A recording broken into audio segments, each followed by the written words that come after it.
Hey guys, welcome to my channel, and today we're going to take a look at another horrible case with you.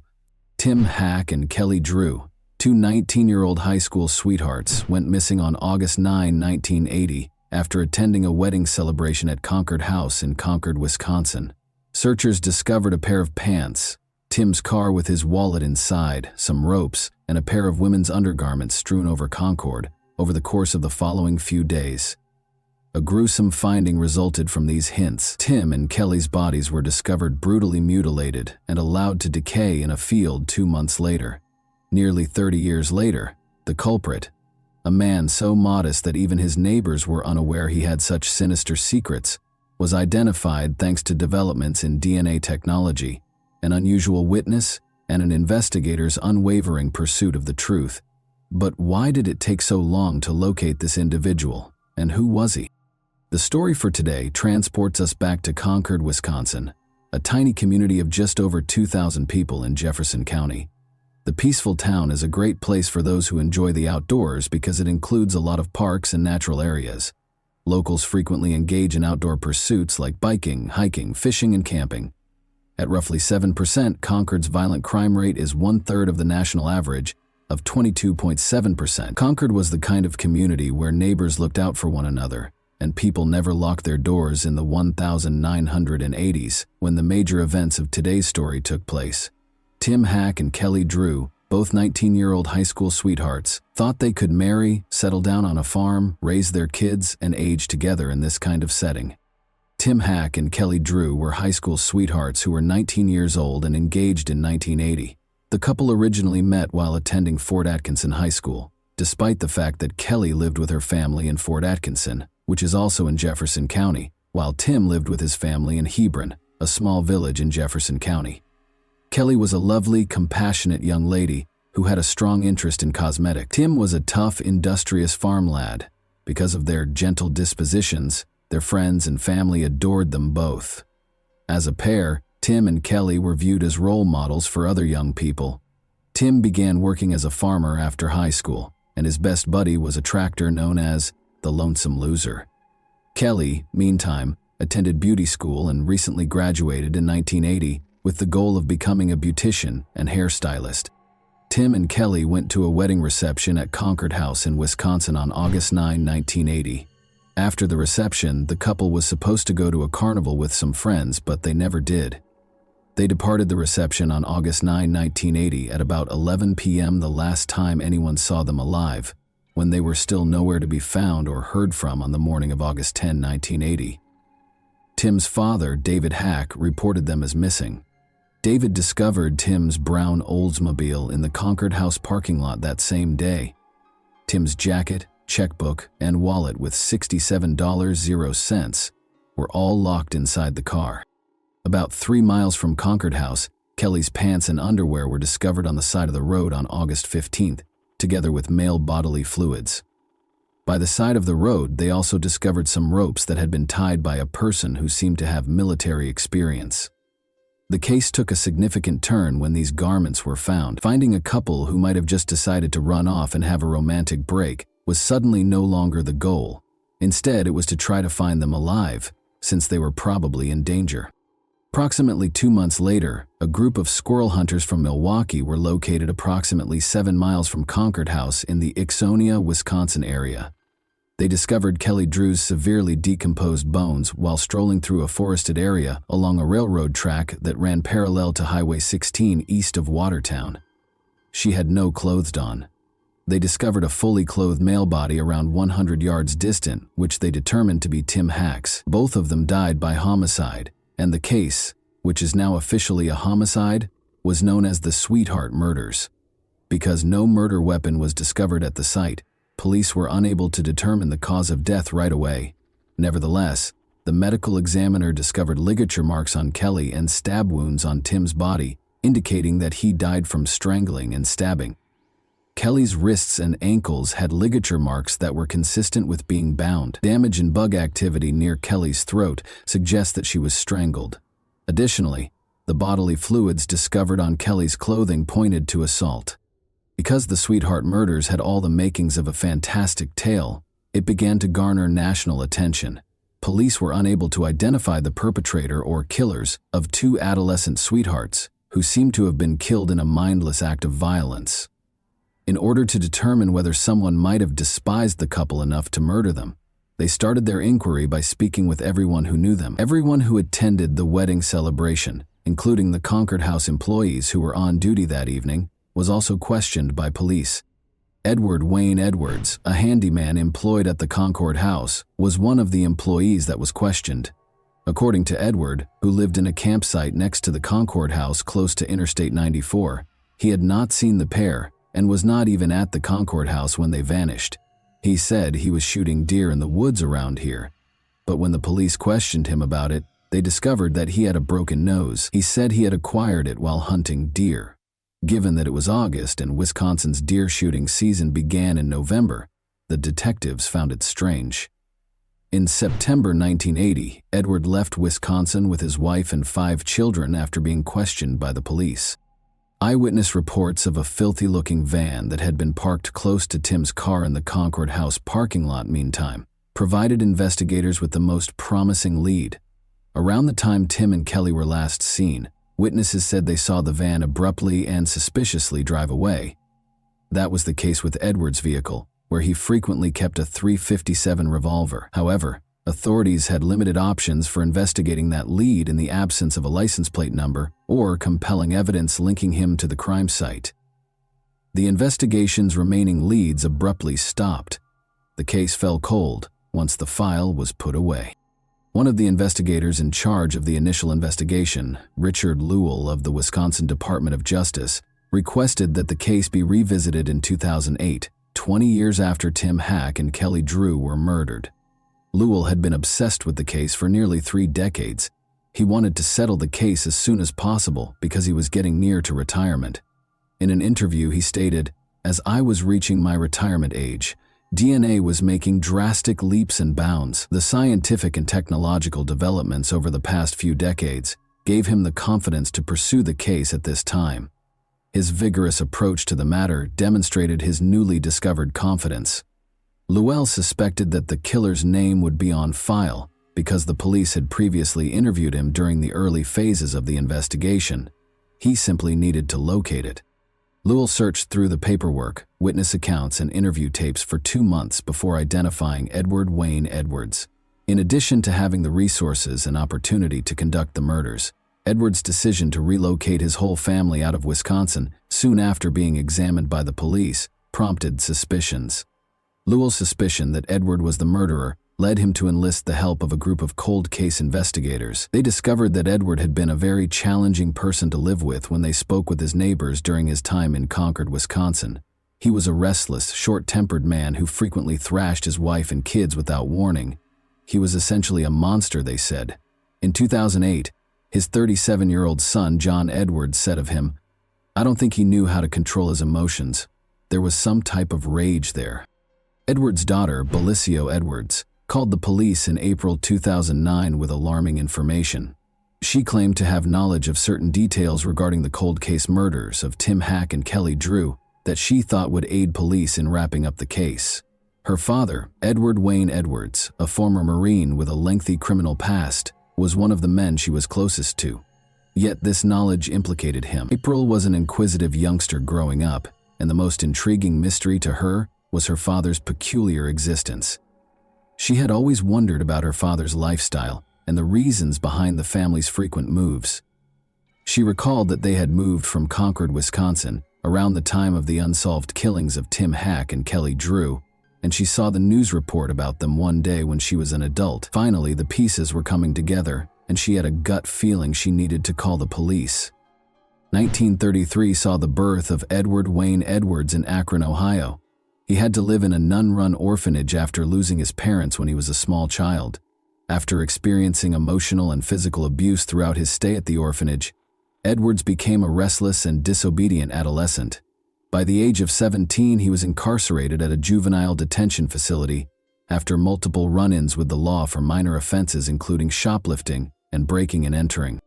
Edward was released from juvenile incarceration in 1951 at the age of 18, provided that he enlisted in the United States Marines. However, Edward vanished and had to be dishonorably discharged from the Marines after only a few months of service. He wasn't prepared to abandon the life of crime, and Edward was soon imprisoned for robbery once more. At the age of 22, he broke out of Akron's jail in 1955 and proceeded to loot petrol stations around several states. For the remainder of his 20s and 30s, Edward would live as a fugitive, traveling the nation and performing odd jobs as a handyman, ship docker, and vacuum cleaner vendor.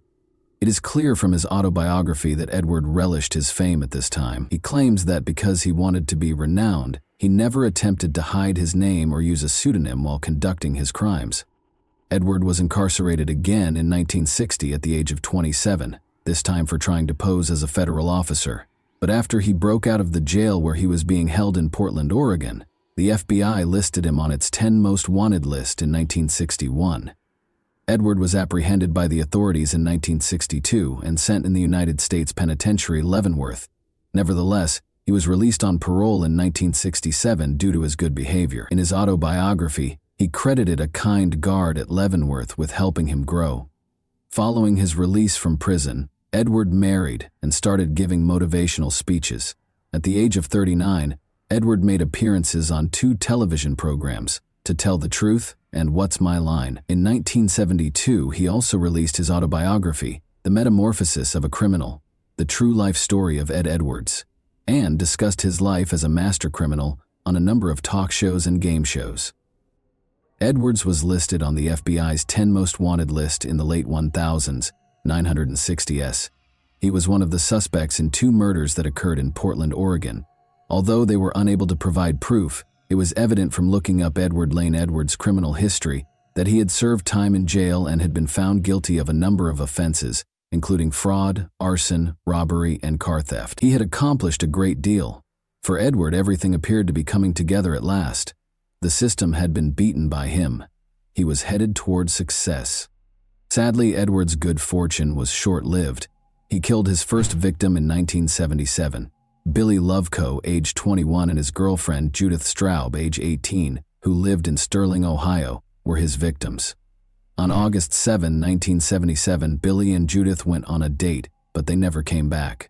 Judith's shoes and pocketbook were still in her car when it was discovered later that day in Silver Creek Metro Park's parking lot. On August 8, Norton police searched for Billy and Judith with the help of family members and a National Guard helicopter. Their bodies were discovered by the search team in the dense weeds close to Metro Park. A 20-gauge shotgun had been fired at them directly. Edward got away with the killings because police at the time were unable to link him to the case of Billy and Judith. Additionally, these killings set a pattern that would be followed by Tim and Kelly's murders. At the age of 49, Edward was incarcerated again for arson in Pennsylvania in 1982. In 1993, however, he sent a letter to the FBI asking for his criminal history records for cities in 19 states, demonstrating his continued pride in his criminal achievements. The data were purportedly for a new book he was writing about criminals like Jimmy Hoffa, Charles Manson, and Tony Provenzano that he had met while incarcerated. Edward killed his 3rd person in 1996 when he was 63 years old. His victim was Danny Boy Edwards, a 25-year-old foster son who spent 7 years living with him in Burton, Ohio, before he was brutally murdered. Danny Boy served in the U.S. military, Army. In some way, Edwards persuaded him to leave the service and go home. Edward killed him with 2 gunshots to the face after tricking him into going into the neighboring woods when he arrived home. Danny Boy's body was left in a shallow grave by Edward. Eventually, a hunter discovered it there and informed the police. However, Edward also got away with killing Danny, just like he did with his first round of killings. In addition to the well-known Zodiac deaths, Edward may have been responsible for 15 more murders. John Cameron, a retired homicide investigator, also thought Edward was behind the Zodiac murders and other well-known unresolved cases. These statements, however, are regarded as conspiracy theories because they have not yet been validated. At the age of 77, Edward Edwards died on April 7, 2011, at the Corrections Medical Center in Columbus, Ohio. He died naturally, which was a rather kind conclusion to a heinous crime spree that left 5 people dead and many grieving. On August 31, 2011, Edward was scheduled to be executed by lethal injection, but he fled. Even though Edward was apprehended and subsequently convicted guilty of killing Tim and Kelly, their relatives have not exactly been comforted by this development. Norma Walker, Kelly's mother, stated, "Instead of getting closure, Edward's arrest ripped open old wounds. You hope this day would come, but now that it's here, it's really hard. Everything starts all over again. All the memories come back. He robbed me of my daughter. Robbed me of my Christmases, birthdays, weddings, everything families do together." Tim's family was satisfied knowing that their son and his girlfriend's killer had been apprehended. David, Tim's father, expressed gratitude for the DNA evidence that proved Edward was the murderer and stated he was simply relieved it was ended. Through her podcast, The Clearing, Edward's daughter April Belicio, whose tip led to the cold case's conclusion, now dedicates her time to assisting the families of victims with unresolved cases in finding closure. She looks into unsolved homicide cases and works to have them reopened by the police. Edward Edwards, the murderer of Tim Hack and Kelly Drew, brutally ripped away their promising future. The serial killer Edward had no personal grudges against the pair. It is all the more terrible since they simply happened to be in the wrong location at the wrong time. Some people think Edward evaded justice by passing away from natural causes a few weeks before his scheduled execution, despite the fact that he was eventually captured and given a death sentence for his crime. What are your thoughts about that? Did Edward receive his just desserts? Were his victims given justice? And that wraps up today's chilling story. If you enjoyed this video, don't forget to like and subscribe so you never miss a new upload. Also, let me know in the comments, what part of this story shocked you the most? Thank you for watching, and I'll see you in the next video.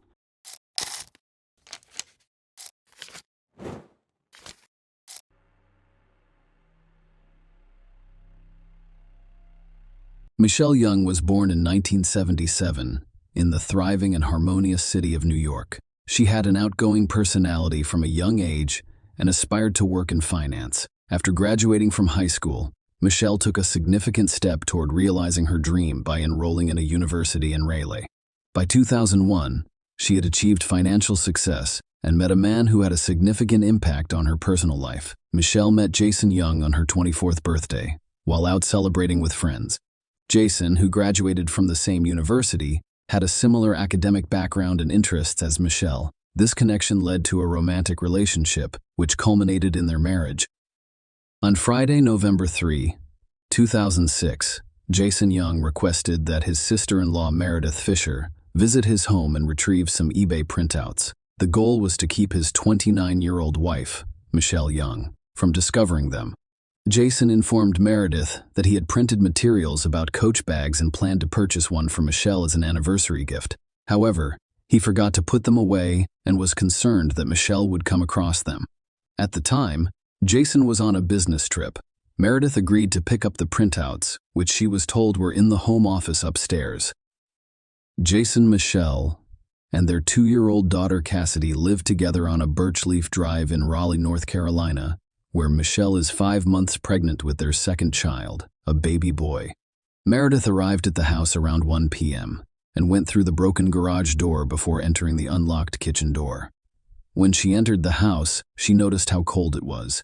Michelle's car was in the garage, and Meredith discovered Michelle's purse and keys on the kitchen counter. Concerned, she called Michelle's name but received no response. Despite hearing Michelle's dog, Mr. G, whimpering, Meredith couldn't find him and was unsure of his location. As she walked upstairs, Meredith noticed what she thought was red hair dye near the top of the stairs. When she reached the top, she discovered her sister lying face down on the floor. Contrary to her initial assumption, the red substance was blood, not hair dye. Meredith discovered Michelle's body in a pool of blood after she had been brutally beaten to death. After calling 911, Meredith discovered Cassidy, Michelle's 2-year-old daughter, hiding under the bed covers, physically unharmed. Cassidy requested bandages, mentioning that her mother had boo-boos all over. Meredith mentioned Cassidy's claim that there might be someone else in the house to the operator. When asked about Michelle's issues, Meredith mentioned occasional fights between Michelle and her husband, Jason, but clarified that they were not overly severe. She also informed the operator that there were blood footprints throughout the house, including those left by Michelle's daughter. When paramedics arrived, Michelle was confirmed dead, and it was clear that she had been dead for some time. Cassidy Michelle's daughter was examined and found to have dried blood on her toes and the bottom of her pajama pants. Fortunately, she had received no physical injuries. Meredith promptly informed her mother, Linda Fisher, of Michelle's tragic death. Linda, in turn, contacted Jason's mother, Pat Young, to deliver the devastating news. Meanwhile, Jason was traveling from Virginia to Pat's house in Brevard. When he arrived, his stepfather told him about Michelle. Meredith then called Jason, revealing that Michelle's death had been ruled a homicide. When Jason learned of his wife's death, he hurriedly drove to Raleigh with some family members. During the journey, friends informed him that the police had inquired about any marital problems Michelle may have had, and he chose to remain silent until he obtained legal representation. Jason declined to answer police questions when he arrived in Raleigh. Citing his counsel's advice, the police discovered traces of blood on the doorknob connecting the kitchen to the garage, which was later confirmed to be Michelle's. Despite a broken garage door that had been in that condition for some time, there was no sign of forced entry. Notably, Michelle's jewelry box had 2 drawers removed, and several valuable items, including her wedding and engagement rings, were missing. However, the house was not otherwise damaged or ransacked. Michael's lifeless body was found dressed in sweatpants and a zip-up sweatshirt. Her body showed signs of discoloration, coldness, and stiffness. The scene revealed a large amount of her blood, with stains on the bedroom walls and inside the closet. Michelle was found next to a closet labeled his closet, and a small doll was discovered beside her head. The police wanted to question Jason about his whereabouts on the night of November 2 and early November 3. Despite Jason's reluctance and refusal to cooperate, investigators discovered that on November 2, he left the Raleigh and headed to Virginia for a sales call scheduled for 10 a.m. on November 3rd. In Clintwood, Michelle planned to spend the evening of November 2 with her friend Shelley. Shelley said she arrived at Michelle's house around 6:30 p.m. and found Jason still there when he offered to join them for dinner. Jason declined, mentioning that he planned to eat at Cracker Barrel on his way to Galax, Virginia. Jason had reserved a room in Galax for the night, intending to drive to Clintwoods the following morning for the sales call. Shelley told the police that after Jason left, Michelle bathed Cassidy and put her to bed, after which they watched Grey's Anatomy. During their time together, Michelle told Shelley about recent disagreements with Jason, particularly about holiday plans. Michelle wanted her mother Linda to stay with them from Thanksgiving to Christmas, which Jason was not thrilled about. According to investigations, Jason called Michelle 7 times that night. Shelley, Michelle's friend, told the police about her unsettling feeling of being watched that night, prompting her to ask Michelle to accompany her to her car when she left around 10 p.m. and 10:30 p.m. on November 3 between 3:30 and 4 a.m. A resident delivered newspapers in the area. They reported seeing a light-colored SUV parked in Michelle's yard or on the street in front of her house. Another resident passed by around 6:15 a.m. I noticed an empty SUV parked at the edge of the driveway. Police investigated Jason's movements and discovered that he left his Raleigh residence on November 2 to travel to Virginia.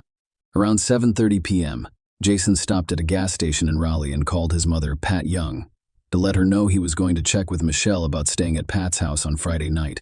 Pat lived in Brevard when Jason returned from his business trip, and Jason planned to pick up some furniture she'd had offered him after calling his mother. Jason continued his journey to Virginia, stopping for food at a Cracker Barrel restaurant in Greensboro at 9:25 p.m. He later checked into a Hampton Inn at 10:54 p.m. and entered his room with a key card at 10:56 p.m. Although he used express checkout the following morning, his exact departure time from the hotel remained unknown. Jason made a call to his mother at 7:40 a.m. On November 3, he arrived in Virginia via a cell tower near Wytheville. He arrived at the sales call, and Clint would be 30 minutes late. Despite surveillance footage on the keycard showing that Jason did not leave his hotel room after midnight, the police were skeptical. Further examination of the footage led them to suspect tampering, believing Jason may have driven back to Raleigh after midnight to commit the crime against Michelle before returning to Virginia. Investigators discovered internet searches on Young's computer for the anatomy of a knockout, head trauma blackout, head blown knockout, and head trauma, though the exact timing of the searches was unknown. 2 years after Michelle's body was discovered, Jason was charged with first-degree murder and pleaded not guilty. The prosecution based its case on the claim that Jason and Michelle had marital and financial difficulties, with Jason allegedly wanting to end the marriage. Several affairs were revealed during the trial, as well as evidence of strained relationships. The prosecution claims that after checking into the Hampton Inn in Hillsville, Virginia, Jason left the hotel during the night's return to Raleigh and committed the murder. They claimed he hacked the hotel surveillance camera and stopped for gas at a station between Hillsville and Raleigh. The prosecution presented to the jury the theory that Michelle was strangled and beaten to death, leaving her 2-year-old daughter Cassidy alone in the house with her mother's lifeless body for an extended period of time. Cassidy's small, bloody footprints were found scattered throughout the home. During the trial, the jury was shown surveillance footage from the Hampton Inn beginning at 10:49 p.m. On November 2nd, however, the footage went black at 11:20 p.m., leading the prosecution to believe Jason tampered with the camera. They claimed that he did so to prop open the security door, allowing him to leave without using his keycard. A hotel employee discovered that the first-floor emergency door leading from the western stairwell to the hotel's exterior had been propped open with a small red rock. Normally, this door was locked until 11 p.m.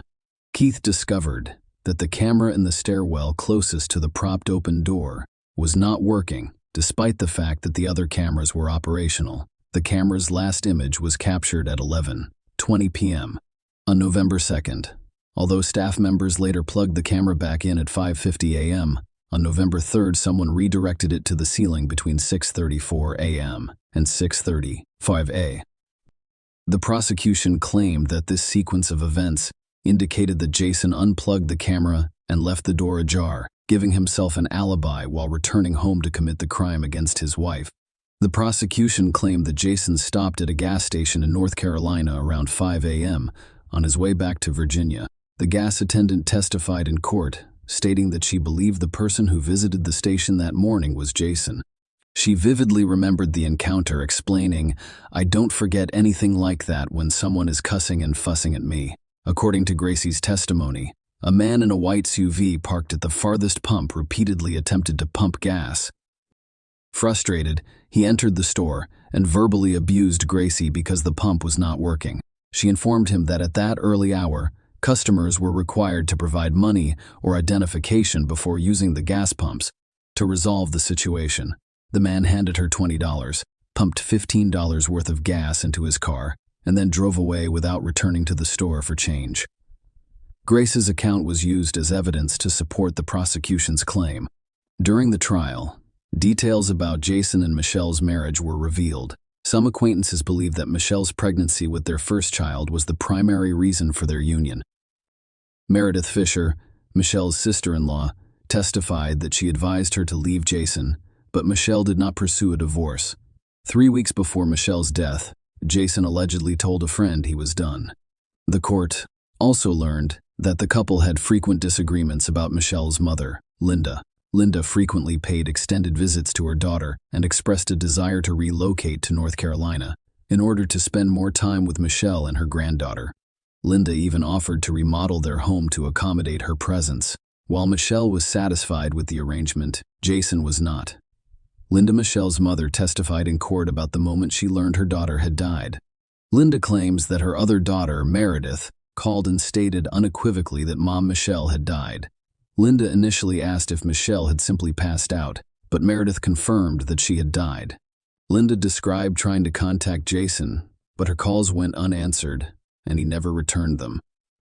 Linda's testimony revealed a volatile relationship between Jason and Michelle, with Linda witnessing numerous fights and Jason allegedly belittling Michelle. Linda told the court that she advised Michelle to leave Jason, but Michelle was determined to save their marriage. According to Linda, Michelle told her that Jason did not make love to her and had a perverted approach to intimacy. Linda also testified that Jason would have female friends stay at his house. When Michelle was away on business, she expressed her sorrow. Linda told the jury she had a lot to offer. There was so much about Michelle other than the fact that she lived in North Carolina. Stay a cheerleader. I mean, she had that pep, that energy, that vivaciousness. You know, she loved life, and he stole it from her. He simply took it away from her. After Michelle's funeral, Jason moved in with his parents and their daughter, Cassidy. Linda hired a lawyer to help her arrange visits with Cassidy. Following legal proceedings, Meredith was granted full custody. Linda believed Jason did not want any further questions asked. During the trial, one of Jason's female friends, Carolyn Sauer B., testified that she had known him since they were teenagers. She went to see him in the fall of 2006, just 10 days before Michelle died, and confessed to having sexual relations with Jason on the living room couch one night while Michelle was out of town. Carol also claimed that Jason took her wedding ring, pretended to swallow it, and then returned it the next day. Michelle Money, another female friend and Michelle Young's college sorority sister, testified in court as well. Michelle Money believed her husband was unfaithful, and she revealed that she met Jason at his wedding. Their contact increased near the end of September 2006. Jason also visited Michelle Money in Orlando in October of that year, during which time they had a sexual relationship. Jason reportedly told a friend that he loved Michelle Money. They remained in constant communication throughout October, exchanging messages 980 times in 1 month. The day before Michelle was murdered, they communicated 51 times in 1 day. Jason's last contact on November 2nd was Michelle Money, who was also the first person he called on November 3rd.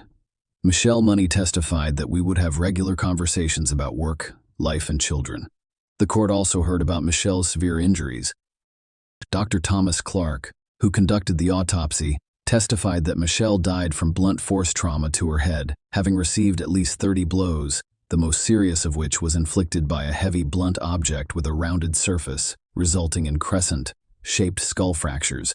Dr. Clark also discovered signs of strangulation in Michelle, who had a broken jaw, skull fractures, brain hemorrhaging, lacerations, abrasions, and dislodged teeth. The court was told that there was no evidence that Jason had previously physically assaulted Michelle. However, the prosecution told the jury that even if this were true, it did not rule out the possibility that he assaulted her on the particular night in question. Their argument was based on the belief that Jason was capable of physical violence, and they called his former fiancée, Genevieve Carr, as a witness. Genevieve testified that she had been a victim of domestic violence at Jason's hands. One notable incident she described occurred at a Texas wedding, when Jason, who was intoxicated, forcibly removed her engagement ring during an argument over his level of intoxication. Genevieve said the ring was too small and tight on her finger. When she couldn't remove it, Jason, agitated, yanked it off forcefully. She recounted to the court, "I'd never seen him like this before. His eyes were completely deserted and glazed over, as if he didn't notice me." Genevieve claimed that the incident mentioned earlier was not an isolated occurrence. She described another incident in which Jason, enraged, punched the windshield of her car with his bare hand, causing damage. Furthermore, he punched a wall in their apartment, causing additional property damage. After several years of no contact, Genevieve received an email from Jason on September 12, 2006 expressing his feelings for her. The defense argued that the prosecution lacked credible evidence against their client. They stated that Jason's DNA and fingerprints were naturally found in the bedroom, but none of them were blood-stained. Furthermore, no blood was found in his car, clothes, or the Virginia hotel room where he stayed. During the police investigation, Jason was discovered to have no cuts, bruises, or other injuries on his hands or body, with the exception of a bruised and broken tooth. When given the opportunity to testify, Jason admitted that he was not a perfect husband, but said he was actively working to improve his marriage. He vehemently denied being involved in Michelle's murder. The court learned of the existing issues in Jason and Michelle's marriage, but we also learned that Jason genuinely loved his wife and was determined to make the relay chips outnumber the excitement surrounding their baby boy's impending birth. Emails exchanged on October 24, 2006, demonstrated Jason's willingness to attend counseling sessions. Jason did not believe their arguments were more frequent than those in other couples. The defense argued that Jason would not have had enough time to travel back to Raleigh, commit the murder, and return to Virginia. Given that the hotel was about 160 miles from their home, Jason had recently started a new job selling electronic health records software, and he was in Virginia because his employer had scheduled an early morning sales call for Clint on November 3.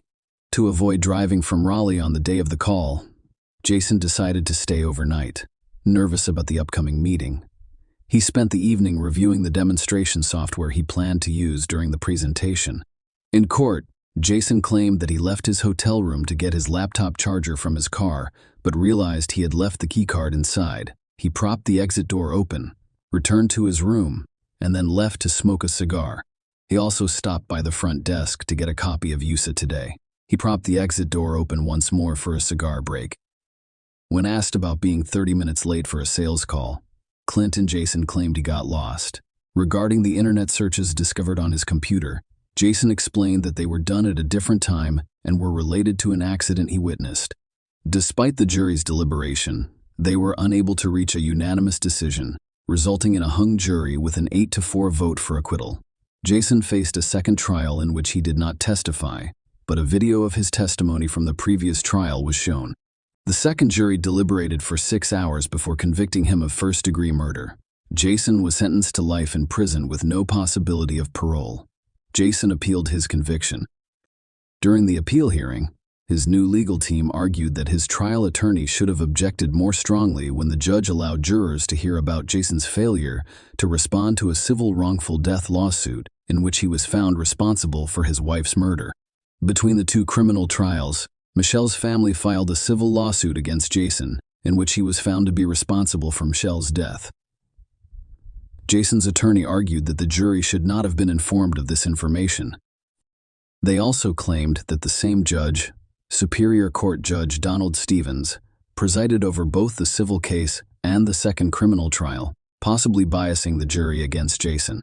The appellate court agreed with Jason's arguments. A unanimous panel of the Court of Appeals reversed his conviction and ordered a new trial, which would have been his third.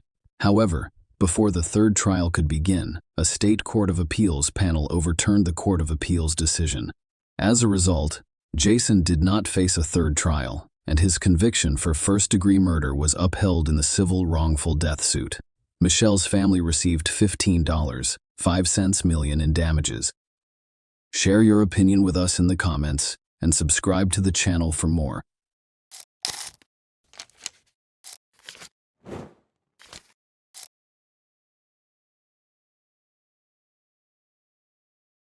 On August 11, 2008, on Monday, Sarah Widmer, a 24-year-old dental hygienist, and her 27-year-old husband, Ryan Widmer, a sports planner, were at their home in Fort Thomas, Kentucky. Sarah had just finished her shift at a dental office, and Ryan had finished his day as well. The couple, who met through mutual friends and quickly became inseparable, spent a quiet evening together.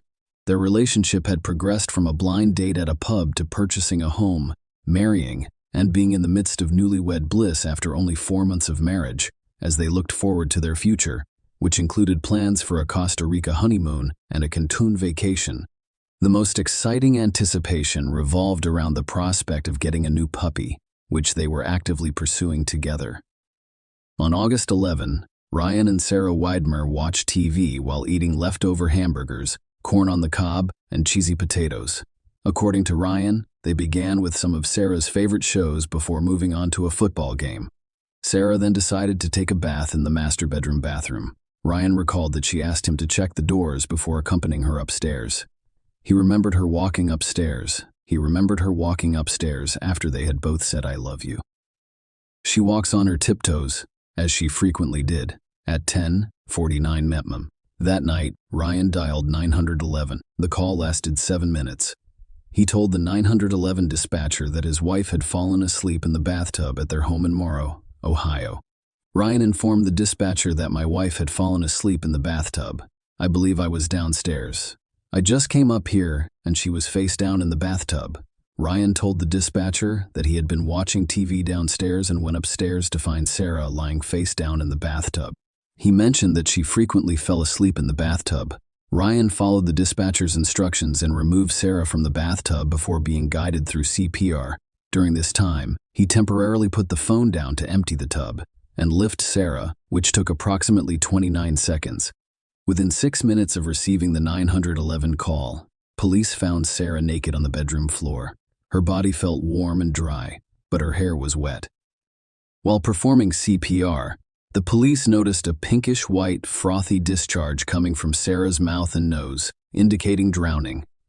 When paramedics arrived, they made 2 unsuccessful attempts to intubate Sarah in her bedroom.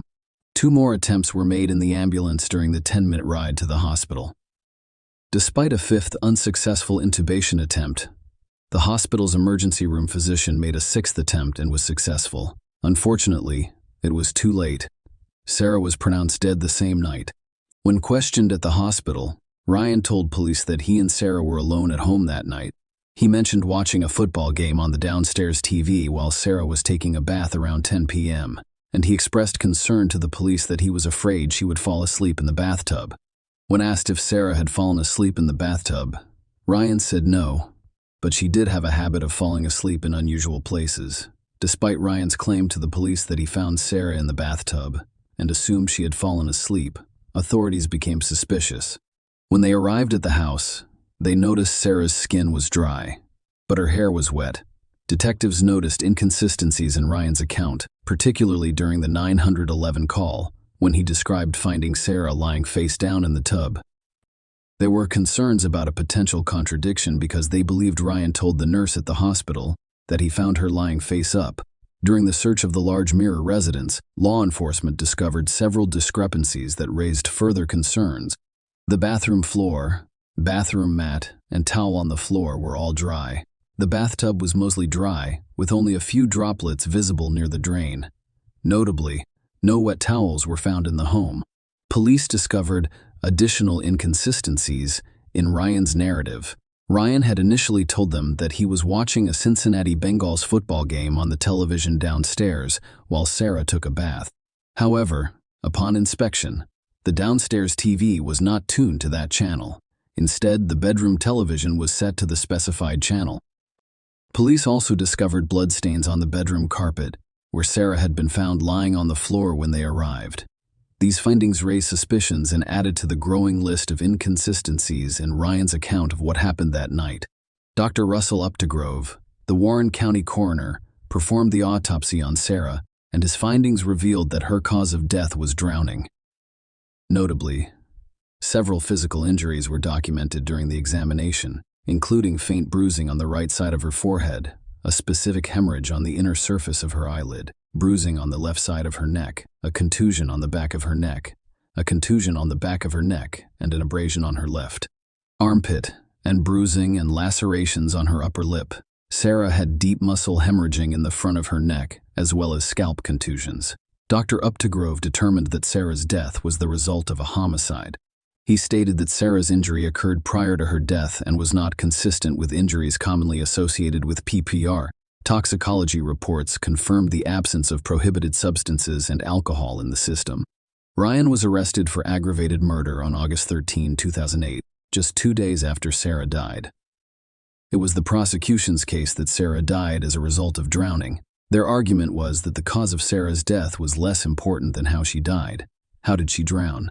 The prosecution claimed that the 911 call, the crime scene, and Sarah's injuries all pointed to Ryan as the perpetrator of her death. Their argument revolved around the claim that he had forcibly held her underwater, causing her to drown in the bathtub.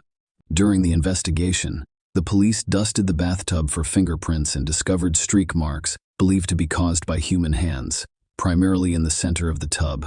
They used a superglue fuming process and reflected ultraviolet imaging to detect finger and smear marks.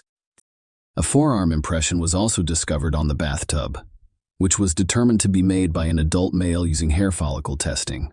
However, the exact timing of the impression could not be determined. The prosecution also claimed that the lack of wetness inside the bathroom was incompatible with the scenario Ryan described. If Sarah had drowned and Ryan had pulled her out of the bathtub, the floor and other bathroom items would have been soaked. They emphasized to the jury that Sarah's body was dry when police arrived minutes after Ryan called 911. The prosecution cited details from the 911 call, claiming that Ryan had revealed too much information and was orchestrating the call, implying premeditation. The prosecution told the jury that a violent confrontation took place in the Widmer home that fateful night. Although the reasons for it were unknown, they brought in an expert witness who testified that it was extremely unlikely to fall asleep and drown in a bathtub without the use of prohibited substances or alcohol. According to this testimony, the sensation of water on the face or the activation of the gag reflex would usually wake up an individual, and if that didn't work, a drop in oxygen levels would do the trick. The prosecution called on Coroner Updegrove, who performed Sarah's autopsy, to provide his expert opinion on the events of that night. He testified that a plausible explanation for Sarah's dry body and wet hair would be that her head was pushed over the edge of a bathtub, toilet, or sink. This act could have occurred either forwards or backwards in running water, or submerged in full water. The prosecution's central claim was that Ryan purposefully held Sarah's head underwater until she drowned, and they argued that he should be found guilty of her murder. In response, the defense argued that there was insufficient evidence to back up Ryan's claim of killing Sarah. They emphasized the couple's apparent love and argued that Ryan had no discernible motive to harm Sarah. According to the defense, those who knew Ryan had never seen him angry or raising his voice. Friends of the couple attested to their happiness and shared the belief that they were planning a bright future together. To bolster their case, the defense performed their own autopsy, presumably to challenge or provide an alternative viewpoint to the findings presented by the prosecution's witnesses, particularly Coroner Uptegrove. Dr. Werner Spitz, who had been retained by the defense, conducted a second autopsy on August 15, 2008, 2 days after the first. Although he agreed with the conclusion that Sarah's cause of death was drowning, Dr. Spitz expressed a different opinion on the manner of death, saying he would have ruled it undetermined. He saw several injuries on her neck, arms near the crease of her elbow, upper lip, nape of her neck, scalp, a tear in her liver, and neck hemorrhaging. Dr. Spitz was unable to definitively determine whether these injuries were the result of CPR. As a result, he stated that he would not consider her death a homicide. The defense contended that if there had been a violent altercation, as the prosecution claimed, there would have been evidence of it. Notably, Ryan and Sarah's nails were found to be unbroken or chipped without any injuries. The defense also brought attention to the presence of female DNA found under Sarah's fingernails, with no match identified. They contended that Sarah's injuries were most likely the result of the extended CPR and multiple intubation attempts performed that night, both inside the house and in the ambulance parked outside the house during transportation to the hospital. And in the hospital itself, the defense posited the theory that something medical, such as a seizure or cardiac ailment, could have been the underlying cause of Sarah's death. They also explained the seemingly contradictory evidence of Sarah's dry body and wet hair, claiming that skin dries more quickly than hair. In the first trial, the jury found Ryan not guilty of aggravated murder, but convicted him of murder. A few months later, however, a new trial was ordered in response to the defense's concerns. It was discovered that some jurors had conducted their own tests on how long it took them to dry after taking a bath, potentially influencing their interpretation of the evidence. Ryan's second trial was in May 2010. However, the jury was unable to reach a decision, prompting the declaration of a mistrial. Ryan's third trial began in January 2011, with additional evidence being introduced into the legal proceedings. The defense sought to establish a case that Sarah had an undisclosed cardiovascular or neurological condition that caused her to lose consciousness and drown in the bathtub. To back up this claim, they presented testimony from several medical experts who suggested the possibility of such an underlying medical issue. However, the state countered these claims by bringing in their own medical experts to challenge and refute the defense's assertions. Sarah's co-workers' testimony revealed more about her health and daily routine. They described Sarah sleeping in her car before starting work in the mornings and going out to rest during her lunch breaks. Colleagues also revealed that she suffered from allergies and had headaches and stomach pains. On at least one occasion, her headaches were severe enough to cause blurred vision, forcing her to retreat to a dark room until the symptoms passed. Dr. Benjamin Mesmer, a dentist at Sarah's practice, took the stand and testified that he was present when she died. He recalled her complaining of a headache and stomachache that day. Sarah's friend's testimony painted a picture of her tendency to fall asleep in unexpected places, such as during a game or in the middle of group discussions. One of her friends suspected she had narcolepsy, a sleep disorder characterized by excessive sleepiness, sleep paralysis, hallucinations, and in some cases cataplexy. In contrast, Sarah's mother, Ruth, and Stuart testified for the prosecution. She stated that she had never noticed anything unusual about her daughter's sleeping habits. Sarah, however, did experience headaches. Ruth believed they were the result of sinus problems. According to Ruth's testimony, she spoke with Sarah on the day she died as she was leaving work, and Sarah made no mention of having a headache. Ruth stated that there was no family history of seizures, Heart disease or cardiac problems. Sarah had a heart murmur and a cleft palate as a baby, but a physical examination report from June 2008 made no mention of the heart murmur's continued presence. Furthermore, there was no mention of a cardiac condition, neurological defect, or disease in the report. Jennifer Cruz's testimony provided an important and potentially damaging account. According to her statements, she contacted Ryan while he was in prison after seeing a Dateline episode about his case. She claimed that on October 26, 2009, at 11:06, Ryan called her and confessed to Sarah's murder. Jennifer testified that Ryan stated, "I did it. I did it. I did it. I killed Sarah. I did it."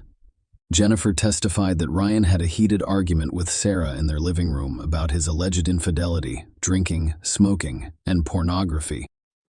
The argument allegedly escalated upstairs, where Sarah informed Ryan that their marriage had ended. According to Jennifer, the confrontation became physical, with Ryan allegedly saying, "Nobody ever leaves me, and I mean nobody." Jennifer's testimony took a darker turn as she described Ryan's alleged admission to violence. Ryan admitted to punching Sarah in the chest during their confrontation, which caused her to fall backward and hit her head. Ryan claimed to have blacked out, and when he awoke, he discovered Sarah on the floor, unresponsive and not breathing, with wet hair. Furthermore, Jennifer claimed that during the 911 call, Ryan only pretended to perform CPR because he knew Sarah was already dead, rendering resuscitation futile. Despite this shocking revelation, Jennifer continued to communicate with Ryan following their initial discussion. Ryan did not report the incriminating conversation to the police until after her second trial was declared a mistrial. In response to Jennifer's testimony, the defense attempted to undermine her credibility. They presented evidence of her previous prescription drug addiction and misdemeanor theft convictions, attempting to cast doubt on the veracity of her statements and motivations. The defense presented a challenging scenario, claiming that they could not definitively explain what caused Sarah to drown that night. The defense urged the jury to consider all of the facts in the case, emphasizing that Ryan had no apparent motive to harm Sarah. Despite these arguments, Ryan was ultimately convicted of murder and sentenced to 15 to life in prison. Interestingly, one of the jurors in the third trial cited Ryan's behavior in court as a major factor in their guilty verdict. The juror observed that Ryan made no reaction when autopsy photos were shown in court, implying that his lack of emotional response influenced the perception of his guilt. Share your opinion with us in the comments and subscribe to the channel for more.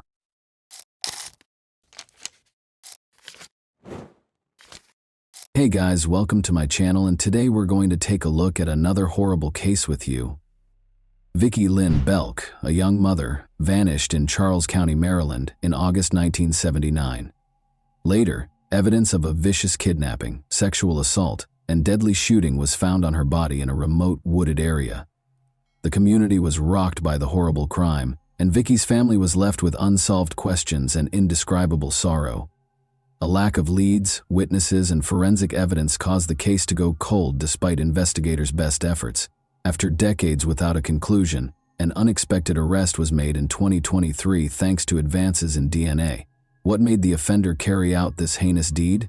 Will Vicki and her loved ones receive justice at last? Let's dive right in.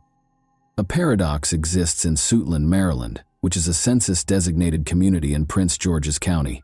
It appears to be a quiet town that offers a blend of suburban and urban living, making it an ideal place to raise a family. The community's residents love to spend their weekends in the well-known parks in the area, where they can take in the serene atmosphere and stunning scenery. Beneath this serene exterior, Suitland has a higher crime rate than the national average. It is comparable to both small rural towns and large metropolitan areas that face high crime rates. The community's safety and the steps required to address its higher crime rate are called into question by this striking disparity. It started like any other day in Suitland on August 27, 1979. The community was bathed in a warm glow as the sun rose above the peaceful streets. Vicki Lynn Belk, 28, and her boyfriend James Hill were having a typical Monday morning. They got up, ate breakfast, and prepared to work at the offices of the Department of Agriculture. They drove James's 1972 Buick out of their apartment and began their journey, making a partial stop at Stadium Armory Station before continuing on into Washington, D.C. For the last portion of their trip, they chose to get out of the car and ride the metro. Vicky reminded James that she would be running errands during her lunch break that morning before they parted ways. James bid them farewell quickly and went on with his work, oblivious to the tragedy that lay ahead. When James finished his work for the day, Vicky intended to meet him in the parking lot and take the subway back to the car. James accepted the plan, believing it to be simple, and promised to see her soon. Without suspecting anything unusual, he said this. But when James got off work that afternoon, he was unable to locate Vicky or his vehicle in the parking lot. He glanced around, but neither she nor the car was there. As the minutes passed, he began to worry that perhaps she was running late. He thought she might be back at their apartment, so he found another way home, but she wasn't there either. There was silence when he called her name. James frantically called every friend and relative of Vicky's he could recall throughout the night. In the hopes that someone would know where she might have gone, he asked each person if they had any idea. However, nobody appeared to be aware of her location, so James was left with only more concerns and questions. James was not reassured by this. He was unsure of what to think or do.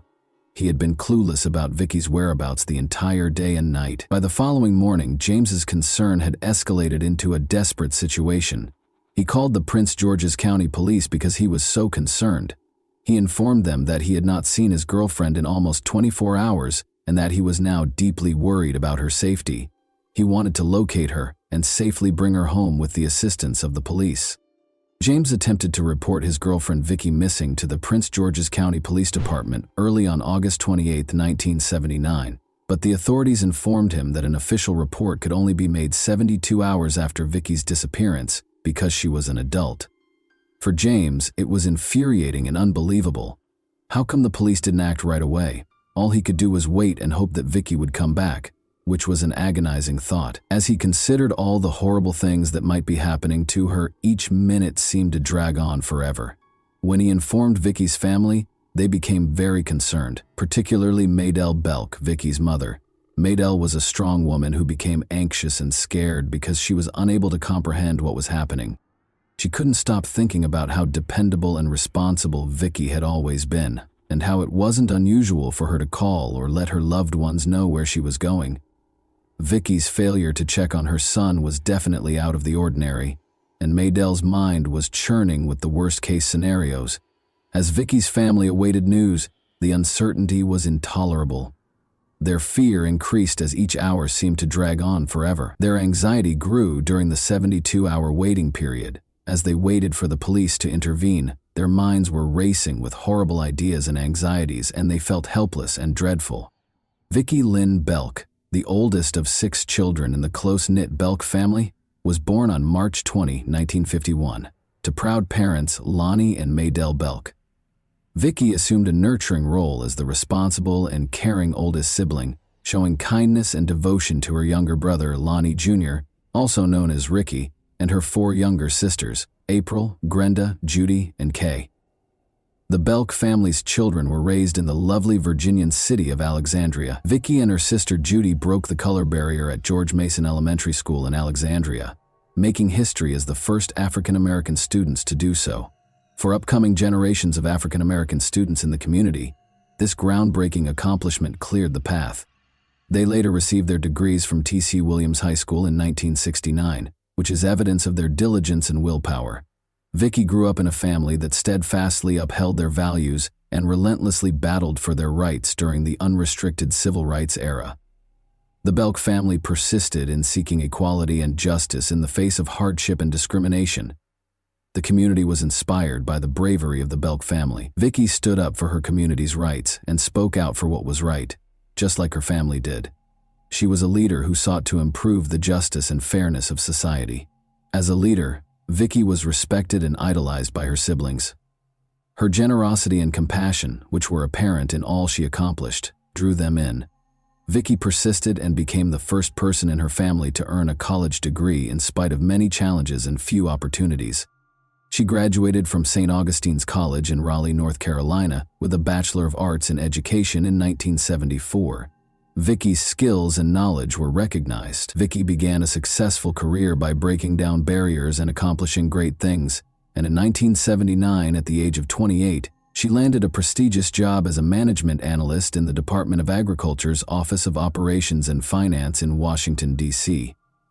Vicky, a single mother, put a lot of effort into raising her young son, Lamont Belk. She also had a time-consuming and hard-working job in Washington, D.C. Vicky volunteered at Oakland Baptist Church, where her great-grandfather was a co-founder, in spite of the difficulties. She had a strong religious and community commitment. Vicky's family always found time for one another, despite everything, because they were so close. Judy, Vicky's sister, married at Oakland Baptist Church in August 1979. To commemorate this momentous day, the entire family gathered. Vicky was a key player in the wedding preparations and served as Judy's maid of honor. James Hill, her boyfriend and co-worker at the Department of Agriculture, accompanied her to the wedding. Following the wedding, Vicky resumed her usual activities. She still put in a lot of work, looked after her son, and spent time with James. Nobody was aware of Vicky on August 29. Every lead seemed to end in disappointment for her family and friends who had been looking for her. They had no idea that their hopes would soon be dashed by a terrible discovery. At 7 p.m. on that fateful evening, a teenage boy from the area rode his bike down Metropolitan Church Road. In Maryland, he was riding close to the intersection of Route 227 when he noticed something. It was hard to see as he rode because of the long shadows cast by the waning daylight. However, he noticed something. He noticed a strange, still figure in the brush. His interest sparked him to get off his bike and approach the object carefully. His heart sank as he got closer. The body was dead. In a panic, the boy ran home to tell his mother about the horrifying discovery. She called the authorities right away. Authorities confirmed the heartbreaking fact that the remains were those of Vicky Lynn Belk at 910, who acted quickly after reaching the scene. Vicky's body was found about 20 feet from the road in a wooded area. She appeared to be in a desperate attempt to repel an assailant because she was lying on her back with her legs outstretched and her fists clenched close to her collarbone. She was shot in the head and died as a result. Unexpectedly, the medical examiner's further investigation revealed that Vicky had experienced sexual assault. Vicky's parents, Lonnie and Maydell Belk, were contacted by the Charles County Sheriff's Office and asked to visit the police station. They made a suggestion that they knew something about Vicky. Lonnie and Maydell came with mixed feelings, hoping that maybe Vicky was just hurt and had been located at last. But when they got to the sheriff's office, their hopes were dashed. They couldn't handle the heartbreaking news they got. They had brutally attacked, killed, and mercilessly abandoned their firstborn daughter on the side of the road. Following Vicky's horrific murder, her family was overcome with trauma and grief. The man who did this to her daughter was cursed by her mother. They were completely traumatized by the violent and disorderly nature of the crime. They gathered themselves in spite of their suffering and trusted the detectives with the case, hoping that Vicky's killer would be apprehended and given a fair punishment. Detectives secured the crime scene, carefully looked for clues, and gathered evidence as part of the immediate investigation into the homicide. Vicky's pantyhose, brown shoes, hair samples, nail clippings, jewelry, bra, dress, and slip were among the items the detectives found at the crime scene. Despite being extensively tested several times, these items sadly failed to provide any noteworthy leads for the investigation. In addition, the detectives interviewed Vicky's family, co-workers, and witnesses to the crime scene innumerable times. However, despite following up on a number of leads, the investigation didn't appear to be moving forward. In the hopes that it would contain a vital clue that would help them find Vicky's killer, the detectives were still looking for James's car, which she had borrowed to run errands the day she vanished. Within a few days, James's Buick was discovered abandoned in Washington, D.C. Unfortunately, though, no evidence of the murderer was found. Even though there were no new developments in the case, the detectives were committed to finding Vicky's killer. In the hopes that it would eventually result in a breakthrough, they meticulously preserved every piece of evidence. Additionally, they were hoping that technological advancements would eventually aid in solving the case in the upcoming years. The case was further hampered by the lack of forensic resources and investigative methods at the time. Given the time period, other lines of inquiry were either non-existent or very limited. Detectives from Charles County and Maryland State Police worked together to re-examine the evidence in Vicky's case. To make use of cutting-edge technologies, they also collaborated with Sorensen Forensics in Salt Lake City, Utah. and Bode Technology in Lorton, Virginia. Together, they sought to solve the case and provide fresh insight into Vicky's killer. But they once again found themselves disappointed. The identity of Vicky's killer remains a mystery, as the investigation into her assault and murder gradually came to a standstill. DNA testing technology was not developed until the 1980s, and it was not in use when Vicky was tragically killed in 1979. After it surfaced, authorities started building a nationwide database of fingerprints and DNA samples from people accused of crimes.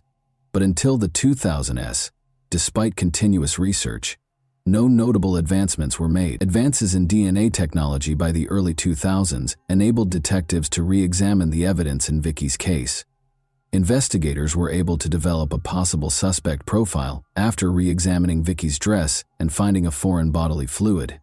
Even though testing technology had advanced, it still needed a lot of work. The created profile was judged inappropriate for comparison with suspects or database entry. Over the years, detectives continued to retest Vicky's possessions using new technologies, unfazed by previous failures. But in spite of their best efforts, no noteworthy progress was made, and the case was once again unsolved, leaving Vicky's family with unresolved questions. However, new evidence was found in 2022 when Vicky's clothing was re-examined with the aid of new technology. Important hints that had been overlooked for decades were made clear by this discovery. A male's DNA profile connected to the crime scene was discovered. This important finding gave investigators new hope that Vicky's killer would be apprehended at last. An important turning point in the case was reached when the new DNA profile was compared to profiles in the Combined DNA Index System, CODIS. When Noel Gehrman learned of a DNA match connecting Andre Taylor to the evidence gathered in Vicky's case, on November 1, 2022, it was a momentous occasion. This crucial discovery led detectives to look into Taylor's past and his ties to Bryan's Road, Maryland, the scene of the crime, as he was a 62-year-old convicted criminal from Washington, D.C. Detectives found that Taylor's address on his arrest records from the 1980s was Bryan's Road, 4 miles from the location where Vicky's body was found. The investigation also showed that Taylor's DNA was added to the national database after he was arrested and found guilty of violent crimes in Washington, D.C.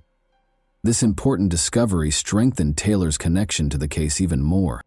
Once Taylor was identified as the suspect, the next task for the investigators was to find him. Detectives worked in conjunction with law enforcement partners from the D.C. Metropolitan Police Department Homicide, the U.S. Homeland Security Investigations, and the U.S. Baltimore Field Office of the Secret Service to find him. After months of unrelenting search, investigators eventually found Taylor in Washington, D.C., where he was living in a nursing and rehabilitation center. In order to get proof, detectives kept a close eye on him and gathered more details about his past. In March 2023, detectives visited Andre at the nursing home with a warrant in order to obtain a saliva sample for a new DNA comparison with the evidence from the crime scene. Detectives weren't worried about Andre running away because of his poor health and amputated leg, even though the unexpected visit made him aware of his suspect status. The results of lab tests would not be available for weeks, and authorities were certain he posed no flight risk. Andre Taylor's life took a turn for the worse as he grew older. Even though Taylor had never met Vicky Belk, his actions would eventually bring him back to her case decades later. After killing a man during a street robbery in April 1989, Taylor was charged with murder. The prosecution contended that Taylor should be detained without bail, citing his lengthy criminal history. He had at least 10 prior convictions for drug and gun possession in his criminal history. Taylor received a substantial sentence of 5 to 15 years in prison because he was a repeat offender, even though he was only found guilty of carrying a pistol without a license in the homicide case. Following his release, Taylor made several arrests in the 2000 system and kept circling back and forth through the criminal justice system. Taylor's DNA was added to the federal database at some point during this time. This crucial entry would ultimately connect Taylor to Vicky Belk's murder, providing her family with some closure and justice for her heinous murder. A grand jury heard the case from the Charles County State's Attorney's Office on June 16, 2023, and after considering the evidence, found Andre Taylor guilty of 3 serious charges: first-degree rape, first-degree murder, and second-degree rape. 6 days later, on June 22, Taylor was arrested in Washington, D.C. by a team of detectives from the Charles County Sheriff's Office, the United States Marshal's Service, and the Metropolitan Police Department. Taylor was first detained in a Washington, D.C. detention facility before he consented to return to Charles County on June 27. Vicki Belk was 28 years old, and Andre Taylor was 18 when she was murdered in 1979. There is no proof that Andre Taylor and Vicki Belk were acquainted, according to a careful analysis of the original report and follow-up investigations since 1979. Furthermore, the Belk murder and the circumstances surrounding Taylor's arrests in Washington, D.C. are completely different.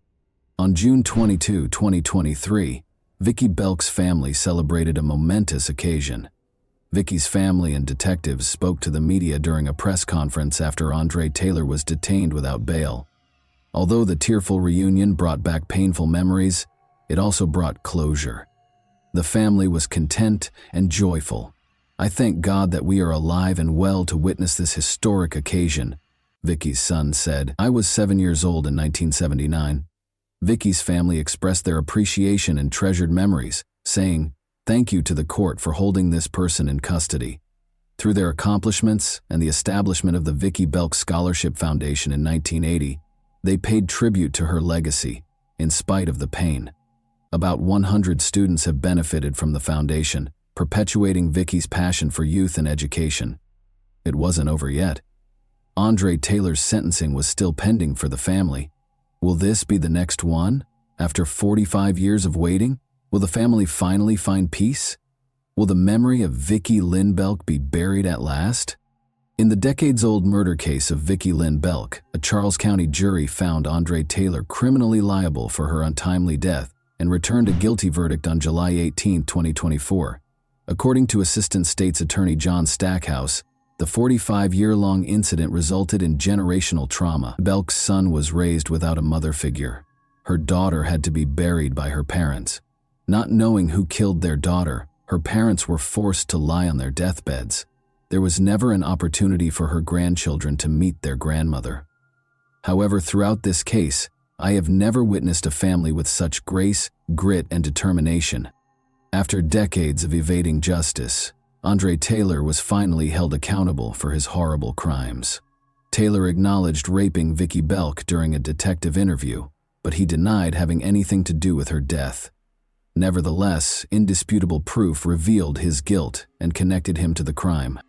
A 4-decade wait for justice ended on August 25, 2024, at 12:30 p.m., when Andre Taylor was sentenced to life in prison for the horrific first-degree murder of Vicki Lynn Belk.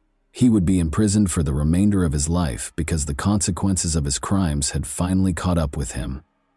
I can't thank the assistant state's attorneys enough for their tireless efforts to bring justice to this case, said State's Attorney Tony Covington, who praised the team. The Belk family had been waiting for justice for 45 years, and this was the culmination of a long and agonizing journey. Even though Vicki wouldn't return, it provided closure and explanation. Vicki's legacy would endure, proving the strength of tenacity. And that wraps up today's chilling story. If you enjoyed this video, don't forget to like and subscribe so you never miss a new upload. Also, let me know in the comments, what part of this story shocked you the most? Thank you for watching, and I'll see you in the next video.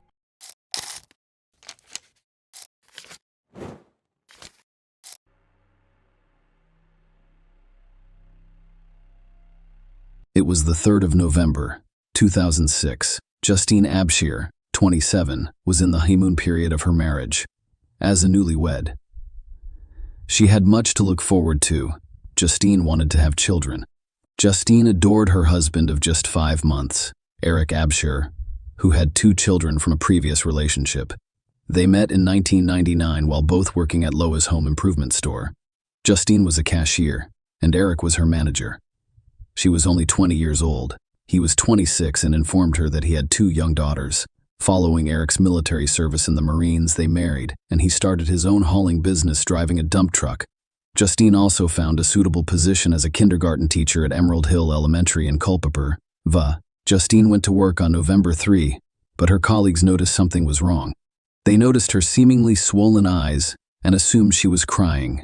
Justine, on the other hand, assured them that her condition was the result of allergies. Later that day, while pursuing her master's degree at UVA, she ran into her classmates again. She arrived 30 minutes late and wore sunglasses inside. When the class ended at 7 p.m., Justine left immediately. Her coworkers had no idea that it would be the last time they saw her.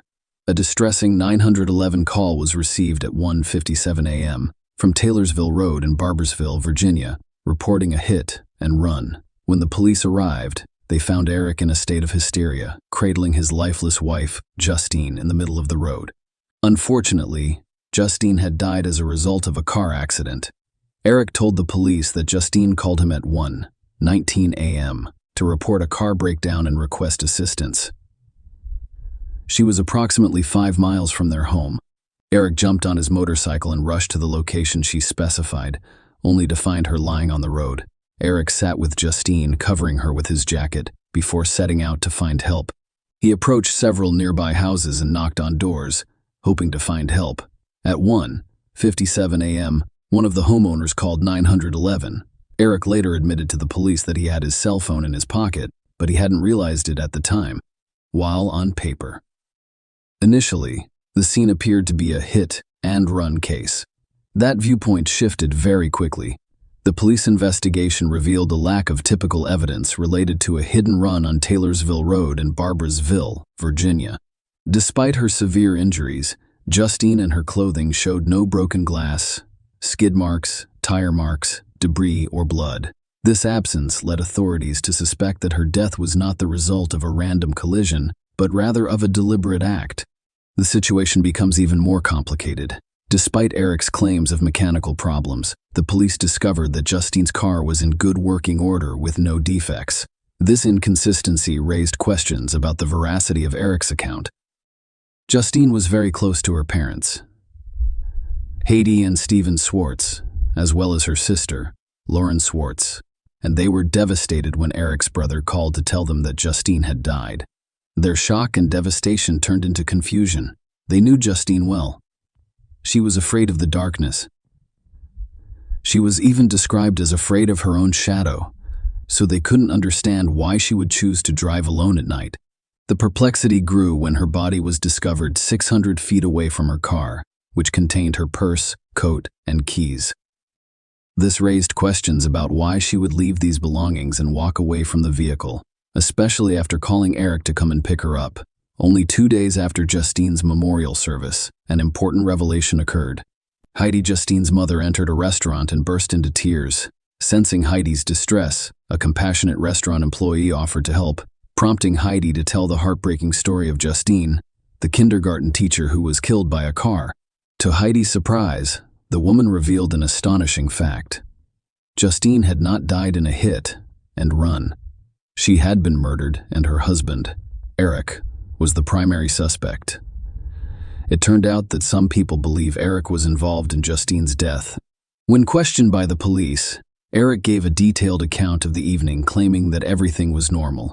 According to him, Justine returned home after 7 p.m., and he arrived shortly thereafter. He mentioned being with Justine for a while before getting a call from Martha Jefferson Hospital, where his ailing mother was. The call brought the distressing news of his mother's deteriorating health. Eric told the police that he returned to the hospital and remained there until 11:30 p.m. He did not return home immediately. Instead, he went to their storage unit on Route 33 in Rockfordville and stored his motorcycle. Eric left his car in the storage unit, took out his motorcycle, and went riding. He told the cops he wanted to clear his mind. According to Eric's account, he returned home around 12:30 a.m.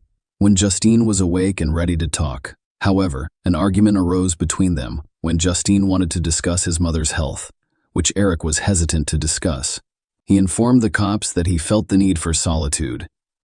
In response, Justine allegedly said, "Well, maybe I need to be alone too." According to Eric, Justine left and drove away in her 2002 Ford Mustang. Eric told the cops he was unconcerned because he expected Justine to return and was casually watching television. His next contact with Justine came at 1:19 a.m. when she called him and was angry.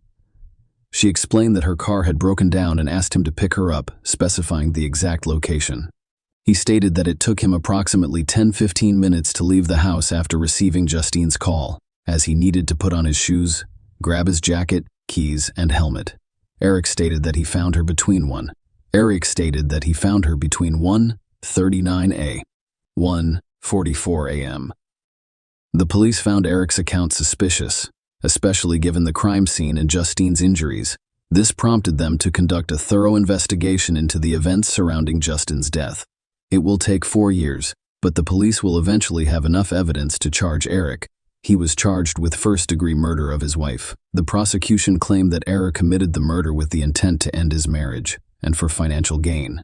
The court was informed that Justine had undergone a significant transformation in the months preceding the November incident. She stopped meeting with friends, ignored calls, and even turned down a friend's housewarming gift of flowers, citing Eric's ban on accepting gifts. The prosecution claimed Justine was killed somewhere else and then dumped on the road where she was discovered, as part of Eric's hit-and-run scheme. Their argument was that this was done to secure a $1.05 million insurance payout. According to the prosecution, Justine's injuries contradicted the theory of a vehicular collision. She suffered 113 blunt trauma injuries, including several broken bones, lacerated organs, and 23 head wounds. Surprisingly, there was little blood at the scene. The prosecution presented testimony from 2 medical examiners that called into question the notion that Justine died as a result of being hit by a car while standing on the road. Instead, they claimed that she was brutally assaulted, strangled, and then run over after death. Dr. Todd Lokasiewicz, who conducted Justine's autopsy, testified that his findings were consistent with manual strangulation. He discovered deep tissue bruising in the neck muscles and hemorrhages in the eye and lip. He testified that Justine had sustained numerous severe internal injuries. Some wounds did not bleed, indicating that they occurred after Justine's death. He reported finding less than half of the blood he expected in her chest and abdominal cavities. The second medical examiner pointed out that the average female body contains 5 liters of blood, but Justine had less than 1 liter. This inconsistency, according to the prosecution, contradicted the scarcity of blood found on the road, supporting their claim that she was killed somewhere else. Susan Crawford, Eric's high school girlfriend and mother of his 2 children, testified that less than 2 hours before he discovered Justine on the road, he inquired about their future together. They exchanged 43 calls that day, during which Eric expressed his feelings for Allison. In court, Allison stated that he asked if there was any hope for our relationship, revealing Eric's admission of regret for marrying Justine.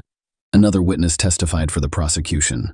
Cecil Roebuck stated that he was on Greene County's side roads late that night looking for a school bus. He explained to the court that he was unfamiliar with the roads and pulled his car into a driveway to turn around. Cecil claimed that a man approached him and informed him that his wife's car was nearly out of gas. He asked Cecil to follow him to a gas station, but before they arrived, the man pulled over and informed Cecil that his car had run out of gas. He asked Cecil for a lift back to his house, and he agreed. Cecil stated that he did not associate the incident with Justine's case until 2 years later, when he saw a program about her death.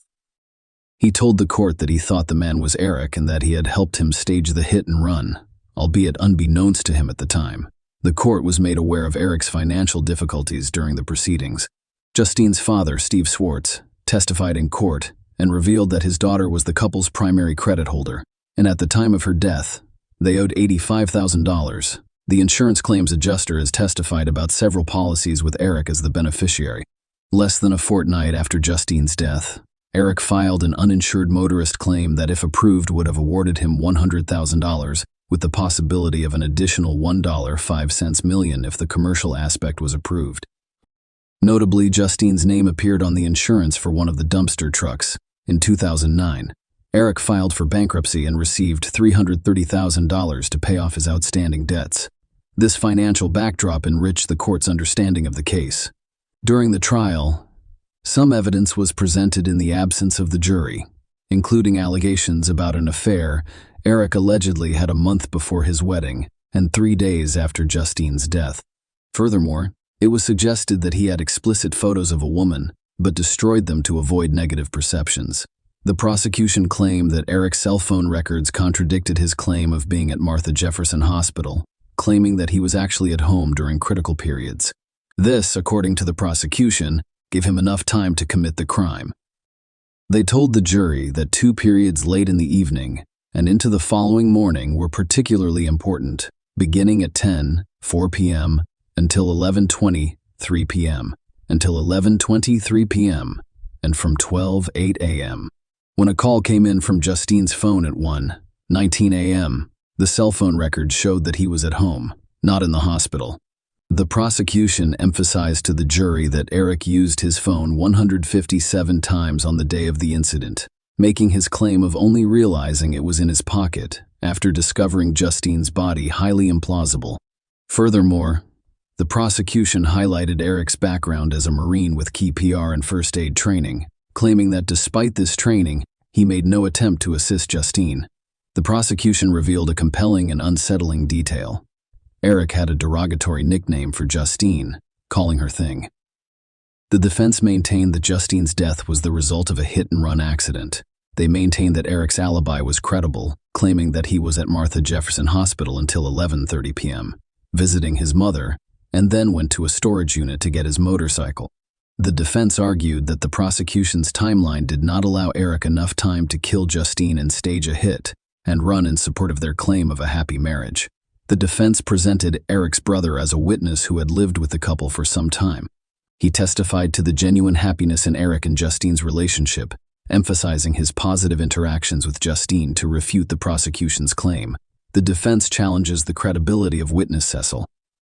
They suspected he was motivated by a $50,000 reward for information offered by Justine's parents, as well as a desire to receive favorable treatment in relation to 2 felony fraud charges he was facing over a $10,000 debt.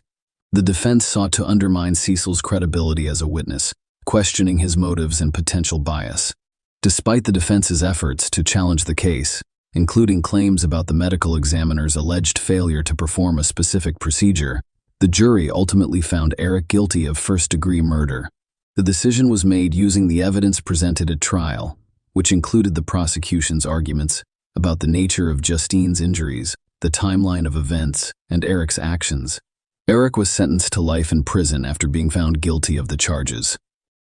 During Eric's sentencing hearing, the court heard moving victim impact statements, including one from Justine's sister, Lauren. Lauren stated that for the 7 years preceding her death by Eric, I watched my sister's life deteriorate. She became quiet, withdrawn, poor, scared, and a victim of domestic violence, all of which I witnessed firsthand. In retrospect, I feel like I witnessed her death. Lauren's testimony at the sentencing hearing painted a distressing picture of Eric and Justine's relationship. She claimed that she saw Eric physically shove Justine before they married.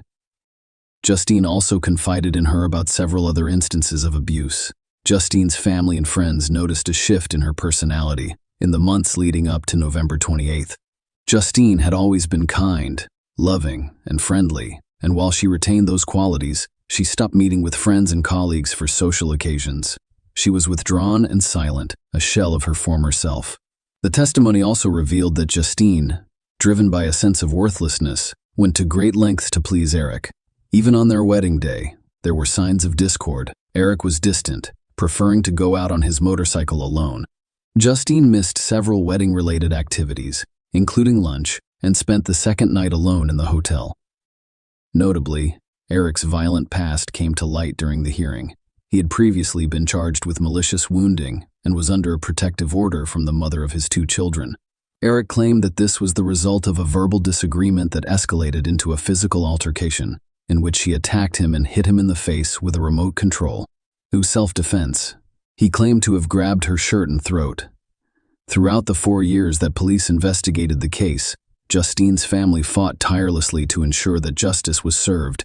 Her father, Steve Swartz, stated that in addition to wanting Justine's case resolved, he sincerely hopes that no one else is hurt before that occurs. Share your opinion with us in the comments and subscribe to the channel for more.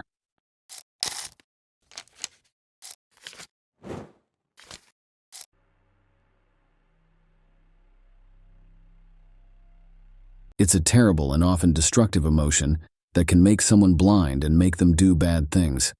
The terrible event that happened in Costa Rica a few years ago was caused by jealousy. In the history of forensics, This case is known as the case of Gerardo Cruz. But let's go through everything in order. The year he was born was February 1975 in Costa Rica. Not much is known about her family when she was young. The girl grew up in a place called Cuba with her mother, Sonia Fonseca. Samadi went to one of the nearby schools.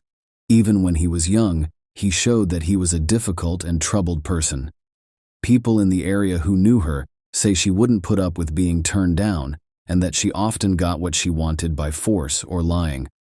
Samadi's beautiful looks and perfect body made it easy for men to fall in love with her, but she couldn't keep them. She was very pretty and knew how to make the most of her looks, but she put money and her own needs above all else out of greed and vanity, which turned off her suitors after a short time together. In her younger years, she was also very angry and jealous. Because she looks like a doll, Samadi Fonseca worked for a few years as Barbie in one of the big bookstores owned by the Universal Company. It was during this time that the girl got a nickname that made her feel good and stuck with her forever. Samadi had an affair with a successful reporter who worked on local TV not long after she graduated from high school. Her age difference with the man was 16 years. His name was Osvaldo Fernando Baleri. Samadi was in her longest and most serious relationship, but Baleri never asked her to marry him. They had a son named Christopher in 1996 and a daughter named Christina the next year. He broke up with the young woman in 2012, though, because of constant scandals and jealousy. He died suddenly at the age of 53. Not long after Baleri died, Samadi made the choice to do something on her own. She went to the house of her ex-lover and took it by changing the locks so that the family and heirs of the dead person could not get in. Samadi also took some valuable things that belonged to the person who died. The Baleri family was very angry and went to court right away to punish Samadi for stealing. The young woman was told to leave the house by the police, but she was not charged with a crime. Fonseca was in a lot of other relationships besides Miguel Angel Perez. She had her third child, a daughter named Maria, with him. Some reports say that this relationship was registered, but after a few years, they got a divorce.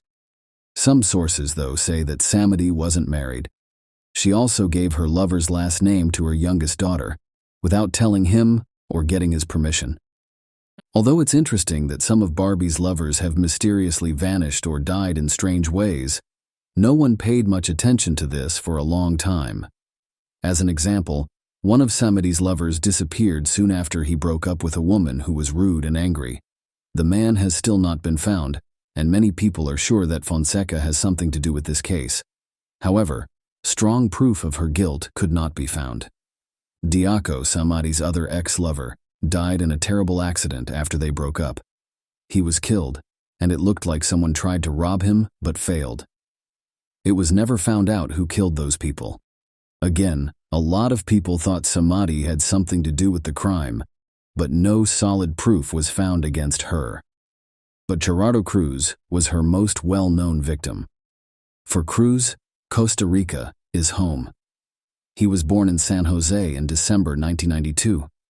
He had never met his own father because the boy's real father had left the family before he was born. His mother, Ana Patricia, soon got married to Hermes Rodriguez. Rodriguez took the baby in and raised him as his own. After a few years, Gerardo got a sister named Milena. When the guy was young, he was calm and didn't worry about anything. His school was like any other. He liked motorcycles, and he met his true love, a girl named Carol, early in life. When Gerardo was 23, he moved in with his girlfriend and their 4-year-old daughter, Genesis Cruz. They lived with his aunt and uncle in the suburb of San Sebastian. To make sure his family had everything they needed, the young father got a job at a nearby bakery. He and his wife were very happy. Soon they found out for the second time that they were going to have a baby. Gerardo met Samadi in the summer of 2015, when Samadi was shopping at the bakery where Gerardo worked. The woman was 40 years old at the time, but she was still very pretty, liked dressing in sexy ways, and flirted with younger men. As she got older, she started having affairs with men who were much younger than her. The attention from younger lovers probably made her feel good, even though they were almost 20 years younger than her. Even though the beautiful woman was with Cruz's family, Cruz quickly fell in love with her and started meeting with her in secret. The fact that she started going to the bakery almost every day to see her young lover caught the attention of other workers. Along with Samadi, her oldest daughter Christina, who was 19 years old at the time, often showed up with her. At first, Gerardo did a great job of keeping his family life in check while meeting with his mistress in secret. Neither of the women in his life knew about the other. But soon, Gerardo, as they call him, let down his guard. To show off how good he was with women, he started to brag to his friends and co-workers about Samadi and how she was a great mistress and gave him lots of gifts. The news quickly got to his mother, who tried to talk sense into her son and get him to leave his mistress. A few months into the relationship, Samadi learned that her lover was pregnant and had a young daughter. They broke up in October of that year, 2015. The woman was so mad that she called and texted Carol, calling her names and threatening to kill Gerardo if he didn't belong to her alone. Gerardo was able to ask his wife to forgive him and keep the family together. When it came to his ex-lover, he didn't pay attention to her threats because he thought she would quickly calm down and find a new boyfriend. It's possible that he had no idea how sneaky and mean Samadi would be. A mere few days after breaking up with Fonseca, Cruz happened upon a very public event. The young man was walking down a street in downtown when he saw an older man following a young girl while holding his phone so that the camera was under her miniskirt. The guy was so angry that he pulled out his phone and started recording what was going on. He then stopped the girl, told her everything, and told her to call the police. Cruz then went after the man and tried to take a picture of his face. He went after him for about 2 minutes and loudly asked him if he was having fun taking pictures of the girl's underwear without her knowledge. The man then got into a taxi and drove off. That same night, Gerardo posted the video he had made on his website.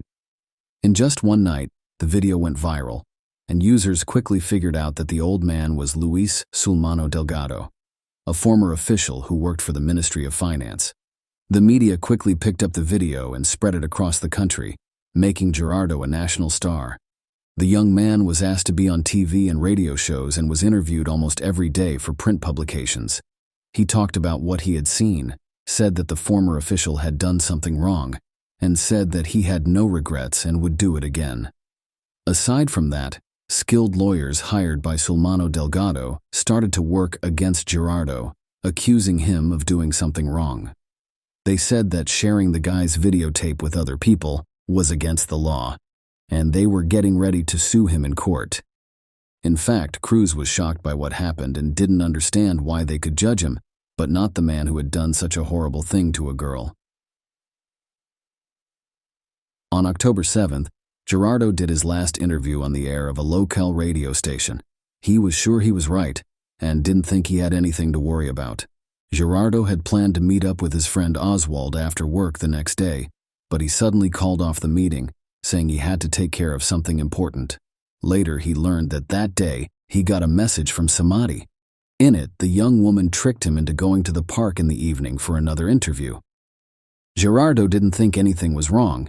He just believed his ex-lover. When his shift was over, he went to the agreed-upon location, but there were no reporters waiting for him. Not long after, 2 unknown men showed up and took his bag. They then beat him and stabbed him several times in the chest and stomach before running away. Before he passed out, the hurt man was able to call his friend and tell them what happened. His friend then called the police and ambulance services right away. Gerardo was taken to the hospital right away, and doctors there fought for 42 days to save his life. During this time, Gerardo had a lot of surgeries, but they were not able to save him. The 19th of November, Cruz passed away in the ICU. Since not long before the tragedy, he had become a real celebrity, and the whole country knew about his condition. In interviews that they did from time to time, Gerardo's family asked everyone to pray for his recovery. That's why they didn't know who or why could hurt Gerardo in that way. People from all over came to the young man's funeral to show their support for his family. They all hoped that the killers would be caught quickly by the police and given a fair punishment. At first, there were different stories about what happened. The first idea was that it was a murder robbery. In fact, Gerardo was attacked in the park at night, his bag was stolen, and he was stabbed with a knife, which made it look like a normal theft. But just a few days before, Cruz put out a shocking video that implicated a well-known former official. So the second idea was that the person was killed in revenge. The media said and wrote that Sulmano Delgado might have hired hitmen to kill the young man, whose actions had hurt his reputation. The murder got a lot of attention in the news, and people took to the streets to demand that the killers be caught and punished. The police thought about different stories and looked for other people who might be Gerardo's enemies or people who wanted him to hurt. There was no progress in the investigation for a few months until May 2016, when a video from a street camera was found. There was video of two men running away from the place where Cruz was killed. These men were right away thought to be responsible, but it was up to the police to figure out who they were and find them. The tape was an important piece of evidence, and the case moved forward after it was made public. It was shown over and over on news shows, and people were told to pay close attention because these people could be dangerous criminals. The police could also make rough sketches of the men they were looking for and talk about their anthropometric data. Soon, one of the men's identities was known because he chose to turn himself in to the police and help with the investigation in the hopes that it would help him get a lighter sentence. Because he gave them information, the police were able to quickly find several other criminals who worked with him and the people who planned the crime. Soon, Samadi and her daughter Cristina were taken into custody. Along with the mother and daughter, 3 other men were arrested: a cab driver named Ronald Arce, who had found the murderers, a worker named Cesar Chavez, who had acted as a go-between, and a young Miner who had been directly involved in the attack. Later, Omar Costa was also arrested. He had been following the victim and telling people where he was on the day of the attack. Phone calls and text messages were used to figure out what each person's role was and how they were connected to the crime. Samadi gave the order for the murder and had carefully planned the whole thing, even including telling her daughter Cristina about it. To find hitmen to kill Gerardo, they asked their friends Ronald and Cesar for help. They wanted to make it look like a failed robbery in a park at night. Later, Omar joined them. It was his job to make sure the victim went to the agreed-upon place. Samadi picked October 7th as the day of the attack. That day, she called all the people involved in the crime several times, gave them jobs, and made sure everyone stuck to the plan. In addition, the young woman demanded that they bring her some of her ex-lover's things as proof after they did the crime. Cruz thought he was going to an interview when he left work and went straight to the park. He tried not to be late for the meeting, but he was attacked and stabbed several times. His bag and jacket were then taken, and the customer was given them as proof. The texts that showed Samadi was guilty were the main proof. They clearly explained the murder plan and who was responsible for what. The woman was so sure that she could get away with it that she didn't even delete them. The woman did such a horrible thing because she was plain jealous. She didn't want to share her lover with his wife and thought that no one else would want him if he wasn't with her. She planned everything out and included her own daughter in her crime. Her daughter helped her with every part of the plan.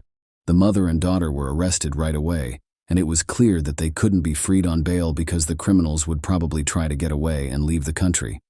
Their helpers were also put in jail before their trials, but Omar, who was in charge of surveillance, and the youngest person involved in the crime, were given to authorities who deal with juvenile offenders.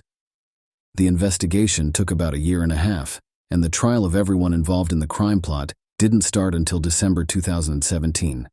It also turned out that Samadi had been charged with crimes before. In particular, she was arrested for making fake papers to get money from the government, but she only had to pay a fine. The story of Miguel Angel Perez has also come to light. He is the father of Samadi's youngest daughter. It turned out that the young woman gave the child the last name of a man she used to date without his permission. Afterward, she used the court to get him to pay her alimony, which she did for more than 3 years. When it was discovered that the whole process was fake, the con artist was given 3 years in prison and a big fine. The court did change her sentence, though, because she had a young child. The 5-year sentence was placed on hold. The murder victim's wife, Gerardo, admitted in court that she knew about his affair with Samadi and that Samadhi had threatened to kill him. He did not pay much attention to the threats, though. The main reason for the crime was, as was already said, the woman's anger and pride because she couldn't accept that her young lover wanted to stay with his wife. The call logs showed that the mother and daughter planned the crime together. It was also made public that Christine had a nervous breakdown after the CCTV footage of the killers was made public. In tears, she called her mother and was about to tell the police what she had done. She tried to calm her daughter down by telling her that the investigation would never show who they were. The verdict wasn't made public until January 23, 2018. The court's decision said that Samadhi would spend 30 years in prison. Ronald, Caesar, her daughter, and her sister all got 25 years in prison. One of the killers went to a place for young offenders to stay, but the other was not found at that time. Omar, who had been following the victim, was found not guilty, though. As moral compensation, $140,000 was given to the victim's family. The killers of Gerardo were given a fair sentence, which the family thanked the court for after the verdict was read. That being said, it was quickly made public that Samadhi and Christina's lawyers had asked the appeals court to lower the sentences. It was tried again in November 2019. At the same time, the second killer's name came to light. According to Ronald, this person took part in the killings, but did not know the details of the plan. Ronald and Caesar also went to the appeals court to try to get the sentence shortened. Because of this, each person involved in the crime got 5 years taken off their sentence. At this point, Samadhi is serving her 25-year sentence in a Costa Rican prison for women. Samadhi, on the other hand, will spend almost 20 years in prison. Share your opinion with us in the comments and subscribe to the channel for more.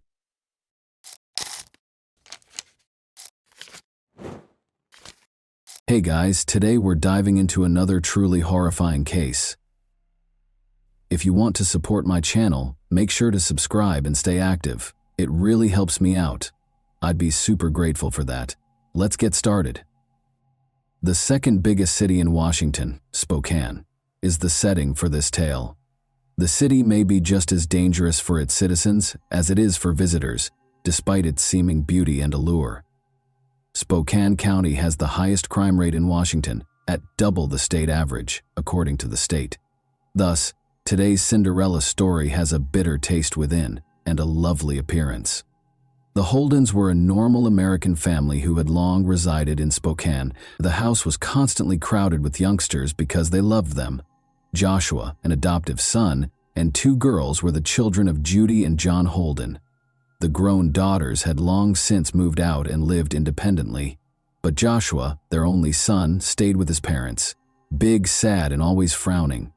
The young man regretfully stayed at his parents' house because he was unable to start his own family. The Holden family was forced to take more than 1, if not 2 children from the orphanage because they wanted a steady income in the form of substantial benefits. So one day, Courtney, a charming young child, entered the Holden household. Born on February 28, 1992, Courtney Corrine Holden ended up in an orphanage 2 years later. Youngsters of all ages fervently pleaded to God for a mother and father, and one happy day, the girl's wish was granted. Courtney, who was young, traveled to Spokane. When the doors shut behind her, Courtney moved in with Joshua and a number of other foster kids. The girl's hopes of having a loving and supportive family were merely hopes. Courtney's existence at the Holdens was even more depressing than it had been in the orphanage. It became a true nightmare. She was made to perform a variety of household tasks from an early age. After every dinner, she had to wash the dishes for the entire family and clean the entire house. The Holdens' much better treatment of the other foster children was particularly startling, and nobody could comprehend why they detested this lovely girl. Courtney was the final child they had acquired from the orphanage, and Judy Holden was by that time of a respectable age. Maybe it was why they were so inexplicably angry. Even going outside without permission was prohibited for Courtney. Visitors to their house frequently overheard Judy and Joshua abusing Courtney, referring to her as Cinderella, as though she were a fictional heroine who was actually a prisoner to her evil sisters and stepmother. Courtney was in a similar situation. The girl, however, proved to be quite receptive and grew accustomed to the terrible circumstances after years of living with the Holdens. She lacked a cell phone and other contemporary amenities, was terrified of her foster mother, and was terrified of her brother Joshua just by being around him. He also prohibited her from interacting with her peers. She never left home without permission or necessity. The only way she could get any fresh air was to go outside into the backyard and socialize with the neighbors while the home was deserted. This is exactly the kind of setting in which Courtney was raised. She simply adapted to her life as she grew older. Because she had no idea of a normal home and no other life, she never became resentful and always treated her foster parents with respect. When Joshua moved home with his sister for a considerable period of time because of his parents' irreparable differences, Courtney felt a certain measure of independence. It was the happiest time of Courtney's life. Her long-awaited taste of independence arrived when she was allowed to leave the house, go for walks, and interact with her peers. After a while, Courtney graduated from high school and had her first love. Michael proved to be a worthy companion, and she felt cared for and attended to by a man she had never experienced before. Courtney was constantly ecstatic after every meeting. When they had a son in 2011, their relationship came to an end. In desperation, Michael pleaded with his lover to come live with him and be a part of the family. However, for some reason, the young mother refused to move and kept living in the house with Holden, ending all romantic ties with Michael. The Holden house was deserted by that point. The foster kids had moved out and grown up. Since John Holden, Courtney's foster father, had died, she spent a considerable amount of time living only with her foster mother, Judy Michael, and was only permitted to see his son when Courtney's brother Joshua was away.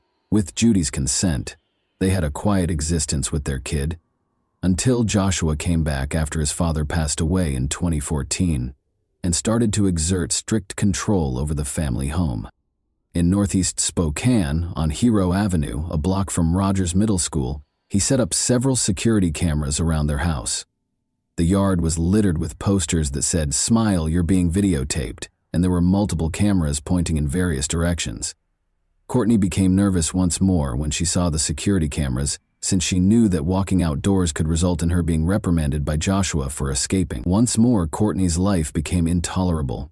Courtney admitted to a neighbor in 2015 that she was once more prohibited from owning a cell phone, maintaining social media profiles, interacting with people outside of the family drive, and even leaving the house without Joshua's consent. Joshua Holden was so upset about Courtney's son's birth that he had her stop communicating with Michael altogether. Courtney obeyed in silence. When neighbors inquired about the cause of the bruises on Courtney's arms and face, she candidly acknowledged, "Joshua beats me." Concerned neighbors attempted to assist Courtney in any way they could, wondering why she put up with such cruelty. Since the victim never publicly acknowledged that she was being controlled by her brother, the Holdens were able to keep the matter quiet each time they called the police to call attention to Courtney's anguish, since she was not permitted to leave the house during the day. Courtney was eventually deprived of the opportunity to socialize with her neighbors, who have since only seen her outside in the evenings. Once more, Courtney complied in silence. Joshua was a tall, fat man that no one knew, unlike Courtney. He was incredibly strong and never held back while insulting others. According to his pals, Joshua was an aggressive, erratic man with paranoid tendencies. He once boasted in public that he could quickly end a life and dispose of a body with ease. His criminal past was noteworthy. He was accused of assault and harassment in 2005, but he was freed because there was insufficient evidence and the victim refused to assist the authorities. He was also suspected of misbehavior and attacking a woman in 2003, but in 2006 the culprit was unidentified. Joshua was taken into custody for both burglary and abusing his mother. He was compelled to leave his parents' house for a number of years as a result of these experiences. Joshua grew even more irate after his return. In an attempt to exert total control, he put cameras both inside and outside the house. Courtney, the young mother, nearly ceased interacting with friends, claiming she was scared to go anywhere for fear that Joshua would learn and things would worsen. Until Joshua discovered that Courtney had a Facebook account, one person spoke with her every day. "I must go. I must go. Josh is on his way."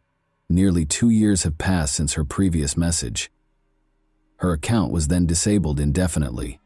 According to acquaintances, the Holden family's dynamics are strange. In August 2018, following another argument, Courtney hurriedly packed her belongings into a suitcase and ran outside. An enraged Judy yelled after her, "Come home!" To which Courtney responded, "I'm not staying here anymore." Those familiar with the family have been baffled as to why Courtney's son calls Judy Mom, and Joshua is called only by his first name, while his biological mother is referred to as Dad. Some have even speculated that Joshua may be the boy's father. Shortly after, a furious Joshua, who was more than 6 feet tall and weighed 300 pounds, dragged Courtney back inside the house. Judy slammed the door. The neighbor said she couldn't help herself. Courtney was a young woman who had led an invisible existence, and that was the last time this neighbor, and perhaps the rest of the family, saw her. She remained. Before neighbors and acquaintances started to worry about her disappearance, it had been almost 2 years. Michael and his current girlfriend voiced concerns regarding Courtney Holden's location in October 2019, 1.5 years after she vanished. After nearly 2 years of not seeing Courtney, the father, who is Courtney's son's father, filed a missing persons complaint with the police on October 24 because he was desperate to see his son. When police arrived at the Holden's house with a search warrant in hand, they were shocked to discover that Courtney was indeed not there. Judy and Joshua had no desire to assist the authorities. After letting the investigators inspect Courtney's room, Courtney's stepmother ordered them to leave the house right away. They even brought in search dogs, but to no effect. According to the Holdens, Courtney fled after leaving her son behind.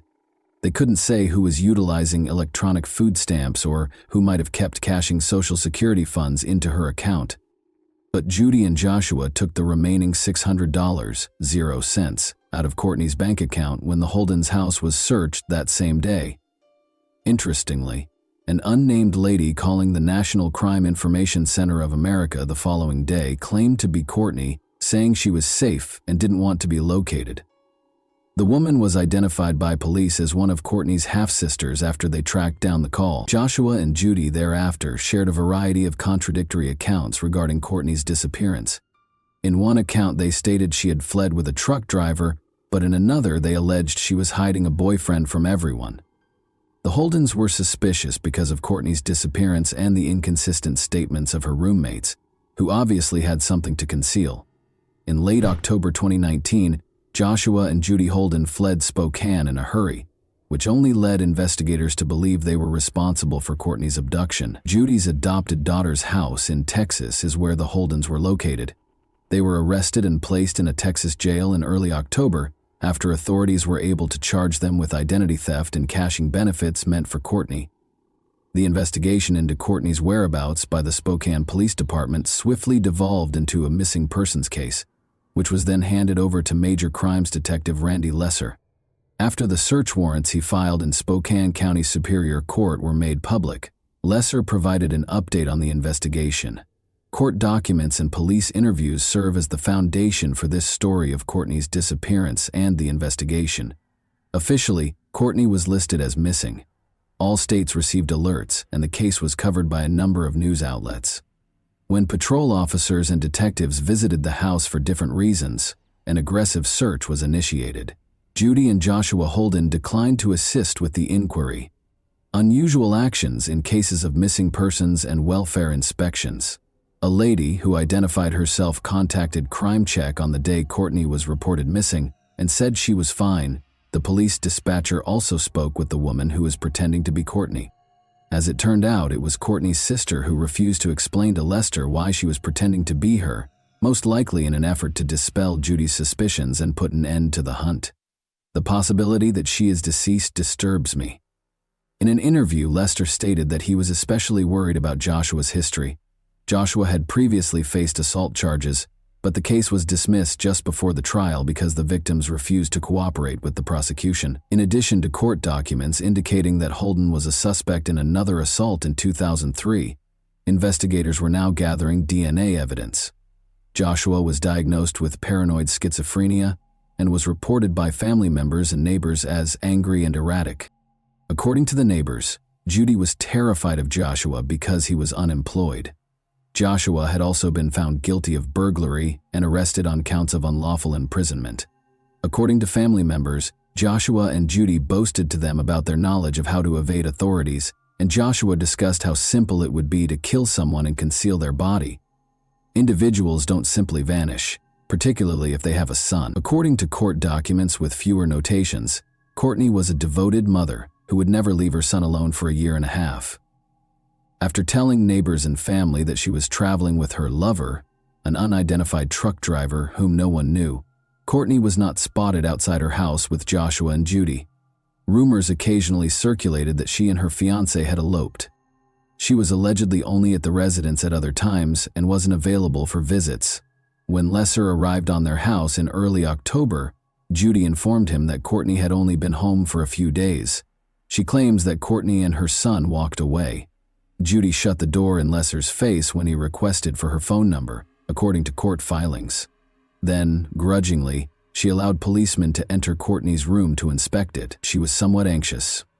According to Lesser, the property was incredibly disorganized, with heaps of possessions occupying every accessible area.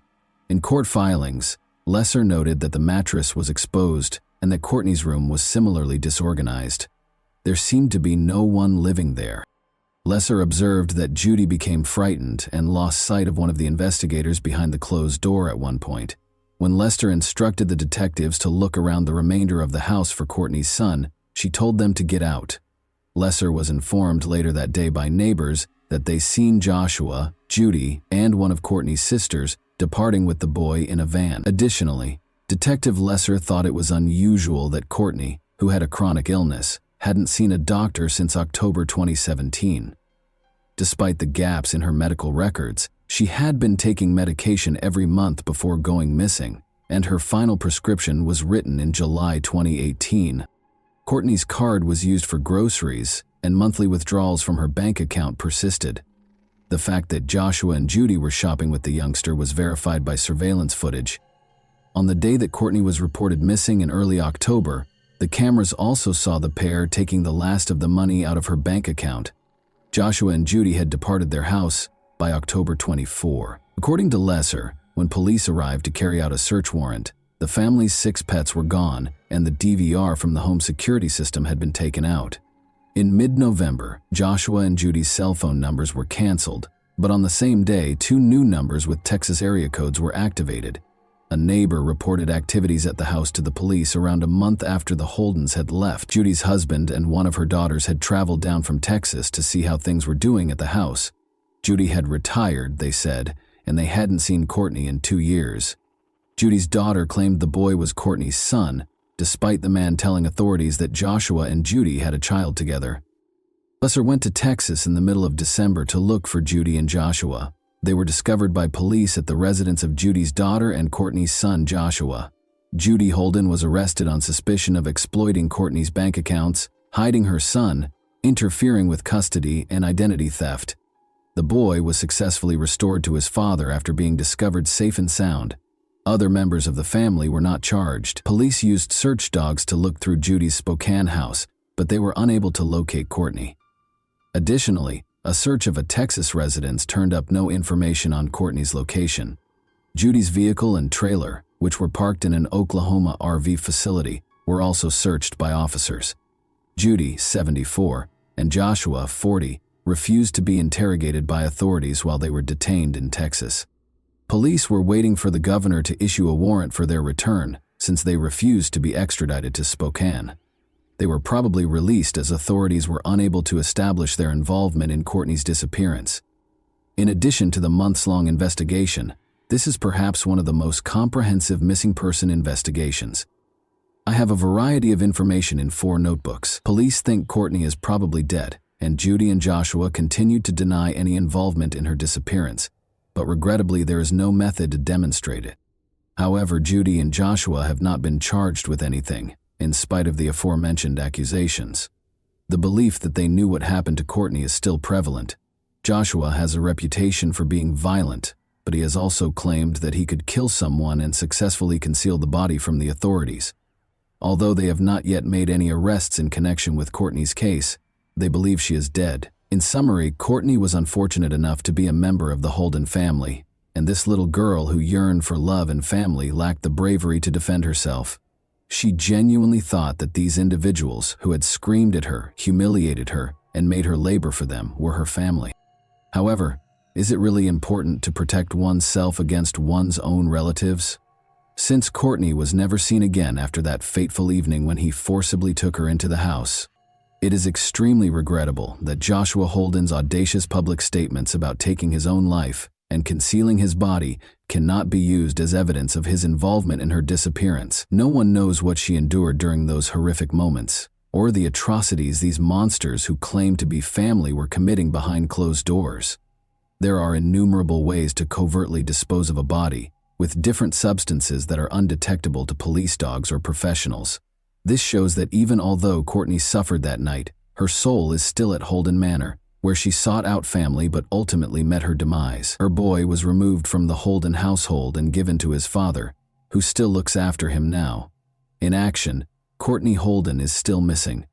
Please get in touch with the Spokane Police Department if you have any information that could help with the investigation. Thanks for watching, everyone. Your support means a lot to me, and you can help my channel grow by hitting that like button, dropping a comment, and sharing this video. Your engagement really makes a difference. See you soon.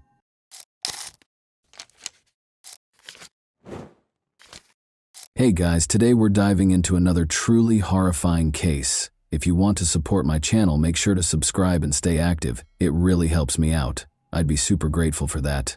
Let's get started. A young woman's lifeless body was found in the state of Morelos on the side of an abandoned road. When they discovered her, the onlookers called the police right away. The body was still. She had obvious bruising and abrasions on her skin, and her clothes were wrinkled and discolored. Authorities were unable to locate any personal possessions or documentation that would have helped identify her in the area. This signaled the start of an inquiry to clarify the events and determine the causes of this catastrophe. Born in one of Mexico City's impoverished districts on July 5, 1995, Ariadna Fernanda Lopez Diaz, despite having few finances, her early years were filled with love and affection. Her mother and her older brother Omar made up her family. Mutual support kept the small family together in spite of the lack of a father figure who was uninterested in his kids. Omar gave Ariadna constant support and became into a protector and role model for her. Because of their strong relationship, Ariadna felt secure knowing that she could always count on someone. Ariadna was well liked by her peers because of her friendly and affable demeanor. She stood out for her genuineness and willingness to assist people, and she had a natural aptitude to make friends. She spent a lot of her school years with close companions, with whom she frequently discussed her future aspirations. But in 2018, when Ariadna was only 23, her mother was afflicted with cancer, leaving her youth tainted by a devastating loss. The family eventually had to confront the inevitable as the sickness advanced quickly. For both Ariadna and Omar, losing her mother was a heartbreaking blow. In addition to deepening their relationship, this catastrophe made Ariadna grow up fast and accept responsibility for her own life. She made sure her mother's presence was always with her by getting her name permanently inked as an homage to her mother. Ariadne had met a young man and quickly started seeing him before to the death of her mother. Ariadne soon found out she was expecting a kid as their romance progressed swiftly. The young couple quickly recognized their paths were separating though, since the arrival of her kid did not provide the stability she had hoped for. Following their separation, they continued to have a cordial relationship while sharing custody of their son. Having a child presented new difficulties. In order to support herself and her son, Ariadna had to juggle the responsibilities of parenthood with her job search. Getting a job at a well-known bar in Mexico City was the first step on this adventure. This place, which was frequented by wealthy customers, had high standards for its employees. Ariadne developed her capacity to communicate with a diverse range of people here. She thrived in her position in spite of the problems, overcoming them with her charm and tenacious work ethic. Her life was drastically altered by the pandemic. Despite losing her job because the company where she worked closed, Ariadne resisted giving up. Instead, she opened her own beauty salon during this time to fulfill a lifelong dream. This endeavor came to represent her will and ambition to create a life free from other influences. Using her vast network and skills, she was able to start a business that gave her a reliable source of income. A new connection came into her life at this period. She clicked with a man she met right away. She found security and happiness in her relationship. Between her spouse, her job, and her son, Ariadne managed her time well. Despite having a busy schedule, she managed to find joy in every new chance. By the time Ariadne was 27, her life had taken on the appearance of a finished puzzle, with each obstacle and accomplishment adding to a picture of tenacity and accomplishment. She had experienced loss, started over, taken care of her son's future, and become independent. But what appeared to be the beginning of a happy chapter was actually the beginning of a tragedy. Vanessa was introduced to Ariadne by mutual connections. Ariadne and her pals went to an event where they first interacted. Ariadne was immediately drawn to Vanessa because she was youthful, lively, and captivating. Vanessa was able to establish a connection with people quite fast. Those who knew her well, however, felt conflicted about her. Her acts frequently shocked people with their unpredictable nature, and beneath her seeming openness were jagged edges. A common figure in Vanessa's social circle was the middle-aged businessman Rautel. Rumors surrounded his reputation.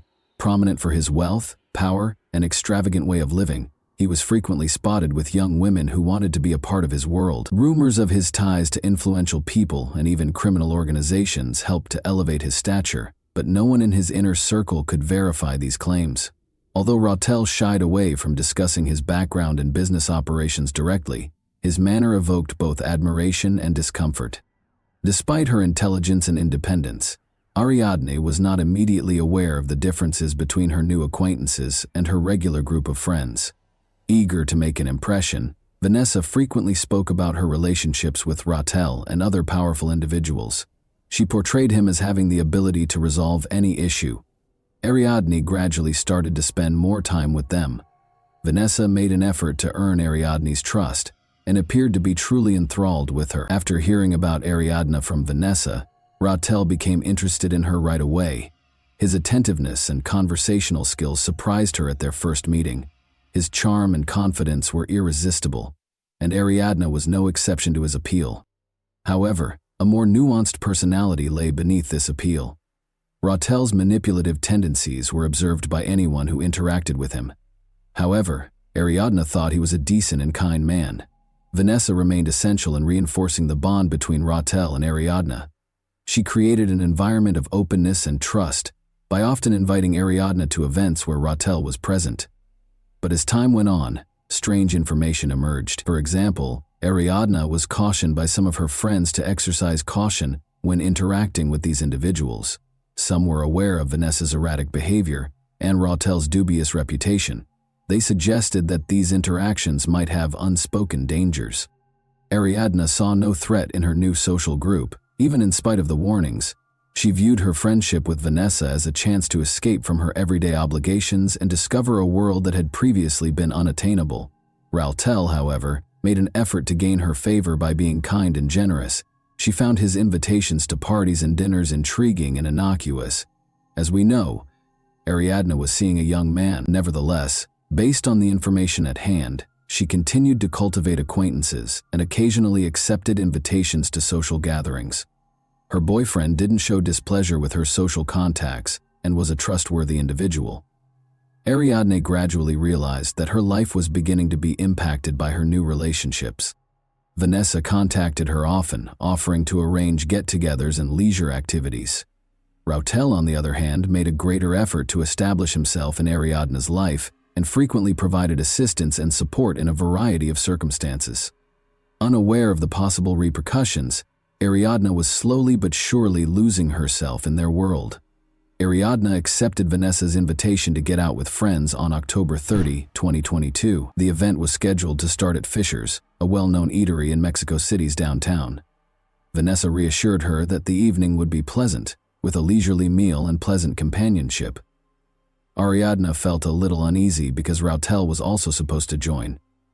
She was beginning to have doubts about him, but she chose not to turn him down since she didn't want to jeopardize her friendship with Vanessa.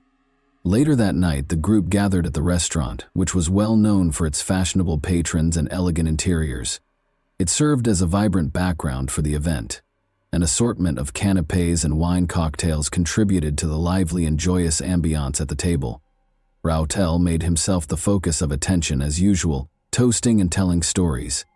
He went out of his way to demonstrate his power and engaged with the waitstaff with assurance. Vanessa encouraged him by interjecting remarks and jokes to keep the discussion going. Following their example, the other guests attempted to match the host's enthusiasm for the evening. Amidst the boisterous atmosphere, Ariadne's actions were particularly noticeable, frequently checking her phone, reading texts, and sending out comments. She didn't seem quite comfortable. She frequently kept her eyes on Rautel, as though she were trying to find some deeper significance in his words or deeds. In an attempt to divert her attention, Vanessa drew her into discussions and urged her to take another cocktail. Ariadne, however, stayed taciturn. Something was bothering her more than the surroundings based on her look. Ariadne shared a mysterious message on social media in the middle of the evening. "Would you miss me if I vanished?"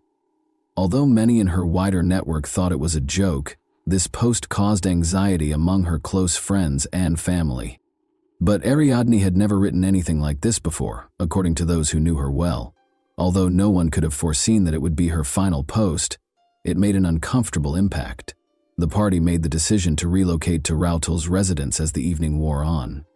Rautel himself made the suggestion, and Vanessa wholeheartedly agreed, stating that it would enable them to spend the rest of the evening in a more private situation. After some hesitation, Ariadne consented, and after Vanessa encouraged her to join the others, they all piled into Rautel's car and drove the short distance to his house.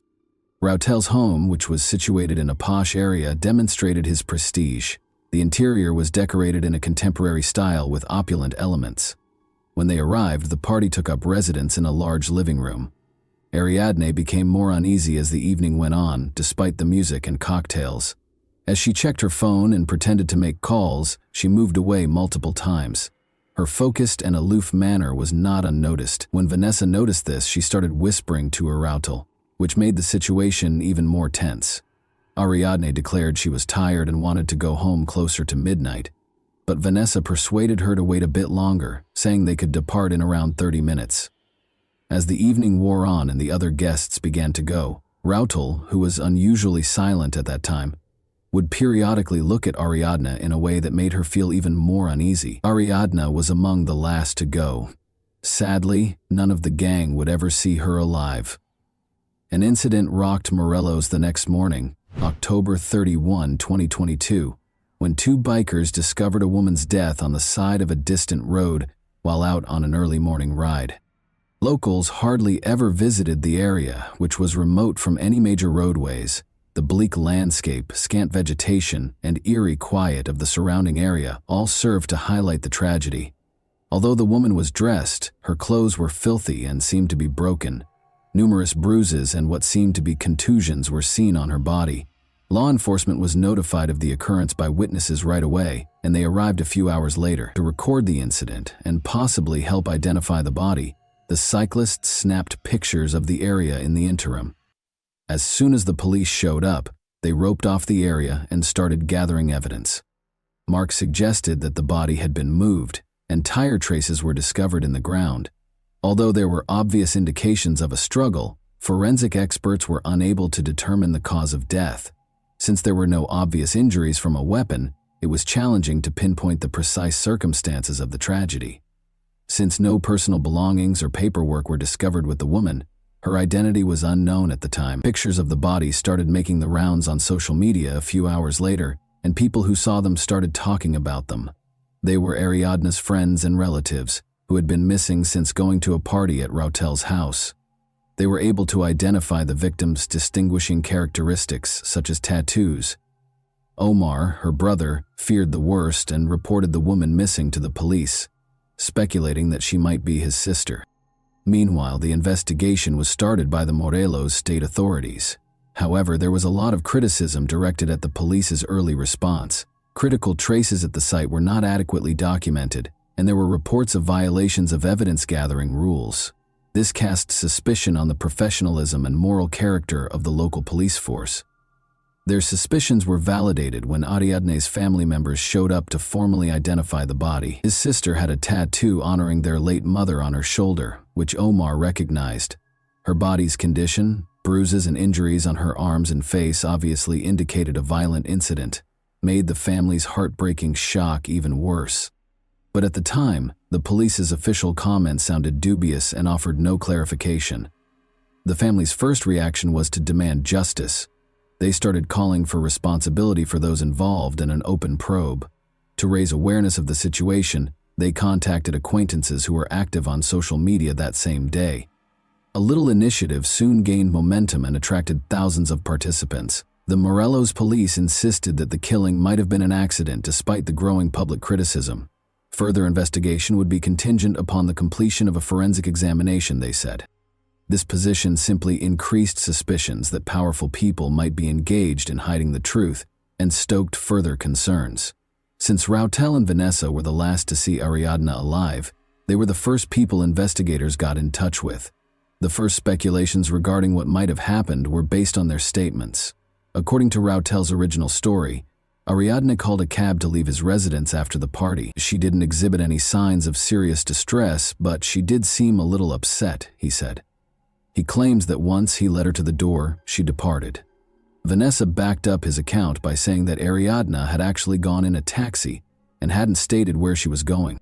But their versions' contradictions soon sparked doubts.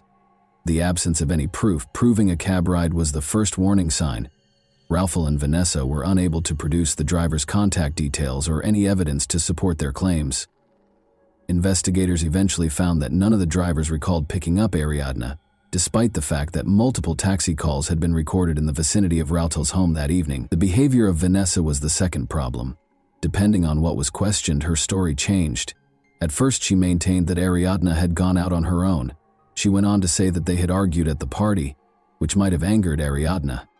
Additionally, in reference to the mysterious social media post Ariadna had written earlier that evening, Ariadna's friends informed police that Vanessa had messaged them in an attempt to imply that Ariadna might have hurt herself. Even though Ariadna's family and close friends initially thought the post, which was published just hours before she vanished, was a joke, investigators started to worry it might be a reflection of her actual emotional condition that evening. Vanessa's increasingly unpredictable behavior was another concerning element. She was attempting to minimize the problem and omit specifics in her texts to Ariadne's pals. She acknowledged in one text that she was scared of being implicated, but she didn't say why. Investigators' suspicions that Vanessa might be hiding important information were further heightened by these indicators. The investigation's preliminary conclusions were equivocal about the precise circumstances surrounding Ariadna's demise, but later investigations by law enforcement and outside specialists turned up important evidence. These conclusions were supported by security footage, text messages found on the suspects' phones, and 2 autopsies. According to the first forensic report in the state of Morelos, Ariadne's death was due to asphyxiation from bronchial aspiration. According to the examiner, she may have died as a result of food and drink getting into her airways.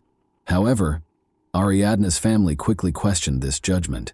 Despite the official conclusions, they drew attention to the many bruises and injuries on her body that were not sufficiently addressed in the report. Under pressure from the family and the public, her family insisted on a second exam. For additional examination, Ariadne's body was moved to a separate forensic facility in Mexico City. The first conclusions were entirely at odds with the findings of the second autopsy. Numerous injuries, including head trauma, bruises, and signs of physical force on her arms and legs, were discovered by experts, indicating that she may have tried to defend herself. These results demonstrated that alcohol was not the only factor in her death or that it was not an accident. Authorities reclassified the case as a criminal conduct when her death was deemed to be the consequence of violent acts. Surveillance footage taken from Rautel's home's parking garage was essential to the investigation. In one video, the morning after the party, Rautel was seen taking Ariadna's motionless body to his car. He was also seen on camera packing her body into the car and driving off. These recordings turned into unquestionable proof linking him to the body's movement and eventual concealment. Investigators found communications about Rautel and Vanessa's behavior after the party after seizing their phones. Attempts to coordinate their accounts for law enforcement and defend their actions to Ariadna's pals were exposed in the texts. Rautel assured Vanessa that everything was under control, but Vanessa voiced worry about the pressure from Ariadna's family. Even specific guidelines on how to respond to inquiries without arousing suspicion were included in one reply. Vanessa frequently implied that Ariadne might have been experiencing emotional turmoil and perhaps considered self-harm in her chats with Ariadne's acquaintances. Ariadne's acquaintances claimed that she was a happy, energetic girl who showed no indications of such tendencies, which ran counter to this story. Suspicion of Vanessa's involvement was heightened by these discrepancies. Investigators came to the conclusion that the earlier allegations of an accidental death or Ariadne leaving Rautel's home freely did not match the evidence from the second autopsy, surveillance footage, and retrieved texts, which provided a better picture of what had happened. The violent nature of Ariadne's death and the subsequent concealing of her body were amply demonstrated by the evidence. These conclusions served as the basis for the accusations made against Rautel and Vanessa, who would shortly stand trial for their crimes. The first person arrested was Vanessa. Investigators found that she had been communicating with Rautel continuously. They talked about avoiding accountability in the days after the incident. The public was closely watching her arrest. Vanessa stated during her first interrogations that she was not responsible for Ariadne's killing. However, her claims were contradicted. Vanessa maintained that she was not aware of what happened following the incident because she had gone to bed early the night before. A fact check of her statements, however, uncovered up contradictions. Text exchanges revealed that she had spoken with Rautel about the specifics and was fully aware of what had transpired. In an attempt to hide her role in the crime's cover-up, investigators also found that Vanessa purposefully erased communications, pictures, and other potentially damaging material.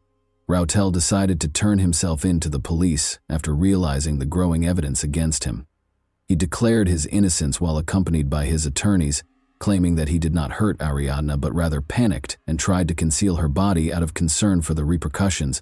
He claims that the morning after the party, he discovered Ariadne unconscious in his house and, thinking she was dead, chose to dispose of the body to allay suspicions. But there were significant questions about his account of what happened.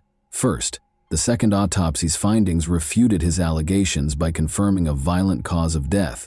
Second, instead of calling for assistance, he was seen on security camera carrying the body while making obvious attempts to conceal his conduct. Furthermore, as the investigation went on, his text exchanges with Vanessa showed a concerted attempt to agree on fabricated accounts of what had transpired. Concerning information emerged regarding possible corruption between Rautel and the Morelos prosecutor's office. The state's first autopsy report had purposefully left out mentions of injuries that were obviously signs of violence. The prosecutor was accused by activists and Ariadne's family of absolving Rautel of responsibility by leveraging their position. Public indignation was sparked by these accusations. An internal affairs division commenced an investigation into potential misconduct, and Mexico City officials began reviewing the Morelos prosecutor's activities. According to some witnesses, Rautel had ties to criminal organizations, which may account for his seeming assurance in evading punishment. The case received a lot of attention and came to represent structural problems in the legal system as well as the need of public pressure in seeking justice. At least one of the suspects knew more about what happened that night than they were ready to acknowledge, according to additional interrogations and evidence gathered. However, neither Vanessa nor Rautel took direct blame. Instead, they centered their explanations on attempts to defend one another's acts. This only served to increase suspicions and was a major contributing cause to their brief detention. A protracted and thorough inquiry was conducted into the causes and motivations behind the tragedy that transpired that evening.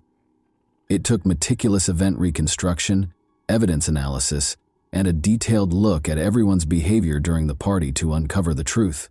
With the help of contradictory testimony, technical information, and the suspect's psychological profiles, a more comprehensive picture gradually started to take shape. Together with mutual friends, Ariadne, Vanessa, and Rautel started that fateful evening over dinner and drinks at a restaurant in downtown Mexico City. Everything appeared normal on the surface: music, laughter, and conversation, but minute nuances suggested underlying stress.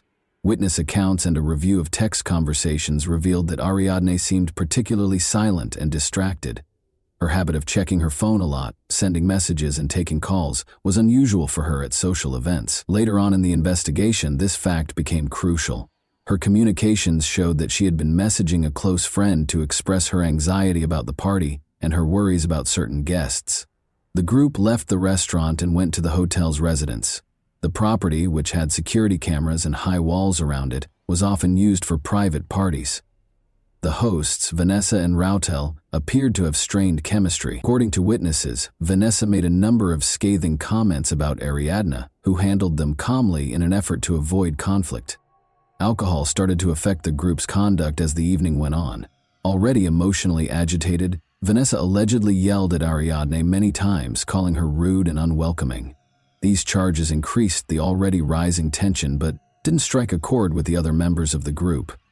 Rautel, on the other hand, was obviously unhappy with Vanessa's actions, but seemed to maintain his neutrality. Witnesses' reports of Ariadna trying to leave the party early the following morning marked a turning point.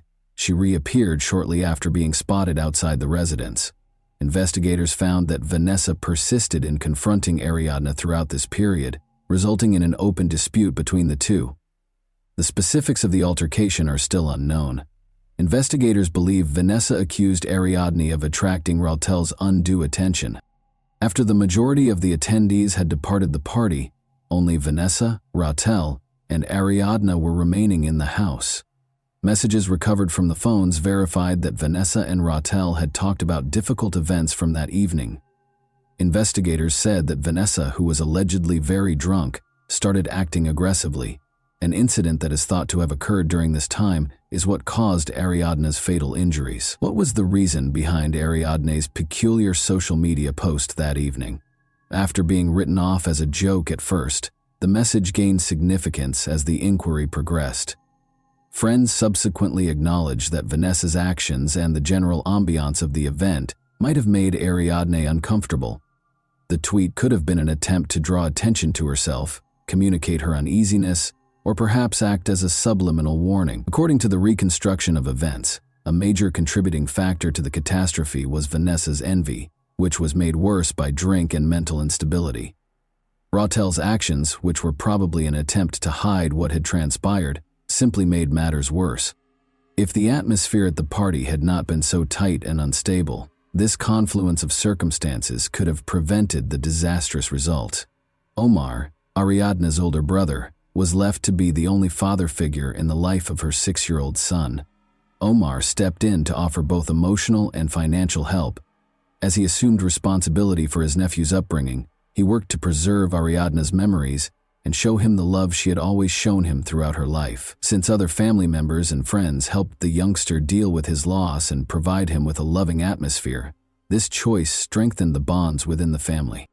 The family of Ariadne continued to be involved in the effort to learn the whole facts regarding her passing. They attracted public attention, started social media campaigns, and planned protests. One noteworthy accomplishment was attracting the attention of foreign media, which contributed to a rise in pressure on the Mexican legal system. The initial judicial proceedings concerning Ariadne's demise turned out to be a crucial point in the fight for justice. The family and their legal team made sure that the case was handled openly and honestly, taking into account all pertinent facts, even in the face of opposition from some authorities. The public and media kept a watchful eye on every stage of the inquiry and trial, making it difficult for any facts to be concealed or misrepresented.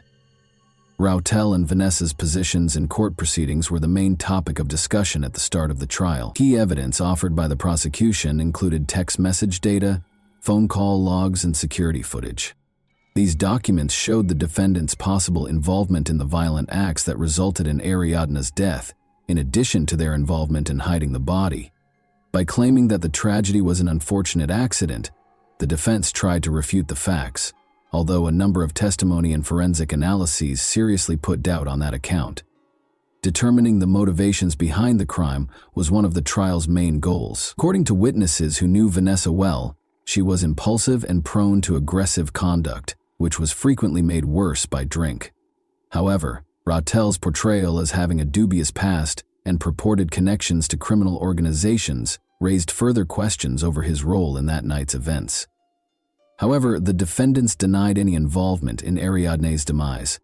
Suspicions were heightened by the fact that their claims contradicted the evidence. The investigation and judicial proceedings in Ariadna's case are still ongoing, so a verdict has not yet been rendered. Prosecutors have charged her with femicide, a felony including gender-based violence that is thought to be an aggravating factor under Mexican law, based on the evidence they have acquired. Both suspects may spend up to 70 years behind bars if found guilty. Thanks for watching, everyone. Your support means a lot to me, and you can help my channel grow by hitting that like button, dropping a comment, and sharing this video. Your engagement really makes a difference. See you soon.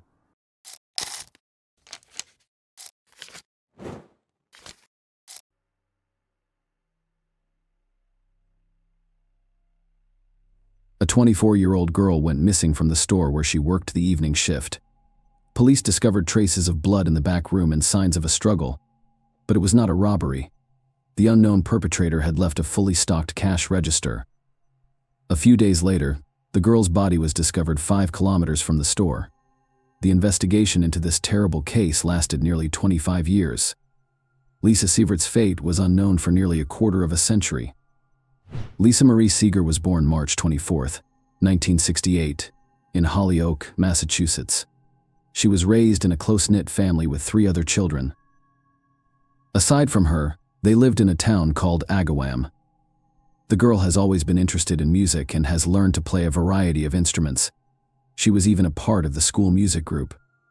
Lisa attended Westfield State University after graduating from high school and earned a teaching degree in 1990. As an intern, she works multiple shifts as a counselor at a children's camp, while also teaching Sunday school at her church. After that, she works as a teacher's aide at Agawam High School, where she previously studied. At 24 years old, she spent the majority of her time working with a group of special needs children. She understood her students better than any other teacher, and she was also very professional, ensuring that each of her students received the best education possible. She also worked part-time at a local card and gift shop. On Wednesday, April 15, 1992, she finished her school shift around 5:30 and went to the store, where she worked until 9 p.m.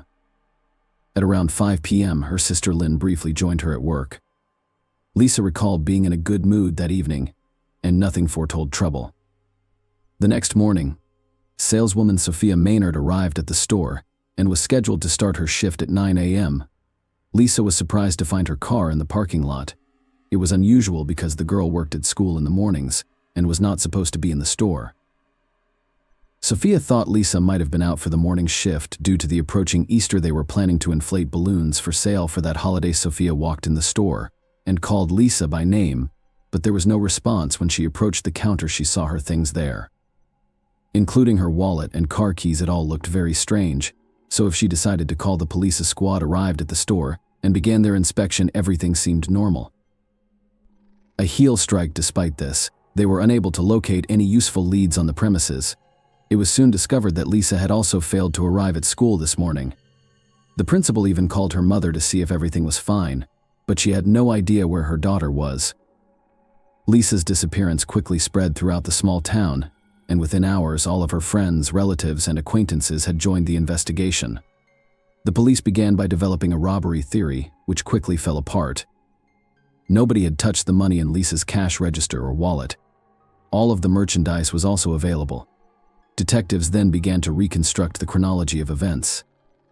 That evening, they learned that Lisa's sister had left the store at around 6 p.m. After talking to employees at neighboring stores, they obtained more information at about 7:20 p.m. Lisa spoke with the owner of the carpet store next door. They discussed a pressing problem with the local parking lot, which was being occupied by bowling alley customers. The owner told her that he himself would not risk voicing his displeasure with the drivers who parked in front of there.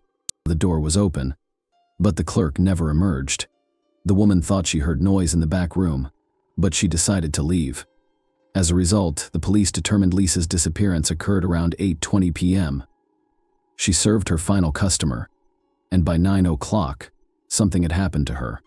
The detectives were to figure out what had happened during those 40 minutes. The local investigators were assisted by the FBI and state police, who coordinated a massive surge. Foot squads searched the area surrounding the store from helicopters. The more distant terrain police dogs were also brought to the store in the hopes of tracking Lisa down. Unfortunately, none of this led to any results.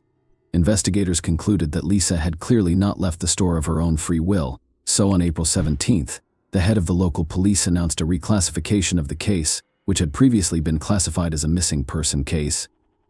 2 days after her disappearance, police were already looking into a kidnapping. On Sunday morning, April 19th, all local churches prayed that Lisa would be found alive and unharmed. It was Easter, but there was no holiday spirit whatsoever. At around 2 p.m., the police received a call. A man was walking his dog on the outskirts of town near Highway 75, walking along a wooden area when he noticed a woman's body and immediately contacted law enforcement. Officers arrived on the scene and identified Lisa Sievert. They found multiple wounds on her body from a sharp object. Later, medical experts determined that the girl had also been abused. Her body was about 5 kilometers from the store, which meant that the perpetrator most likely drove the girl here in a car. A farewell ceremony was held at the church where the girl taught on Sundays. It was attended by nearly 1,000 people. The residents of the small town, who were accustomed to a quiet and safe life, panicked. Many store owners eliminated single shifts, and employees walked each other to their cars. The self-defense sections became overcrowded in a matter of days. In addition, approximately 300 women applied for firearm ownership permits. The entire town feared that an unknown criminal would strike again. The police and FBI were working on the case almost all day and night. It soon became clear that they had obtained a DNA sample from the crime scene that could belong to the killer. They developed a theory that Lisa's boyfriend was involved, but he had an alibi and his DNA did not match the sample. They discovered that the girl's friends, coworkers, and relatives had all undergone DNA testing, but there were still no matches. The police also received numerous tips from local residents. Some reported seeing a suspicious car on the night of Lisa's murder, while others claimed to know the identity of the perpetrator. However, all of these leads led nowhere, and detectives sifted them from the tire tracks on the road near where the body was discovered. The police determined that they were abandoned by a van or large SUV. Detectives questioned all drivers of similar vehicles and were no closer to apprehending the perpetrator, but they did locate a witness who may have seen the same vehicle. At around 9:15 p.m., an employee from a store near Lisa's workplace drove home. Standing at a traffic light, she noticed a large SUV pull off the road and head toward the location where Lisa's body was later discovered. The woman was unable to describe the car in greater detail because it was dark outside.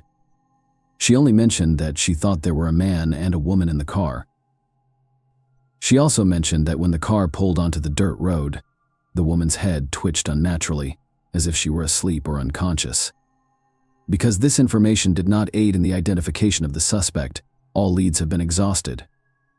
The police continued to investigate the case, but with each passing month, the prospect of solving this macabre mystery faded. It took a year and a half before Lisa's family and friends were given another chance to discover the truth. In October 1993, national television aired an episode about the caves. The popular program aired stories about unsolved cases, which drew a lot of attention. This sometimes resulted in new witnesses for the police. The case got a second wind. Lisa's case was no exception. Within an hour of the broadcast, the police had received hundreds of calls from people with information. As is often the case, the majority of these leads led nowhere, but the police pursued each one thoroughly.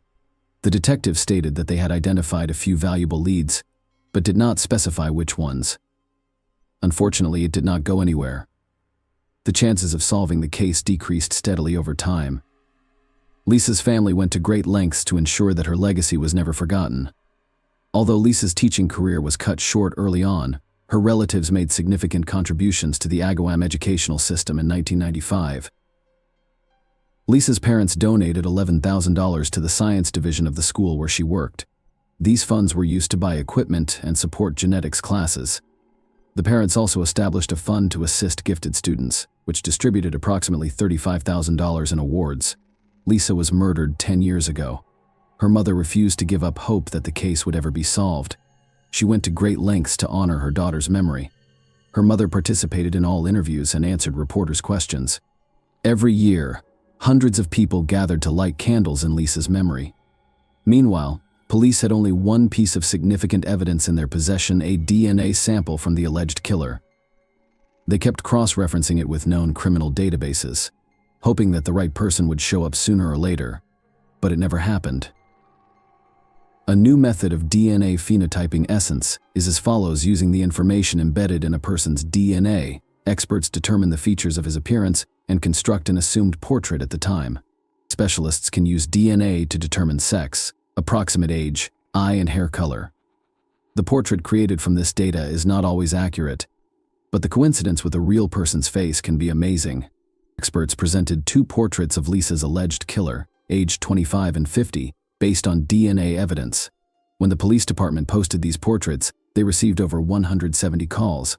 These individuals reported seeing a similar man, but the majority of these leads also led nowhere.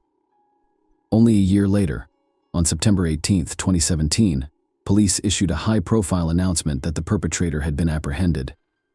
Gary Shara, 49, was the man who revealed himself. The news quickly went viral in the American media.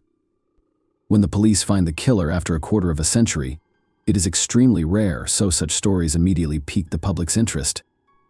Investigators revealed how they located Cher shortly after his arrest. It turned out that the man was considered a suspect in 1993, a year after Lisa was murdered. Remember the federal television program that prompted the police to receive hundreds of calls with potential leads? A lawyer from Seattle was among those who called in. He informed detectives that his client may have information about Lisa's murder. She was a woman in the process of divorcing her husband. They lived in the town of Long Meadow, which was near Agawam. According to the woman, her husband was paying more attention to Lisa Sievert's case. If this murder were on television, he would rush into the room and stare blankly at the screen, completely unresponsive to those around him. As you may have guessed, this man was Gary Shara. He was 24 years old at the time. He was in a very troubled marriage with a 1-year-old son. He and his wife were constantly fighting and had begun divorce proceedings shortly after their child's birth. According to the police statement, they developed a theory that Gary was involved in 1993, but found no evidence to back it up. On the contrary, using his ex-wife as a source of information raised concerns. The truth is that she suffered from a variety of mental disorders and had a long history of alcohol abuse. Furthermore, during their divorce, Gary obtained custody of their son through the courts, but his wife secretly relocated the child to another state. Another important point to note is that this was not the first time former or current wives had called the police, alleging that their husbands were involved in Lisa's murder. Surprisingly, there were many such calls, so the detectives assumed Gary's case was just one of them. However, they questioned him, and the man denied his involvement and refused to provide a DNA sample. Because no one could legally force him to provide a sample, the police were left with few options. Later, detectives compiled a list of all the men interviewed in the case who refused to provide a DNA sample. Gary was among them, and the police called him in for questioning several more times. During the third interview in 2008, it was apparent that Gary was trying not to touch anything, not even the table. He was offered a bottle of water, but he refused. He looked as if he had only one thing on his mind: how the cops wouldn't get his DNA sample. By 2017, detectives had a list of 11 suspects on their hands, including Gary. All of them had been interviewed at various stages of the investigation and refused to voluntarily submit to DNA testing. In fact, there were many more suspects on that list, but through DNA phenotyping, investigators were able to weed out unsuitable candidates. They did not match some of the characteristics that experts determined from the DNA sample of Lisa's killer. In August 2017, detectives gathered all available information and went to court. They asked for an order compelling all the list members to provide DNA samples, and the court agreed. On September 13th of that same year, police went to Gary's apartment to notify him of this obligation, but the man was not home. The door was opened by his neighbor with whom they shared an apartment. The detectives left him their business card and asked him to give the information to Gary urgently. The very next day, something unexpected happened. Gary's current girlfriend came to the police station and reported that he had left 3 letters in her apartment. The researcher was surprised to find an apology to the secret family, as well as a detailed confession of Lisa's murder on 2 sheets. Gary wrote that he had violent and uncontrollable desires since childhood, and that evening he was obsessed with the idea of kidnapping and abuse. Gary, as he stated in a letter, allowed himself to do something horrible while driving past Lisa. The man stated that he did not intend to kill Lisa, but events allegedly spiraled out of his control. Gary stated that he wanted to surrender to the police hundreds of times but was unable to do so due to cowardice. He admitted to having suffered from self-loathing for many years. At the end of the letter, he stated his intention to commit suicide. Police immediately began looking for Gary. and his car was soon discovered in. Another suicide note was found on the windshield of a car in Stafford Springs Hospital parking lot. The man had ingested some powerful drugs, but he immediately got into his car and drove to the nearest hospital, where he was pumped out. When the doctors finished helping Gary, the police arrested him and took him to the station. At the same time, a judge issued a search warrant for both his and his girlfriend's apartments. The police discovered several objects containing his DNA. No one was surprised by the results of the analysis. It matched the killer's sample exactly, as well as several other potentially significant leads. Gary's wife, who had reported suspicions about him back in 1993, died in 2014. However, investigators discovered documents drafted by her lawyer in which the woman revealed numerous gruesome details. One day, Gary told her in plain language that he could not engage in intimacy with her unless he had a knife in his hand. The day after Lisa's murder, the woman called her sister and told her that Gary had come home late at night, was extremely disturbed, and his body was covered with scratches. He also gave his wife a music box and said that he had bought it at the very store where Lisa worked, except according to Gary himself, it was an older woman with gray hair who sold it to him. The problem is that no such employee has ever been there. It is not clear why all these details were not reported to the police in 1993, and it is impossible to find out now. While in custody, Gary suddenly proclaimed his innocence and refused to confess to what he had done. In all likelihood, he was driven by simple fear, but with that kind of evidence, there was no chance of getting away with it. The only thing he was able to achieve was a postponement of his sentence. The trial was not to begin until 2 years later, but Gary, who had been in a cell the whole time, suddenly decided to confess on September 21, 2019. He appeared before a judge and pleaded guilty to the murder of Lisa Sievert. This charge qualified as first-degree murder, and in Massachusetts, a defendant on such a sentence faces life in prison without parole. Lisa's family was present in the courtroom. Her mother, who had waited 25 years to learn the truth, spoke. She thanked everyone involved in the investigation, as well as the ordinary concerned people who had been there for her family throughout. As a result, the killer went on to live the rest of his life. Despite taking a quarter of a century, one of the state's longest-running criminal cases was finally closed behind bars. The harsh reality in such a situation is anything but endless ignorance. Take care, and thank you for watching.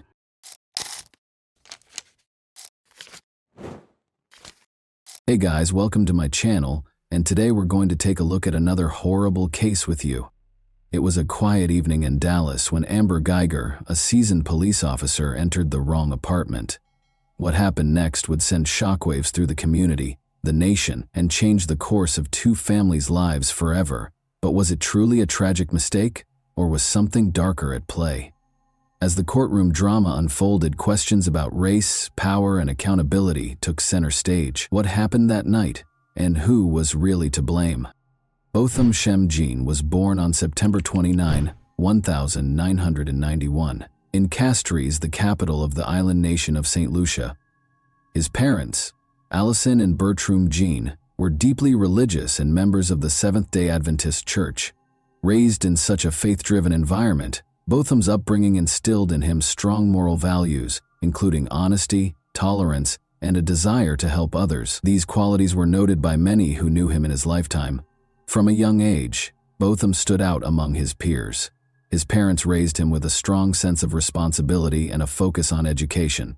In school, he demonstrated exceptional abilities in mathematics and music. At a young age, Botham began singing in the church choir, where his deep and moving voice immediately caught attention. Music became an important part of his life, and the church was a place where he felt supported and confident. After finishing school, Botham decided to continue his education in the United States. He chose to attend Hardin-Simmons University in Texas, where he pursued a degree in accounting. This decision marked an important milestone in his life, as moving to the U.S. opened up new opportunities for professional growth and personal connections. After graduation, Botham secured a job as an accountant in Dallas. His career quickly flourished, and his colleagues highly valued his professionalism and approach to work. For Botham, working at PwC wasn't just a career step, it was an opportunity to contribute to society and provide for his family. He supported his parents, helped the youth in his community in St. Lucia, and dreamed of advancing further in his career. His co-workers remembered him as someone who always brought positivity and inspiration to the team, fostering a strong sense of camaraderie and striving for the best results. But it wasn't just his professional life that mattered to Botham. He was actively involved in the life of his church in Dallas, where he was part of the music group and often spent time with friends from the community. He found joy in simple things, cooking dinners for his friends, organizing parties to maintain friendships, and always sharing his sincere smile and support with others. His life was filled with plans for the future, full of optimism and a drive to achieve even greater things. Amber Geiger, on the other hand, came from a small town near Dallas. She was born on August 9, 1988, and grew up in a family where discipline and hard work were strongly emphasized. From an early age, Amber dreamed of becoming a police officer. Her father worked in local law enforcement, and she knew she wanted to follow in his footsteps to help people and bring order to society. Amber pursued this dream after high school by enrolling in the police academy.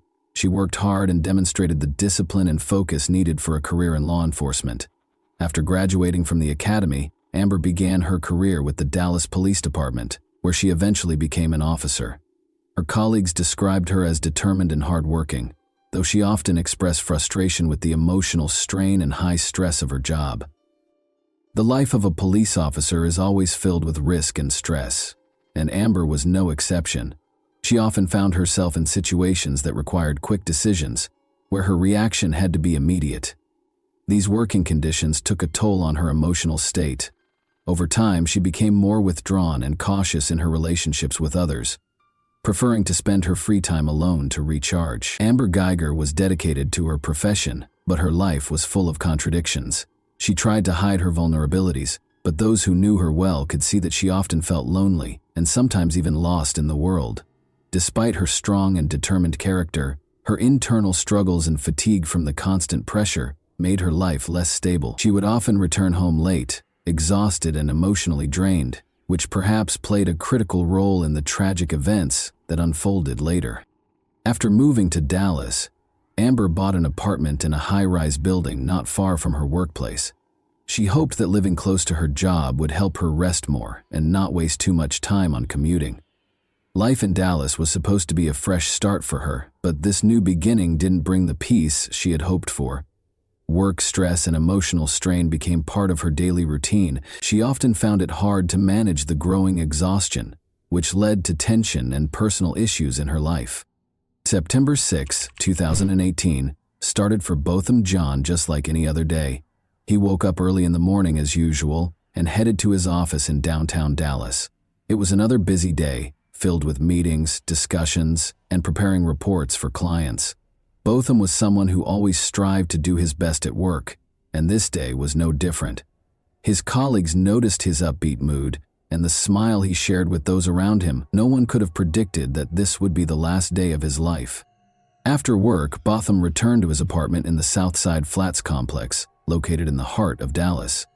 His apartment was his sanctuary, a place where he could unwind after a long day.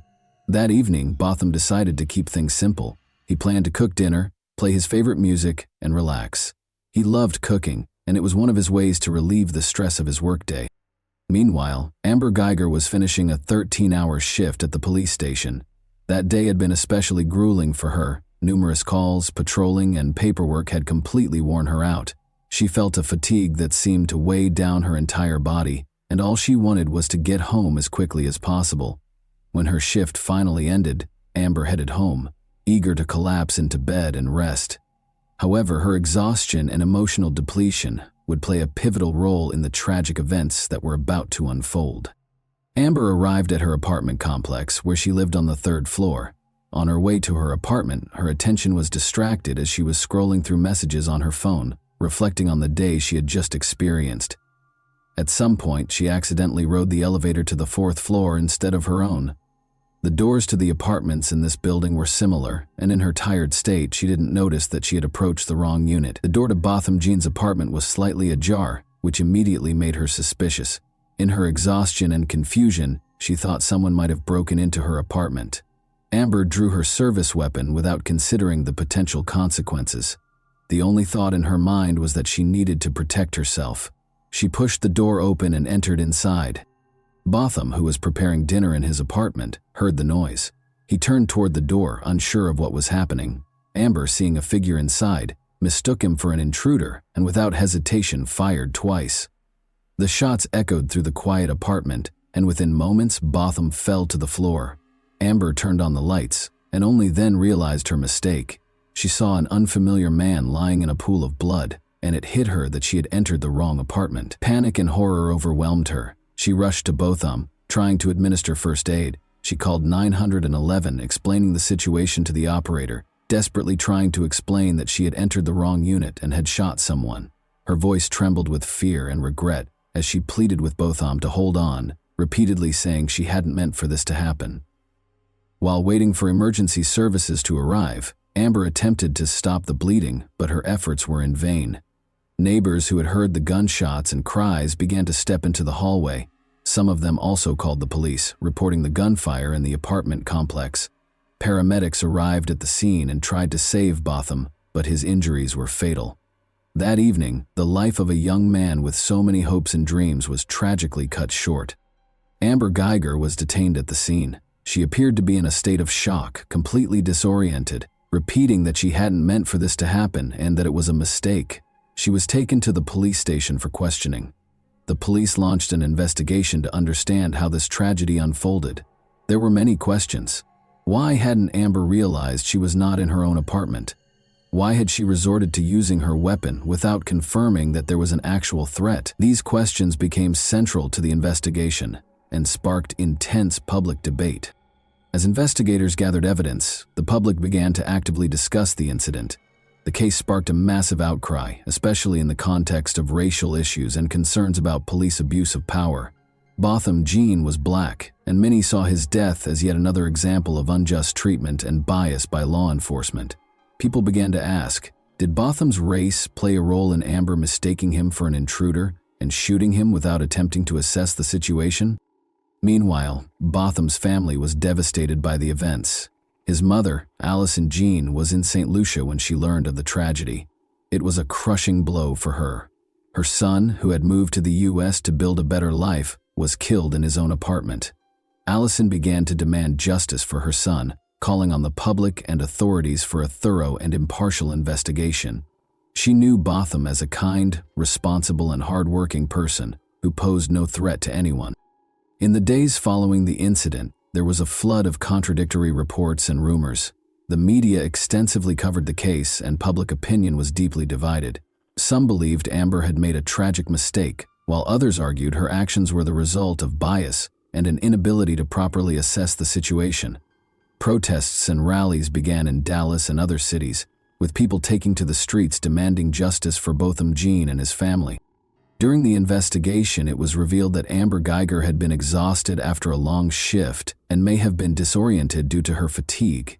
Her defense attorneys argued that she acted in a state of stress and fear for her life. However, the prosecution maintained that her actions were inexcusable for a police officer who should be able to control their emotions and make sound decisions, especially in situations involving the use of a weapon. Witnesses who lived in the apartment complex testified that they heard screams and gunshots. Some of them tried to figure out what was happening, but no one expected such a tragic outcome.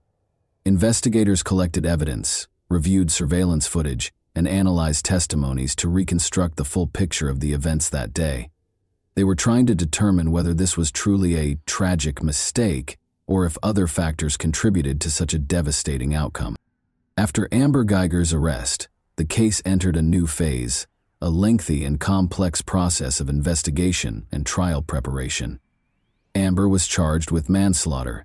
During the investigation, her attorneys argued that her actions were a tragic but unintentional mistake caused by extreme exhaustion following a long shift. However, the prosecution maintained that Amber's actions were unacceptable for a trained police officer who was expected to assess situations carefully and avoid unnecessary use of force.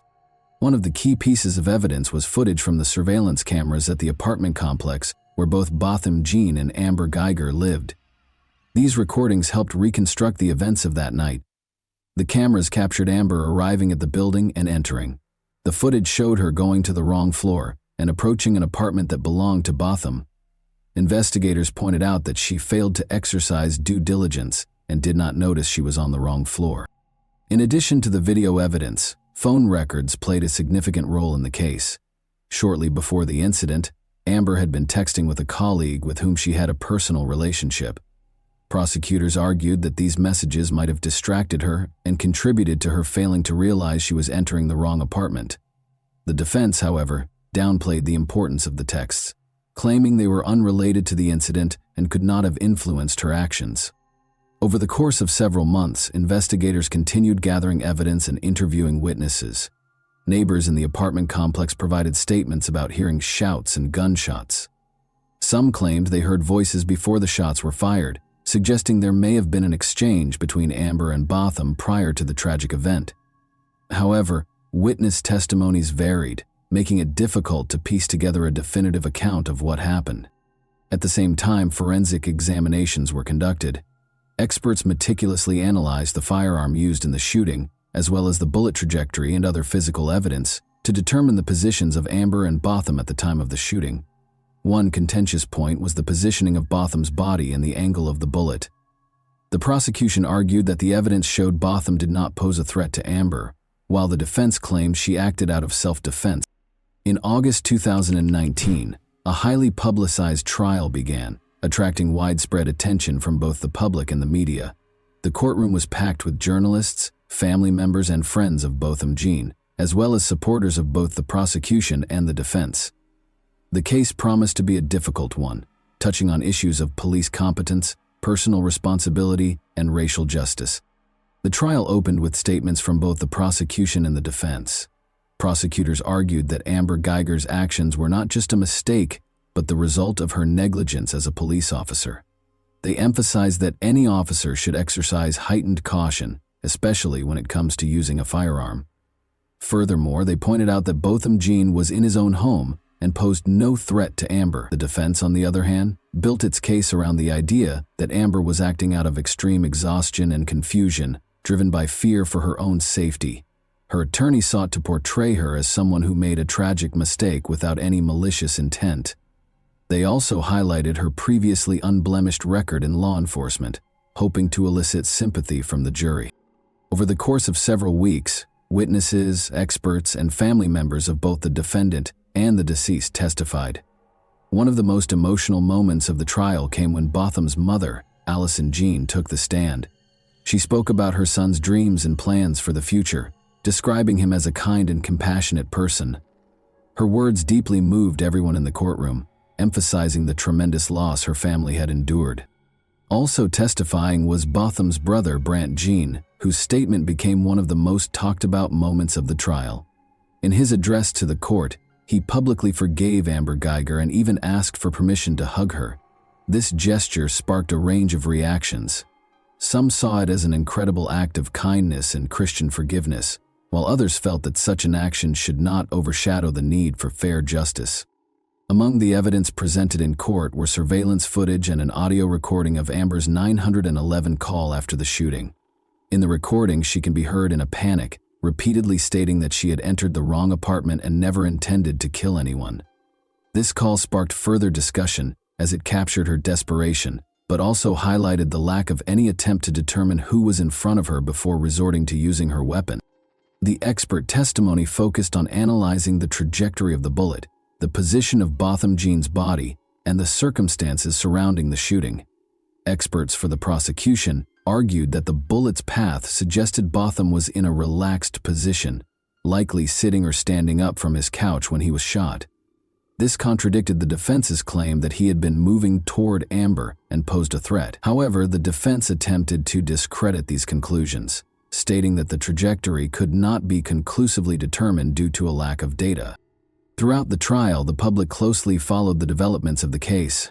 Protests and rallies continued, with activists calling not only for a fair sentence for Amber Geiger, but also for police reform to prevent similar incidents in the future.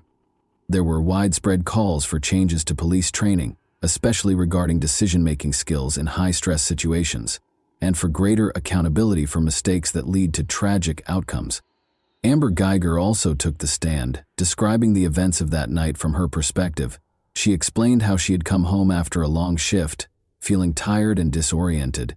She claimed that she genuinely believed she was in her own apartment and thought Botham was an intruder who had broken into her home.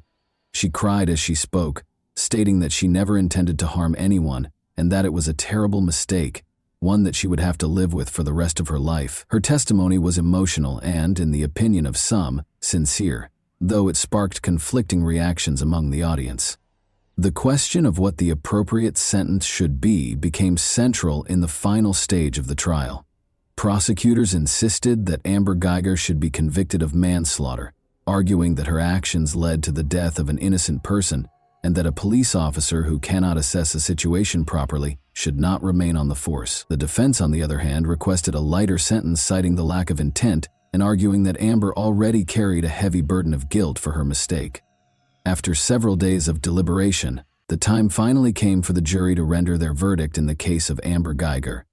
Tension filled the courtroom as all eyes were on the judge and jury, who would decide whether the former police officer was guilty of causing Botham Jean's death. For many, this trial had become a symbol not just of a personal tragedy but also of the deep-rooted issues within American society: racial bias, abuse of power, and a lack of accountability within law enforcement.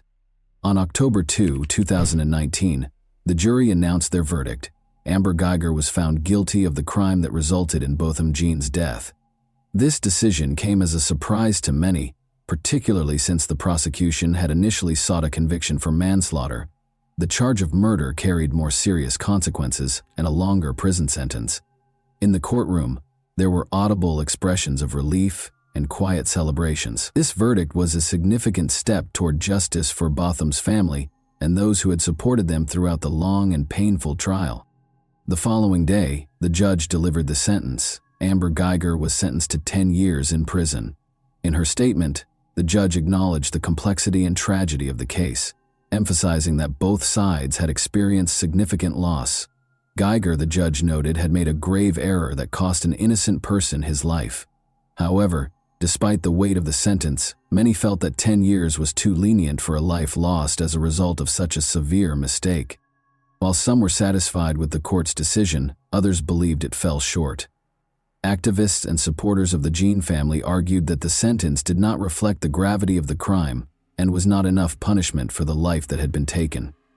Protests continued in Dallas and other cities, with many calling for further reforms in the criminal justice and law enforcement systems. This case became a symbol of the fight for justice and brought renewed attention to the challenges Black Americans face in interactions with law enforcement. Amber Guyger herself remained in shock following the verdict and sentencing.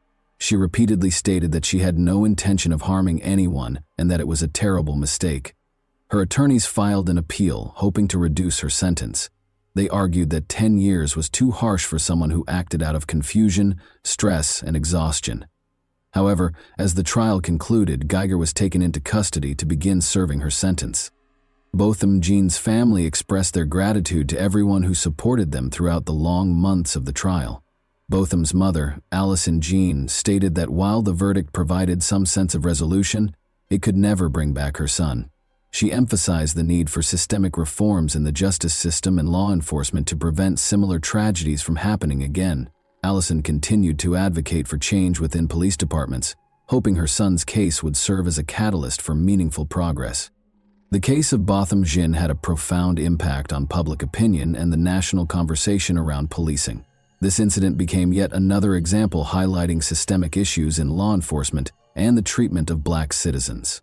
In response to public pressure, several states began considering legislative initiatives aimed at improving police training, particularly in situations involving the use of force and community interactions. Calls grew louder for increased accountability for officers' actions, and mandatory training programs focused on racial and cultural competency. Additionally, the Botham Jean case inspired the creation of organizations and funds dedicated to supporting families of victims of police misconduct and advocating for law enforcement reform. These groups provided legal and emotional support while spearheading campaigns to raise awareness about racial discrimination and abuse of power. Allison Jean became an active participant in these initiatives, using her personal story to fight for justice and systemic change. As time passed, Amber Guyger continued to serve her sentence in prison while awaiting the outcome of her appeal. This case not only shattered the lives of two families, but also left a lasting mark on American society. The tragic mistake that led to Botham Jean's death served as a stark reminder of the need for reform and the importance of law enforcement officials making sound and responsible decisions, especially in life and death situations. The story of Botham Jean and Amber Geiger remains one of the most discussed and impactful cases in recent U.S. history. It underscores the profound consequences of poor judgment, particularly when exercised by those in positions of power. While justice, according to many, was only partially achieved, the case left unanswered questions and became a symbol of the ongoing fight for equality and accountability in America. And that wraps up today's chilling story. If you enjoyed this video, don't forget to like and subscribe so you never miss a new upload. Also, let me know in the comments what part of this story shocked you the most. Thank you for watching, and I'll see you in the next video.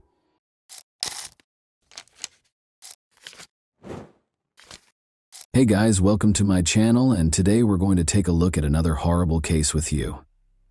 When 16-year-old Carol Sue Klaber was discovered strangled to death on June 5, 1976, her family and the entire northern Kentucky community were left in shock and desperation. The case remained unresolved for decades, with no leads or suspects until the advent of new technology, which was essential in resolving this mystery. How did the murderer escape punishment for so long? And who might have done this to Carol? We'll explore the enigmatic case of Carol Sue Klaber today. This 46-year-old cold case was ultimately resolved in 2022. Let's get straight to the heart of this conundrum then. The U.S. state of Kentucky contains the county of Boone. Daniel Boone, a pioneer, was honored with the county's name when it was established in 1798.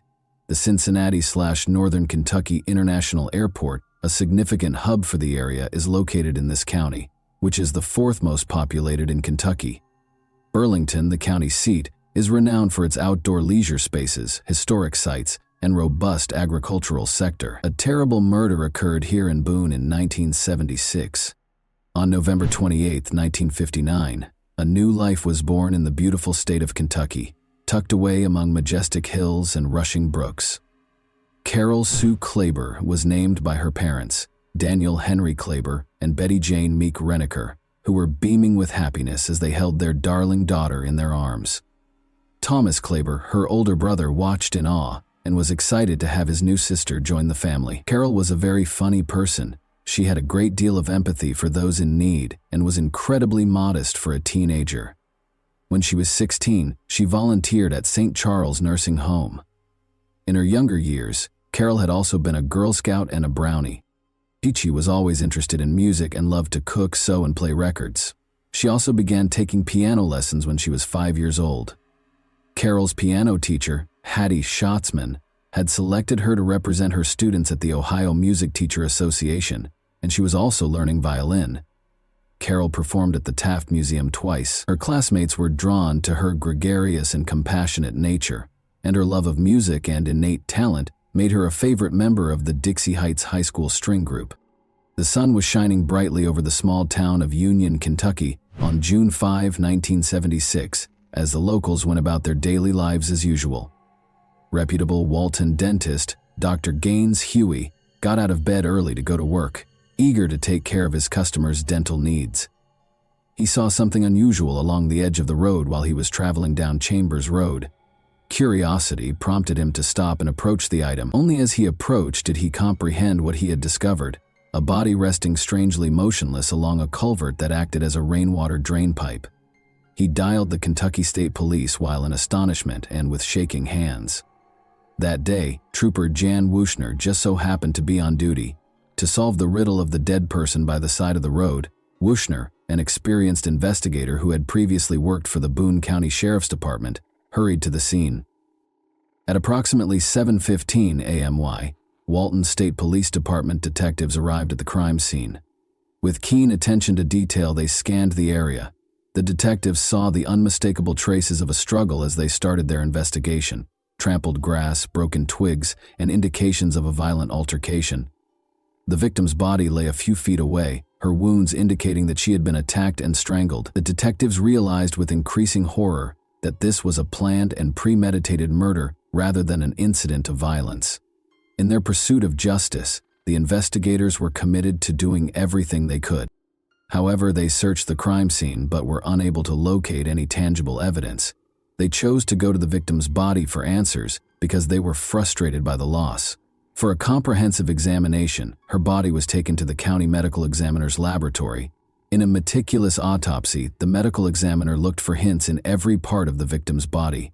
Every cut, bruise, and wound was meticulously recorded, and every hint was meticulously examined. The autopsy's findings exposed the harsh reality of her demise. It appeared from the evidence that she had been severely beaten. The marks of a tire iron used relentlessly were visible on her torso. The examiner saw the severe cuts on her scalp, which were probably from a harsh object, and the once beautiful face was now warped by swelling and bruises. Her unfortunate and premature death resulted from irreversible damage caused by the crushing blow to her head. There were also clear indications of severe bodily trauma and abuse. Asphyxia brought on by hand strangulation and blunt force trauma to the head was finally identified as the cause of death, which was a devastating moment for everyone concerned. The investigation became even more urgent after such savagery was discovered.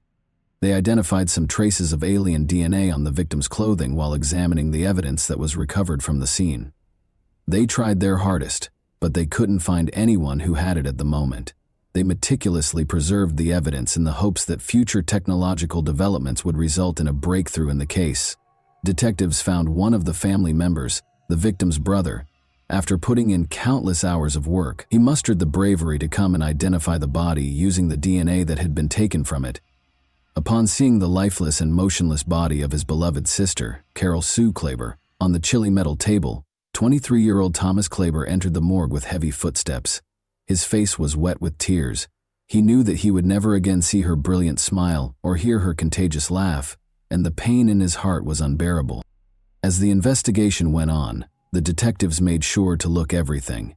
They searched the neighborhood, knocking on doors, talking to locals, and obtaining any information that would shed light on the terrible event.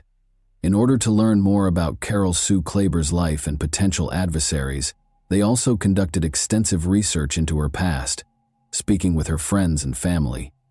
Investigators discovered that for the Klaber family, June 4, 1976 was just another day. With a smile on her face and the wind in her hair, 16-year-old Carol Sue Klaber got on her bike and cycled about town.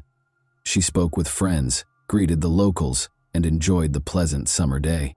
She intended to meet a friend at Zeno's Hyde Park restaurant later that night. She left her house at 5:30 p.m., but as the sun started to drop, Klaber was driven home by a young man in a sleek Chevrolet Monte Carlo.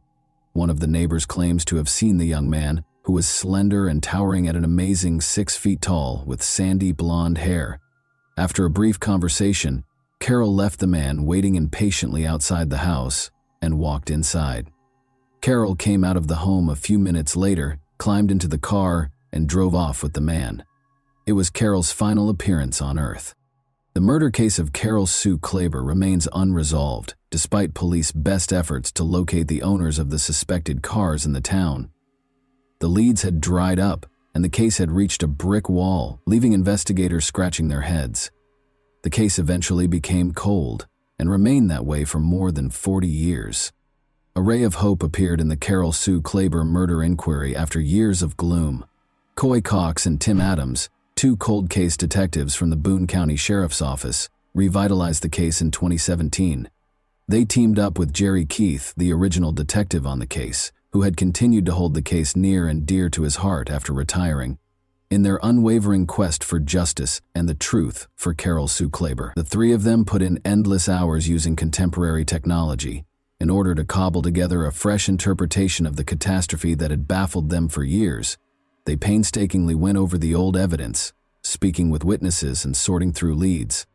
They started their inquiry by looking into the two main suspects Keith had previously named. The initial suspect was a man with a history of auto theft whose car looked eerily similar to the one in which Carol was last seen. This individual was the target of the detectives, who scrutinized him closely in an attempt to get any useful information. The man denied any involvement in Carol's murder, even though he was a suspect in the case. He confided in the detectives about his previous transgressions, but he maintained his innocence in Carol's death. Thus, the police took his DNA and compared it to the DNA recovered from the victim's clothing in 1976. Following the anxious wait for the findings of the DNA tests, Cox and Adams finally called the man in December 2018. Since his DNA test was negative, he was no longer considered a suspect in Carol's murder. The realization that he could finally breathe easily and start over made the world feel lighter. Cox and Adams then returned their focus to their unrelenting hunt for the murderer. They had to start over because the leads on their first suspect had dried up. However, in 2020, they made the decision to pursue their second suspect, who had been found guilty of a violent sexual assault in the same neighborhood just 2 years prior to Carol's 1978 murder. He was now 77 years old and went as Michael Dean Tate. In order to strengthen their case against Michael Dean Tate, Cox and Adams contacted the victim of the 1978 assault in 2020 to get her version of what happened. Her name would not be revealed, but she remembered the night clearly, when she was viciously attacked in her own garage at around 2 in the morning on October 1, 1978. She remembered the eerie darkness of the Park Hills night. The victim remembered how, despite her best efforts to fight and scream, her attacker appeared to take a sadistic pleasure in causing her pain. But the attacker left her injured and broken alive after 2 hours of suffering.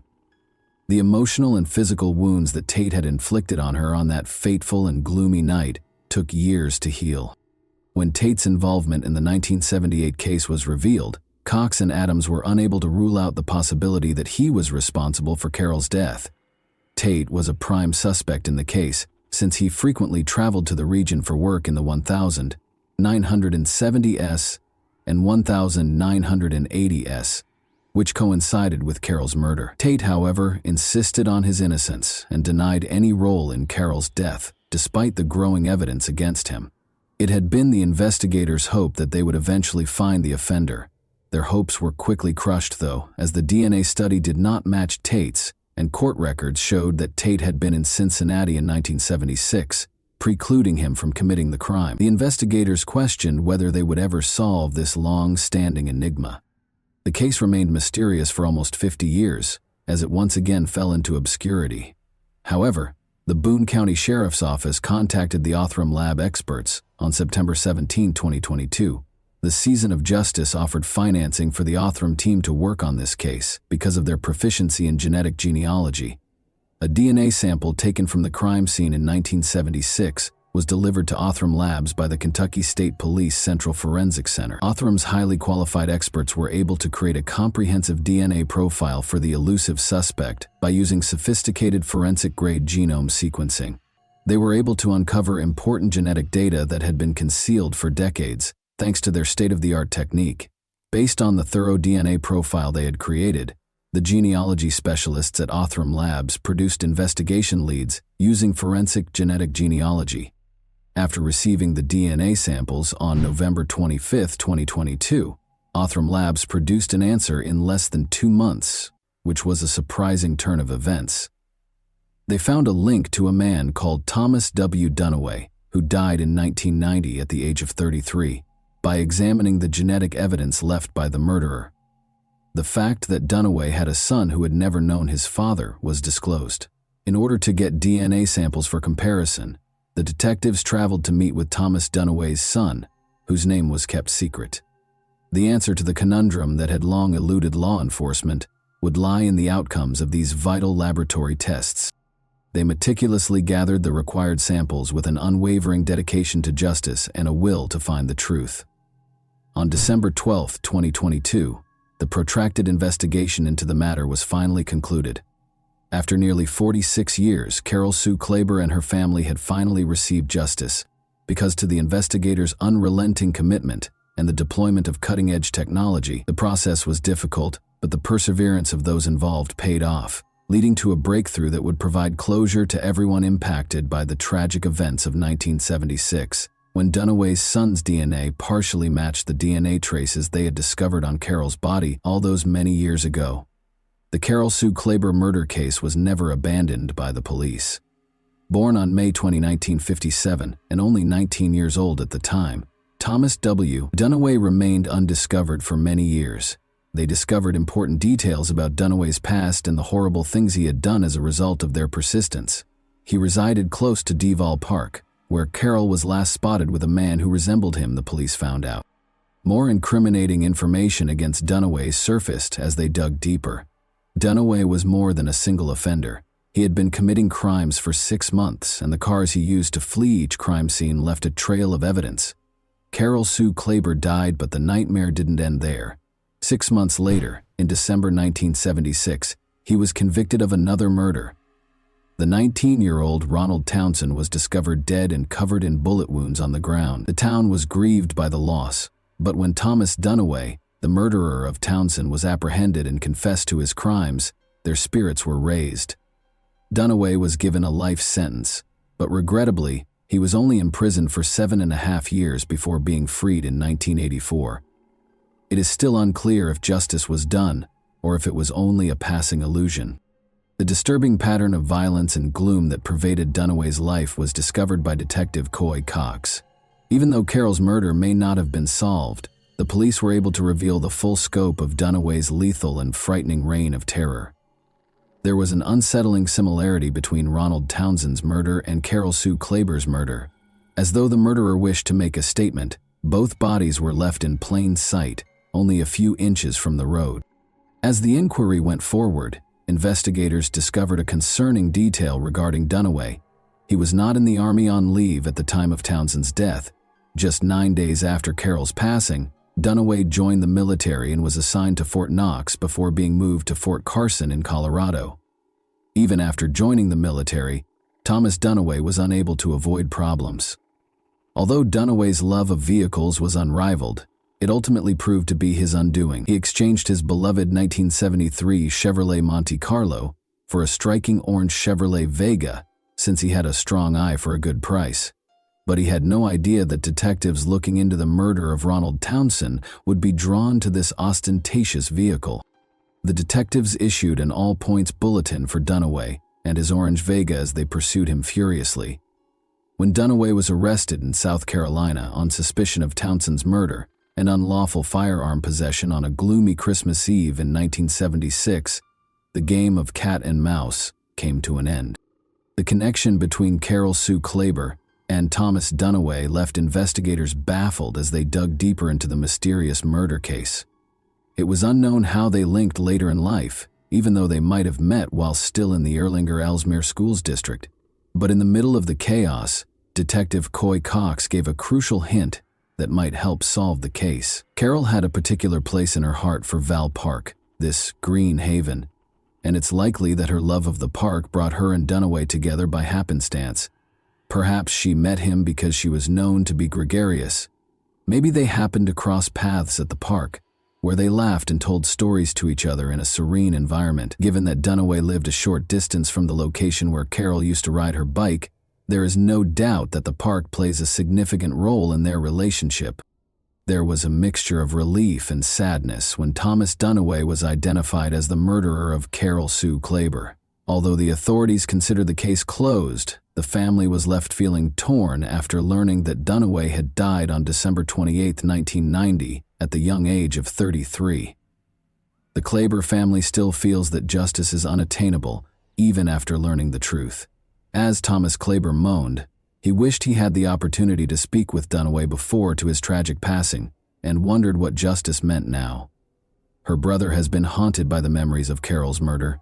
He has been carrying that burden for nearly 50 years. He was never completely able to get rid of the worry that his family would experience another tragedy. He calls his 28-year-old son Daniel late at night to check on Since. He is constantly concerned about his safety. In the same way that he lost his sister, he fears losing everyone else he cares about. He is reminded of the value of each moment and the significance of cherishing people we love by this terror, which holds him fast like a vice. The thought of disrupting his sister's last resting place was intolerable to Thomas Klaber. His heart ached at the idea of upsetting her sound sleep in order to find her killer. Fortunately, investigators discovered an alternative. They were able to exhume Carol Sue's killer's body rather than her remains. Thomas has found some small comfort in the knowledge that his sister's grave has not been disturbed, even though it may not be the justice he had hoped for. For Thomas, the knowledge that his sister can now finally rest in peace and the little triumphs are what matter. Detective Cox's recent court order to exhume Dunaway's body for DNA testing demonstrates his unwavering commitment to pursuing justice. Entering the DNA into CODIS might mark the start of a new chapter in the fight for justice. and Cox is prepared to face any obstacles that may come up. Carol Sue Klaber's killer cannot be convicted in a court of law, but justice was ultimately served for her after nearly 50 years. Lewis Kelly, the Commonwealth Attorney for Boone County, has declared the matter concluded. Detective Cox revealed the bittersweet experience of telling Carol's brother that the culprit had been found after all these years, and the news made him cry. The closure that comes with knowing the truth provides a tiny comfort in the face of such a tragedy, even though the past cannot be changed. By identifying the killer, Thomas W. Dunaway, Detective Coy Cox and his team were able to finally solve the 46-year-old murder mystery of Carol Sue Klaber. This case demonstrates how committed law enforcement is to seeking justice for victims and their families, regardless of the length of time required. And that wraps up today's chilling story. If you enjoyed this video, don't forget to like and subscribe so you never miss a new upload. Also, let me know in the comments what part of this story shocked you the most.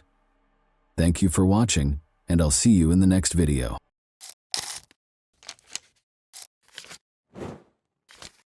Hey guys, welcome to my channel, and today we're going to take a look at another horrible case with you. Why do some young women marry men who are significantly older than them? Rosanna Galliano's story wasn't the only one. A young college student married a man her father's age after falling in love with him. But this union's tragic demise stunned Argentina as a whole and became one of the most talked about subjects in the media. Who was Galliano? Rosanna? On November 24, 1978, Rosanna Edith Rodriguez Galliano was born in a Buenos Aires suburb.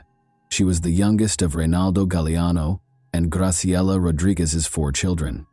Rosanna grew up with her sister Monica and her older brothers Oscar and Gustavo. From their early years, the siblings had a close bond. Her father was a skilled mechanic who ran a small auto repair business. Her mother had previously taught at a nearby high school, but she chose to quit teaching after having children in order to focus on taking care of the family and raising her children. According to everyone who knew Rosanna personally, she was a happy, vivacious, and outgoing young lady. She participated actively in dance, had lots of friends at school, and was talented at drawing. One day, she hoped to pursue a career in interior design or art. After graduating, she enrolled at Argentina's National University of the Arts because she was determined to achieve her goals.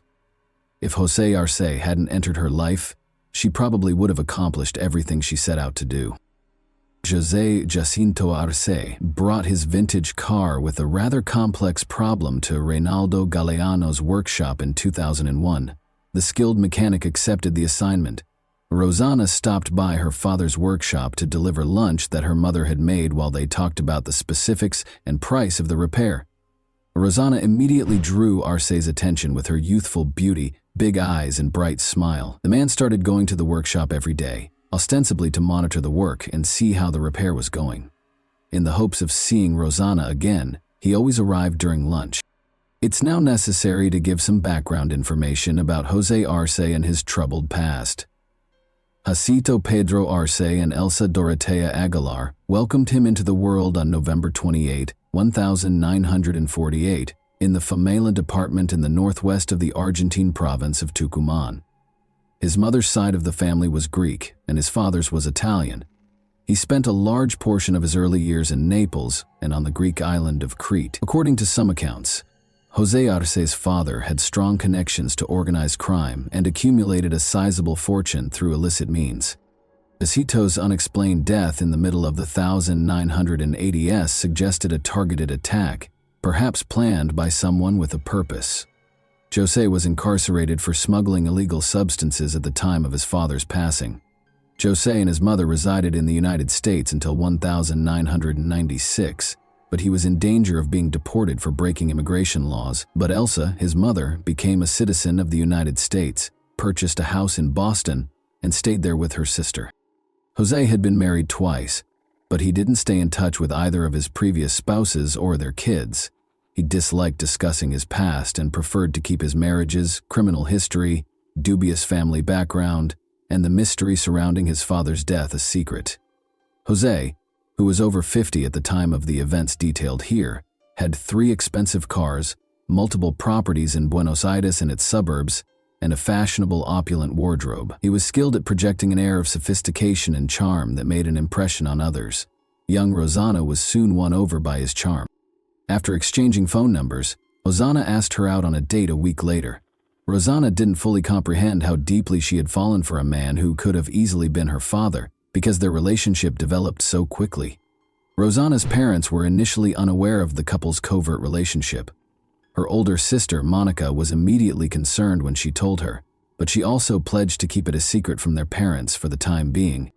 José showed up at the Giuliano home 6 months later to formally request Rosanna's hand in marriage. Rosanna was only 22 years old at this point, and he was 52. The proposal surprised her parents, who were unsure of how to respond. Graziella, Rosanna's mother, drew her aside and asked her bluntly if she really intended to wed this much older man. After a brief hesitancy, Rosanna informed her mother that she was prepared to marry José because she loved him, but Graziella had a feeling something wasn't quite right. Her daughter looked nervous, angry, and even afraid. José most likely exerted pressure on Rosanna to agree to his proposal. José, however, asserted that their 30-year age difference did not deter their love or prevent them from beginning a family. 7 months after first meeting, the couple got married at the end of 2001, and Rosanna moved in with José. Everything appeared to be ideal at first. José seemed to truly love and care for his young bride. He planned a lavish wedding reception, bought Rosanna pricey presents, and planned a romantic honeymoon by the sea. The spiraled downward. Geronimo, a son, was Rosanna and José's first child together, born in 2002. However, significant issues started to surface in the family after the birth of their child. By controlling Rosanna's every action, José effectively imprisoned her in their house. He kept tabs on all of her phone conversations, and she was prohibited from communicating with her own family members as well as friends. Rosanna initially made an effort to hide her problems from her family. She hoped the problems in her marriage would be resolved and felt she could manage the situation on her own.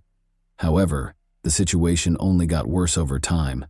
José showed himself to be a controlling tyrant who was prone to violent outbursts and was jealous and cunning. In addition to verbally abusing Rosanna and disparaging her family, he even implied that she should be thankful for everything he did for her by saying that he had chosen her out of the trash.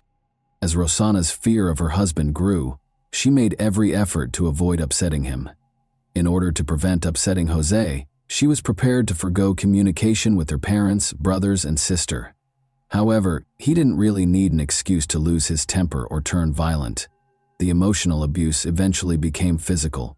José started using his fists to strike out nearly daily, and it was evident that he relished the authority it bestowed upon him.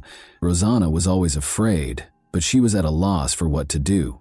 She foolishly thought that her husband would stop torturing her and that the issue would eventually resolve itself. However, things only got worse.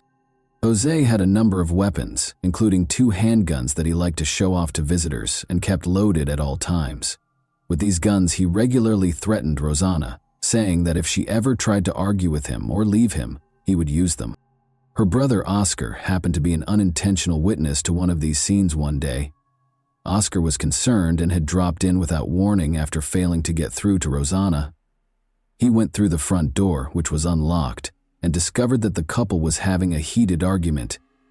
José slapped Rosanna several times while insulting her and her family before drawing his gun. He held the barrel to her face, took her by the hair, and jokingly mentioned how much he would like to pull the trigger.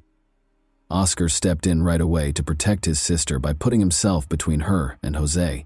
He insisted that Rosanna gather her belongings, take the child, and accompany him to their parents' house, threatening to call the police.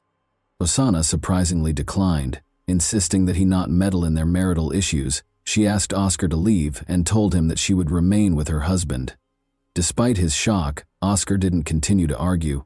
Though he wasn't quite ready to go, he left the house in silence.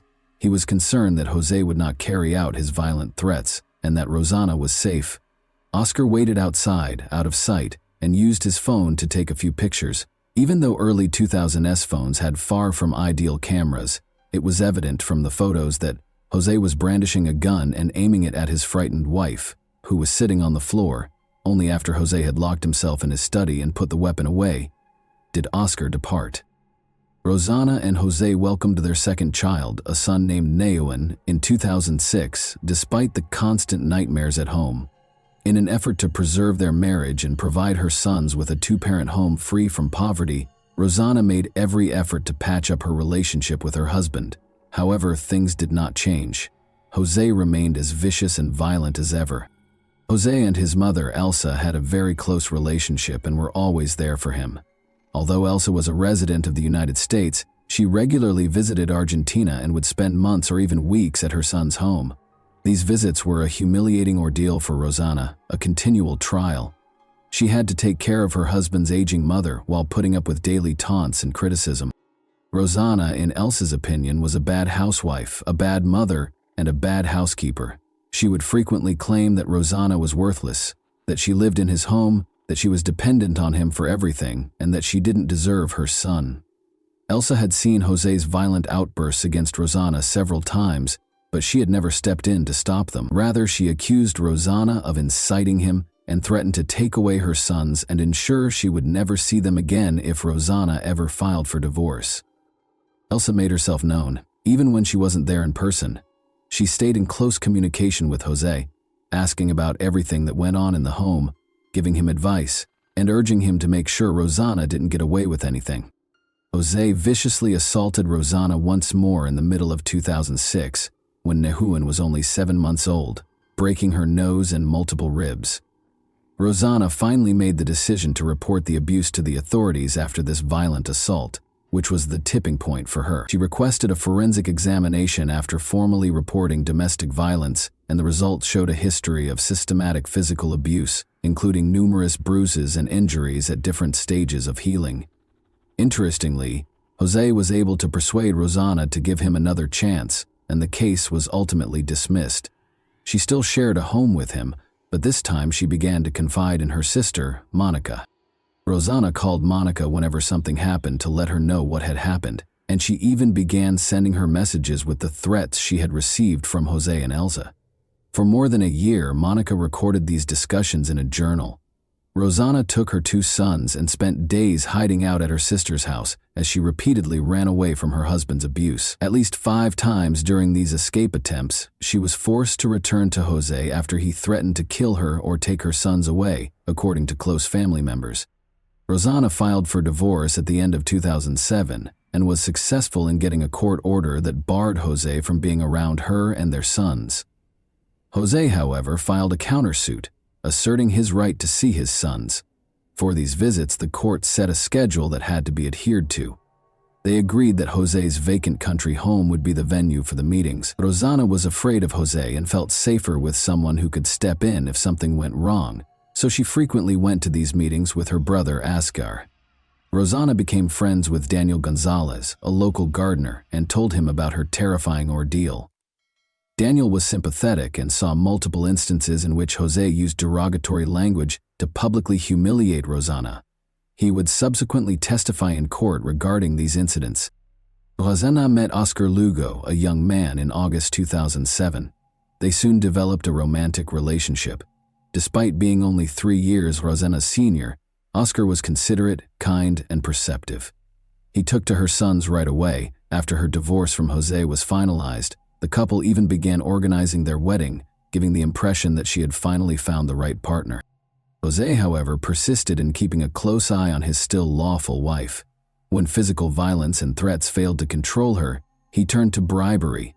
Rosanna adamantly refused his offer of a car in exchange for her return. Jose, who remained in close contact with his mother, confided in her out of desperation that he intended to hire someone else to kill Rosanna. Elsa not only endorsed the concept but also gave her son financial support, sending him a sizable sum of money to commit the crime. Jose had to come up with a thorough plan and locate a hitman for almost 2 months. Rosanna, her sons, and her sister Monica visited Jose at the country house on January 16, 2008, as part of a planned visit.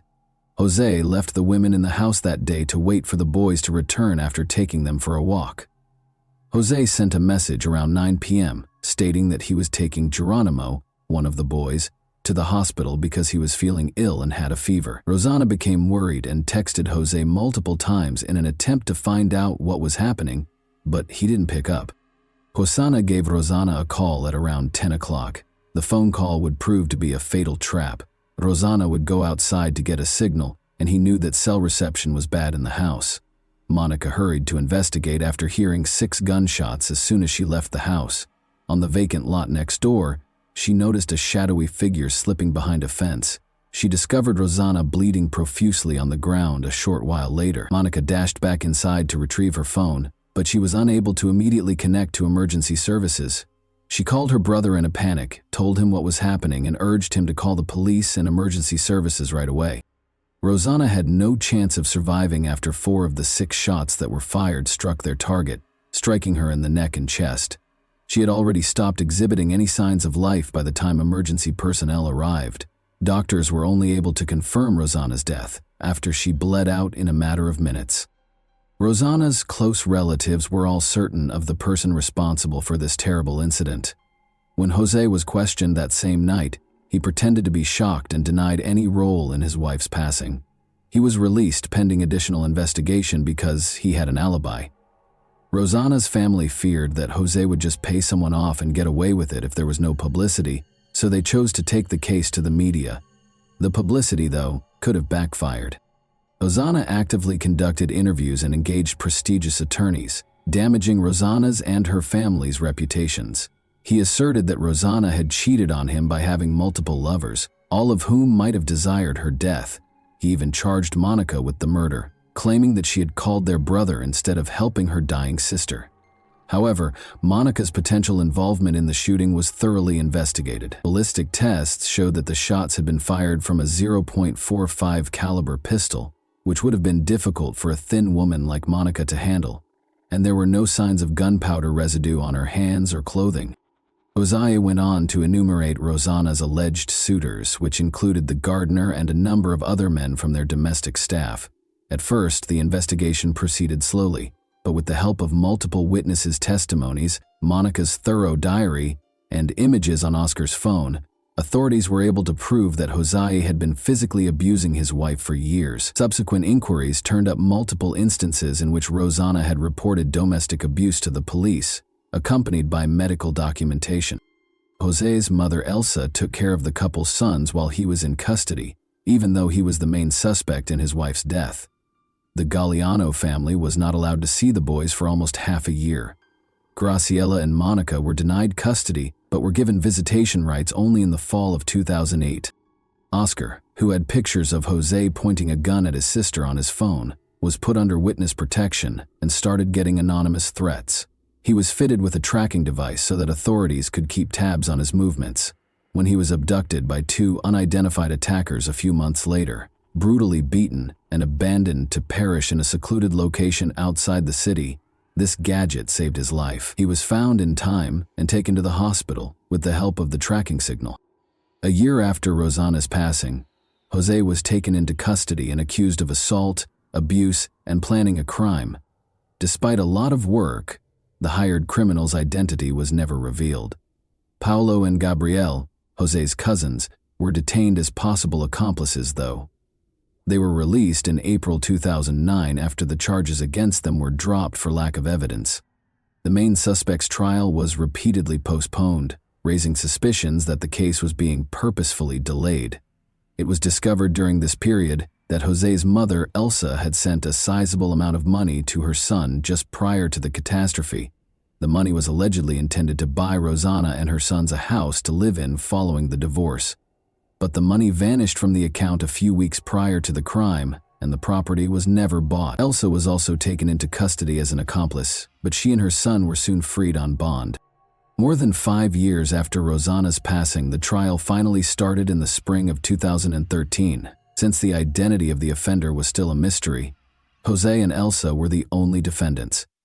Jose had a stroke and was admitted to the hospital just 1 week into the trial, and Elsa was put under house arrest. Geronimo and Nehuen stayed with the Arce family during this period. When the trial recommenced 6 months later, Jose and Elsa were both found guilty in spite of the defense team's best efforts. Jose's refusal to divide property and custody of his sons during the divorce was determined to be the main driving force. At least Elsa knew about her son's plans and encouraged him. The defendants tried to damage Rosanna's reputation during the trial by making multiple, later proven false accusations against her. Ajika and Elsa were found guilty on all counts and given a life sentence in prison in November 2013. But in 2015, Jose's sentence was reduced to house arrest after suffering another severe stroke, and Elsa's due to her advanced age. Geronimo and Nihuan were placed in the custody of Elsa's younger sister during this time. Rosanna's family, the Galeanos, did not obtain legal visitation rights with the boys until early 2017. However, by that time, both sons were teenagers who had spent years apart from their maternal relatives. The boys no longer felt a bond with Rosanna's parents, siblings, and extended family, so their reunions with them were chilly and aloof. Jose died on October 24, 2018, 1 month before his 70th birthday after suffering another stroke. When Elsa passed away the following year at the age of 91, the custody dispute was rekindled. Geronimo didn't want to move or change schools, so he stayed with Elsa's sister, since he was only a few months away from turning 18. However, a court order placed Nihuan in the custody of his Aunt Monica. After experiencing years of trauma and loss, Geronimo and Nihuan both battled persistent anxiety, depression, and other mental health issues. Geronimo decided to leave his maternal relatives, whom he considered to be strangers, and relocate to a different city as he grew older. Until he reached adulthood, Nihuan lived with his Aunt Monica, but their relationship remained formal and aloof. He separated from Monica and other family members on his mother's side after graduating high school and moving into a college dorm. And that wraps up today's chilling story. If you enjoyed this video, don't forget to like and subscribe so you never miss a new upload. Also, let me know in the comments what part of this story shocked you the most. Thank you for watching, and I'll see you in the next video.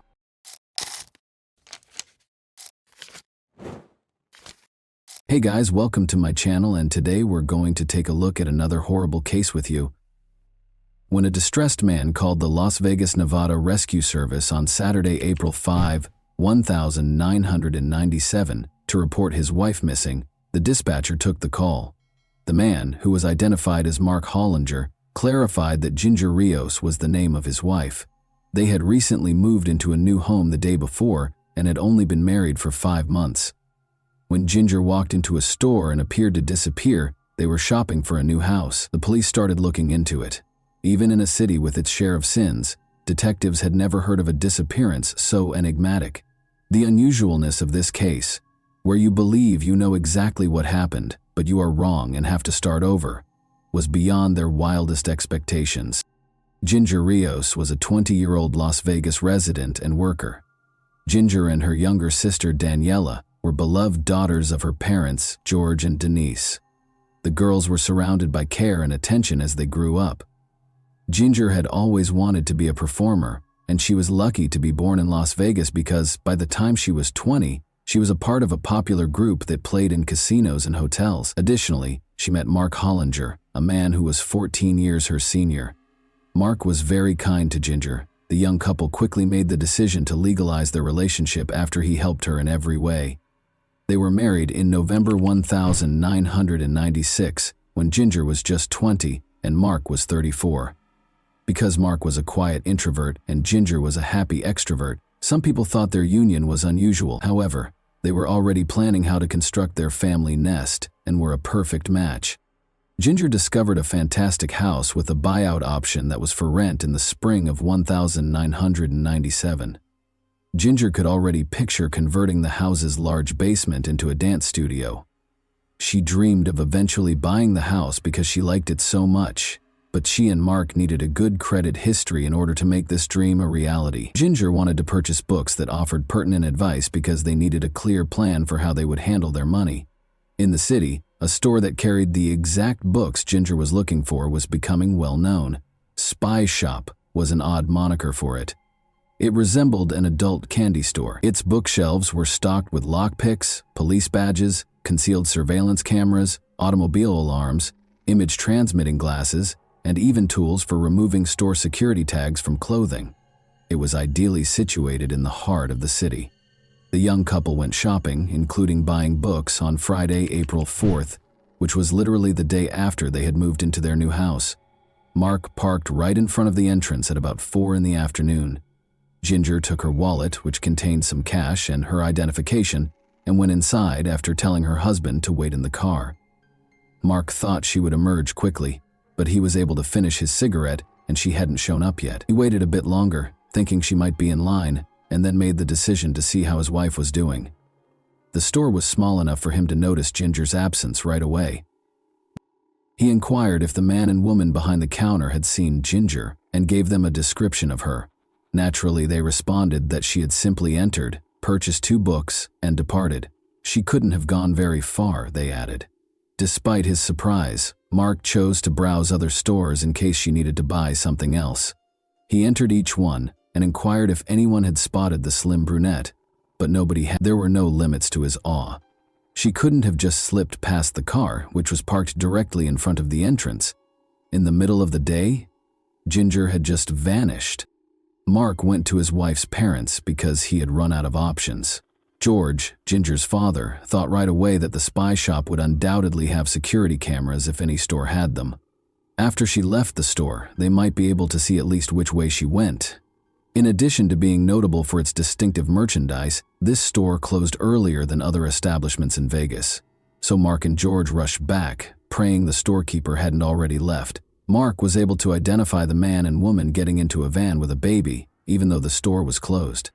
They came over and gave an explanation. The man identified himself as John Flowers and asserted that he was the shop's owner. He clarified that in order to avoid traffic, he and his spouse had already closed the doors and set the alarm because they intended to depart before the weekend. He would be pleased to show them any video on Monday, but they had to move quickly. Despite their extreme frustration, Mark and George didn't want to clog up traffic for a family with a small child. The men went home and decided to call the police in the morning if the young woman wasn't there by nightfall or evening. Mark dialed 911 as soon as the sun came up. After being assigned to the case, Detective Jeff Rosen naturally started his investigation by attempting to find out more about the girl's life prior to her disappearance. She seemed to have a very happy life. She was truly loved by her sister and parents. Her career was booming. She had recently moved into a new house, and she had only been married for 5 months. She didn't seem to have any reason to flee, or did she? Is there something that nobody is aware of? What if she had purchased something else that made her disappear in the store instead of financial books? A few weeks ago, George remembered, his daughter had talked about going to that same store, but he had no recollection of her discussing anything out of the ordinary or buying anything during her visit. Her family came to the conclusion that she had to have been kidnapped in some way, but how could this have happened so quickly without her yelling or phoning for assistance? Did this mean she was acquainted with her kidnapper? The young woman did not take out her most recent paycheck or use her credit cards after she vanished. This implied that her disappearance was probably not voluntary. The detective also talked to the girl's friends and co-workers, who had a very different perspective on Ginger's life. Initially, the girl was not as ecstatic about her career advancement as it may have appeared. She felt that she ought to have pursued a solo career by now, instead of serving as a backup vocalist. Second, some strangers who saw her on stage made persistent advances and even harassed her, which she didn't like. Thirdly, she experienced severe mood swings as a result of having to take weight loss pills. Lastly, she had been living in a hotel for a while in order to avoid going home because her marriage was not going well. Detective Rosen believed Mark was concealing something because he had heard enough, but Mark's tale had remained unchanged. Ginger's parents maintained that it was a waste of time and money to suspect Mark because he had no apparent reason to hurt his wife. However, there were no other leads in the investigation. Only Mark's story had been told. The girl's purchases were verified by the shop owner, of course, but could anyone be certain that Ginger didn't go back to the car before Mark did something to her? Mark fervently hoped his wife had just escaped. At least she was safe, even though it wounded his pride. He even made an effort to carry out his own investigation, interviewing people and looking for Ginger or any leads in the city with George. Mark was Ginger's husband, so on the one hand he loved her, and undoubtedly spent every moment he had free looking for her. Detective Rosen, however, interpreted this as an effort to deflect attention away from himself. In fact, Mark's leads were insignificant compared to the police's subsequent lead, which was aimed directly at Mark. patrol officers discovered what turned out to be Mark's burning car in the parking lot of a nearby shopping center. What did he say about this? He was unaware. He just left the car in the parking lot and took a cab home after work when the engine began to make odd noises. To put it another way, the police had to assume it was a coincidence because the probable crime scene, assuming Mark had actually done anything to Ginger, was on fire. Despite the fact that it would take some time, forensic specialists took the vehicle for examination. The detectives decided to restart the investigation from the location where she was last seen by someone other than her husband because they had spent too much time concentrating on Mark. Although John Flowers, the proprietor of Spy Shop, was not there at the time, one of his staff members gave the police permission to search the area.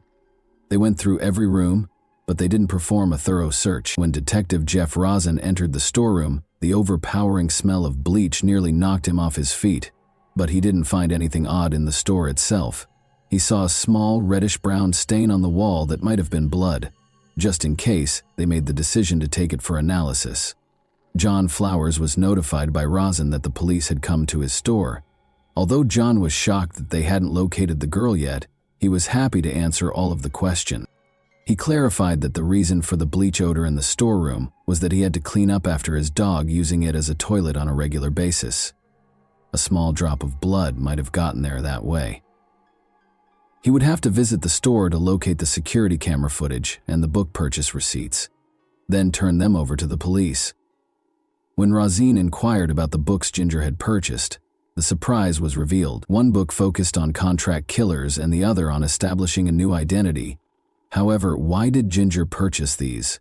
Did someone coerce her into purchasing these books and then murder her in one of the ways outlined in the second book? Or did she truly intend to vanish? Though it was too small to analyze, the tiny spot on the wall may have bled.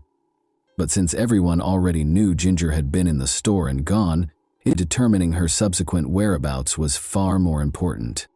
Given Ginger's remarkable beauty and public appearances, there were, in fact, a number of potential leads. She could have been seen by a large number of people, including those with malicious intent.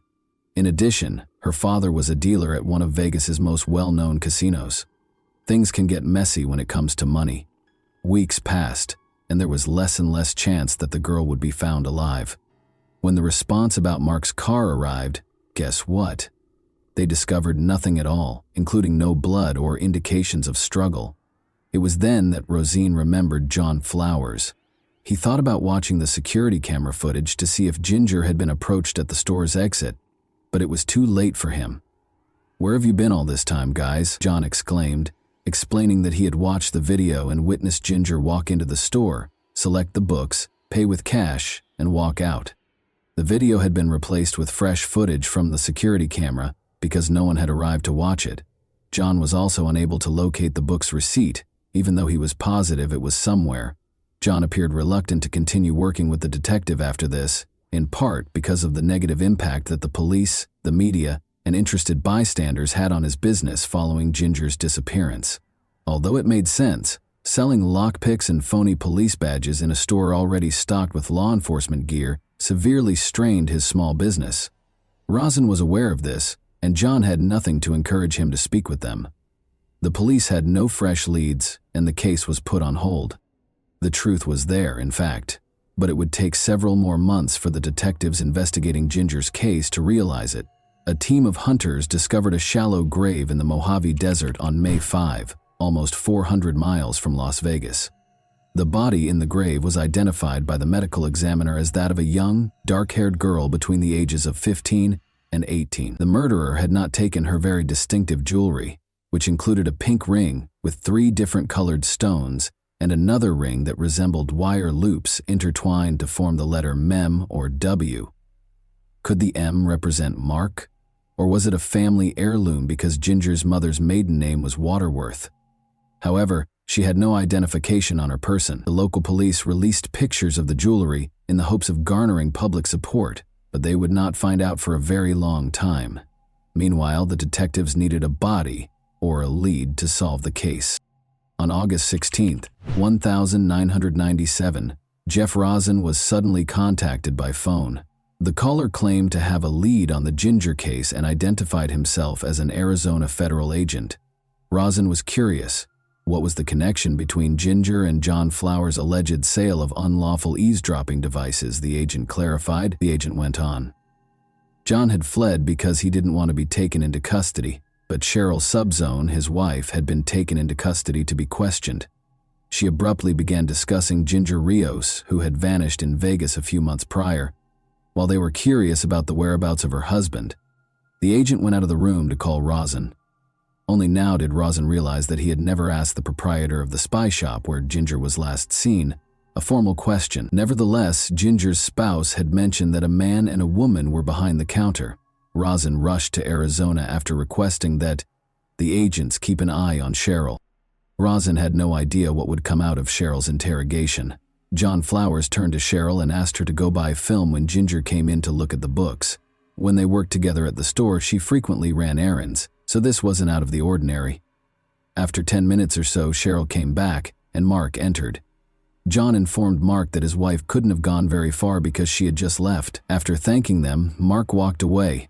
Cheryl's husband appeared to be a completely different person. His face was filled with fear.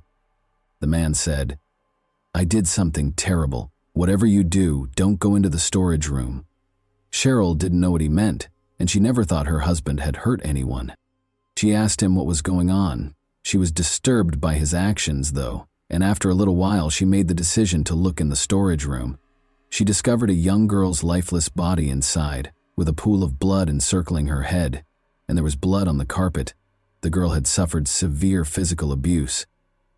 Before John sent Cheryl to get film, the same girl had come into the store. When Cheryl realized that John was right behind her, her disgust quickly gave way to fear. He took her by the neck before she had even turned around, warning her that if she talked about what had happened there, something bad would happen to both her and their child. Although Cheryl complied with his orders, she made the decision to speak the truth now that John was fugitive. John's explanation of the situation to Cheryl was of interest to the detective. John informed her that Ginger was in possession of a note from 2 of his former workers requesting payment.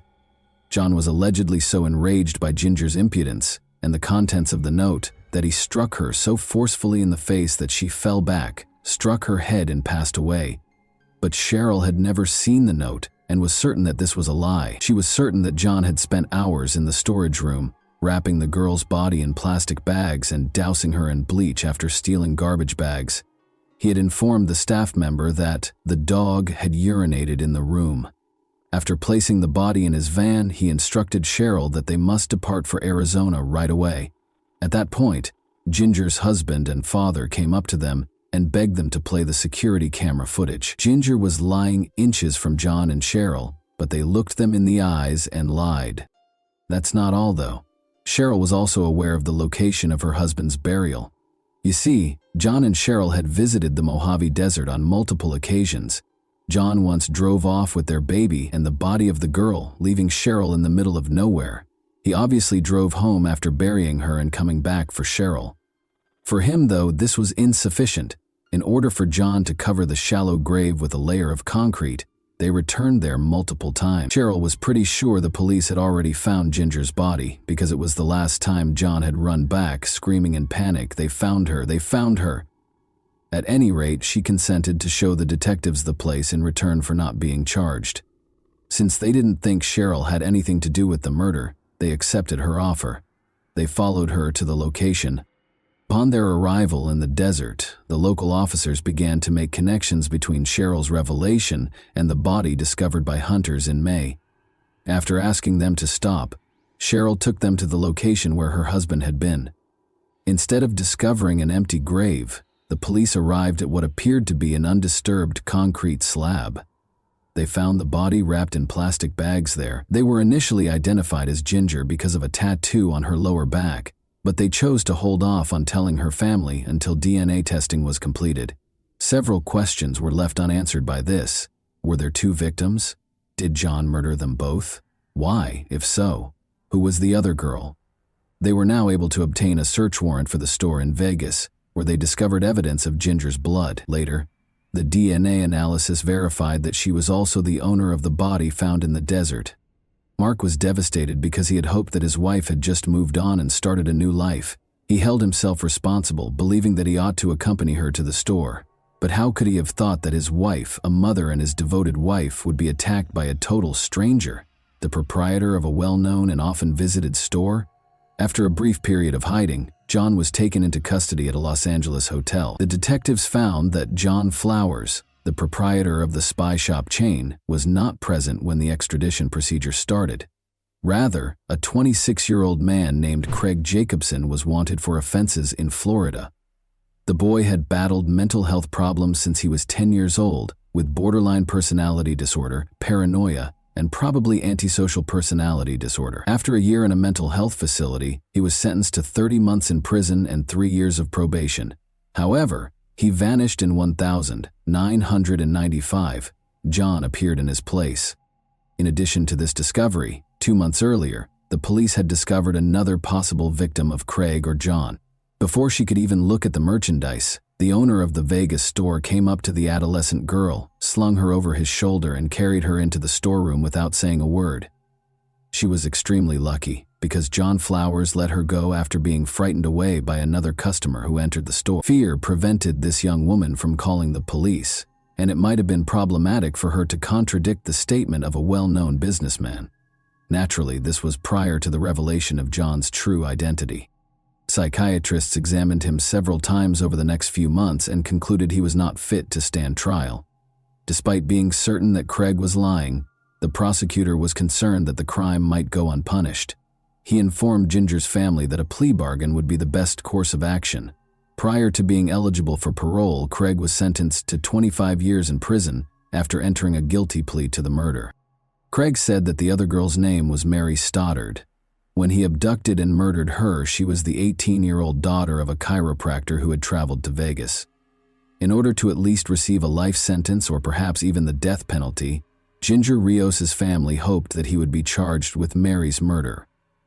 The catch is that Mary Stoddard, who Craig described as the daughter of a chiropractor, was still alive and well. They had already taken a DNA sample and made a 3D model of the unidentified girl's possible appearance, but her body had already been exhumed. As it turned out, the documents containing information about her place of burial were lost, and no one knew which grave she was in, so this was all the police had. To put it another way, they had lost the body. The police, however, persisted in their efforts to identify her. There were 300 people on their list of missing persons. After 13 years, they were finally able to identify the girl on June 30, 2010. She was, more specifically, a 15-year-old girl from Phoenix, Arizona named Christina Mary Martinez. The girl lived in a group home, but she was mistreated there, so she frequently fled. She was taking a load of laundry to a self-service laundromat when she vanished on May 3, 1997. She passed Phoenix's spy shop on her way. Even though Christina had a rough upbringing, she had a lot of loved ones who were always looking for her, including her friend Valerie. To raise awareness of Christina's disappearance, Valerie set up a number of social media accounts. Valerie used to say, "I will never stop thinking about her, and I won't give up, no matter how long it takes.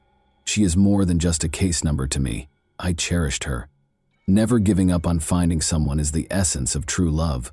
Valerie had no idea that Christina, who was 16 years old when she vanished in the desert, had been found a week later. Regarding the girl's ring's mystery, the letter M on it stands for Martinez. It's interesting that Craig dated Mary Stoddard when they were both younger, according to the real Mary Stoddard's sister. If this is accurate, the man was already acting strangely at the time, and he might have become so obsessed with Mary that, after they broke up, he would constantly look for women who looked like her to vent his resentment. Given that Mary is still alive and Craig referred to Christina as Mary, it's plausible that, like many murderers, particularly serial killers, he had this fantasy in his mind when he committed the murder. Like the teenage girl from Vegas who survived because another customer scared the killer away, Craig most likely didn't plan his crimes, but instead gave in to impulsive behavior. Given that we know Ginger had visited the store prior to her disappearance, it's also possible that he specifically targeted victims. Craig never gave an explanation for his actions, but because Ginger's underwear was discovered around her ankles, investigators think the killings were motivated by violence against women. In any event, He will now be imprisoned for the remainder of his life after being charged with a second murder. Craig's ability to fool so many people with such ease is astounding.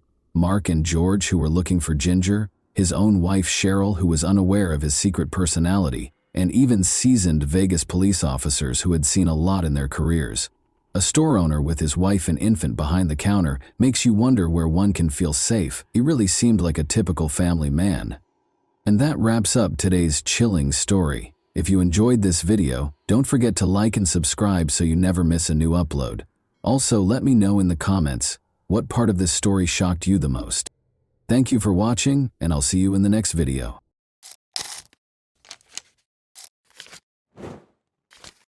Hey guys, welcome to my channel, and today we're going to take a look at another horrible case with you.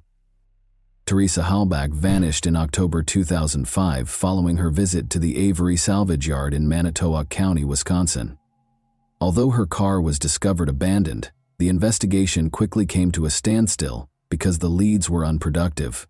Police searched for the truth despite a number of unfounded theories and contradicting reports. As time went on, the case attracted national attention, sparking interest and inquiry. Family members and friends were in a desperate search for Teresa's whereabouts. What was Teresa's actual fate? Was something far more sinister responsible for her disappearance, or was it a tragic accident? Let's investigate this perplexing case. Teresa's small hometown was Calumet County, which is well known for its cheese.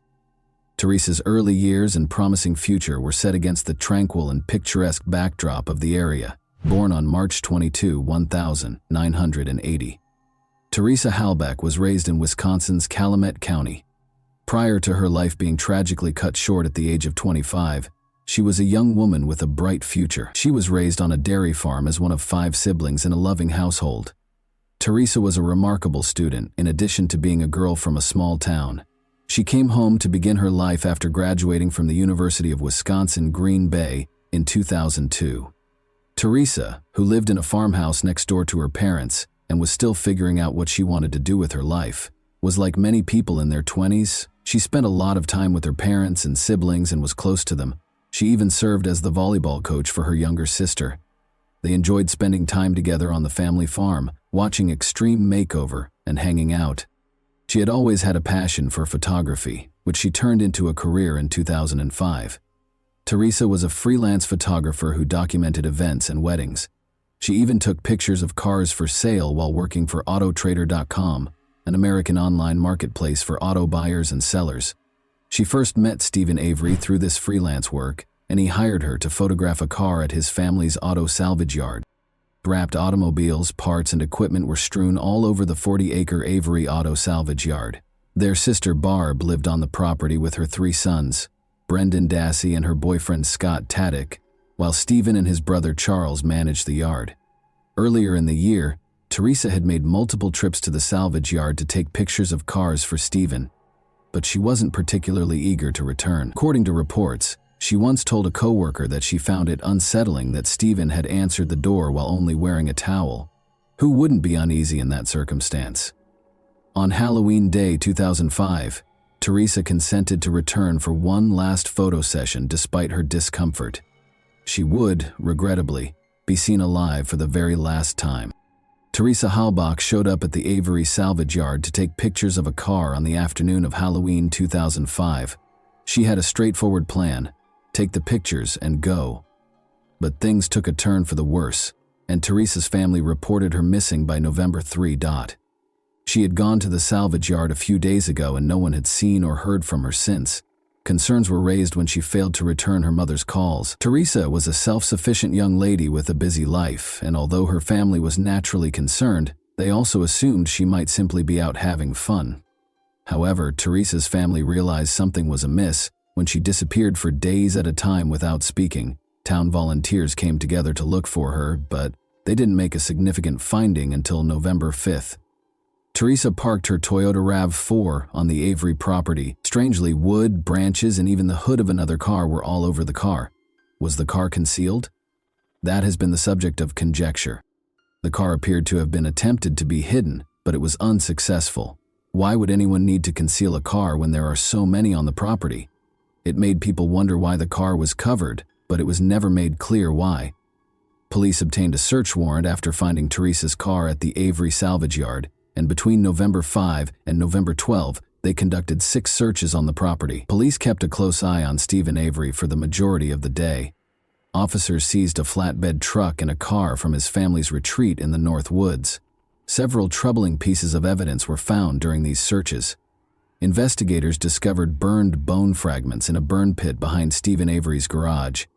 These were subsequently determined by DNA testing to be Teresa's remains. Remains of Teresa's cell phone, Palm Pilot, and camera were discovered in a burn barrel on the property, and blood was discovered in the front and cargo sections of her RAV4.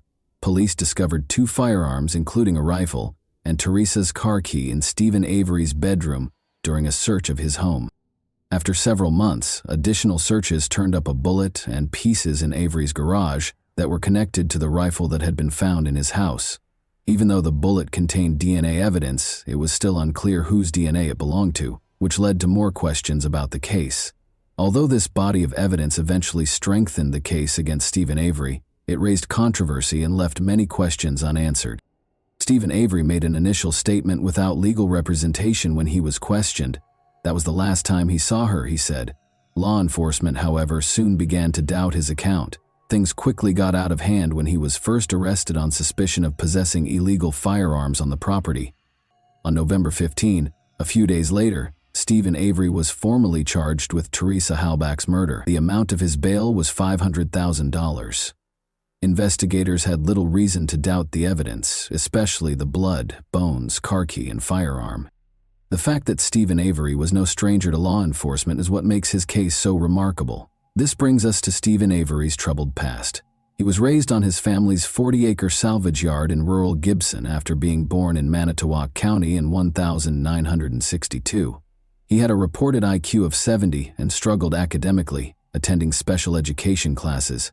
Avery served 10 months after being found guilty of robbing a bar when she was 18. He was imprisoned for a year in 1982 after being found guilty of animal cruelty for burning a cat alive.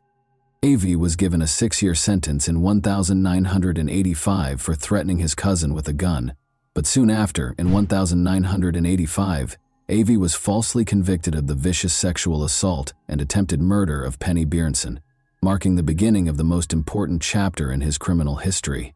Bjornson identified Avery despite his alibi and sentenced him to 32 years in prison. Avery was exonerated in 2002. After the Wisconsin Innocence Project took up his case and used DNA testing to prove that Gregory Allen was the real culprit.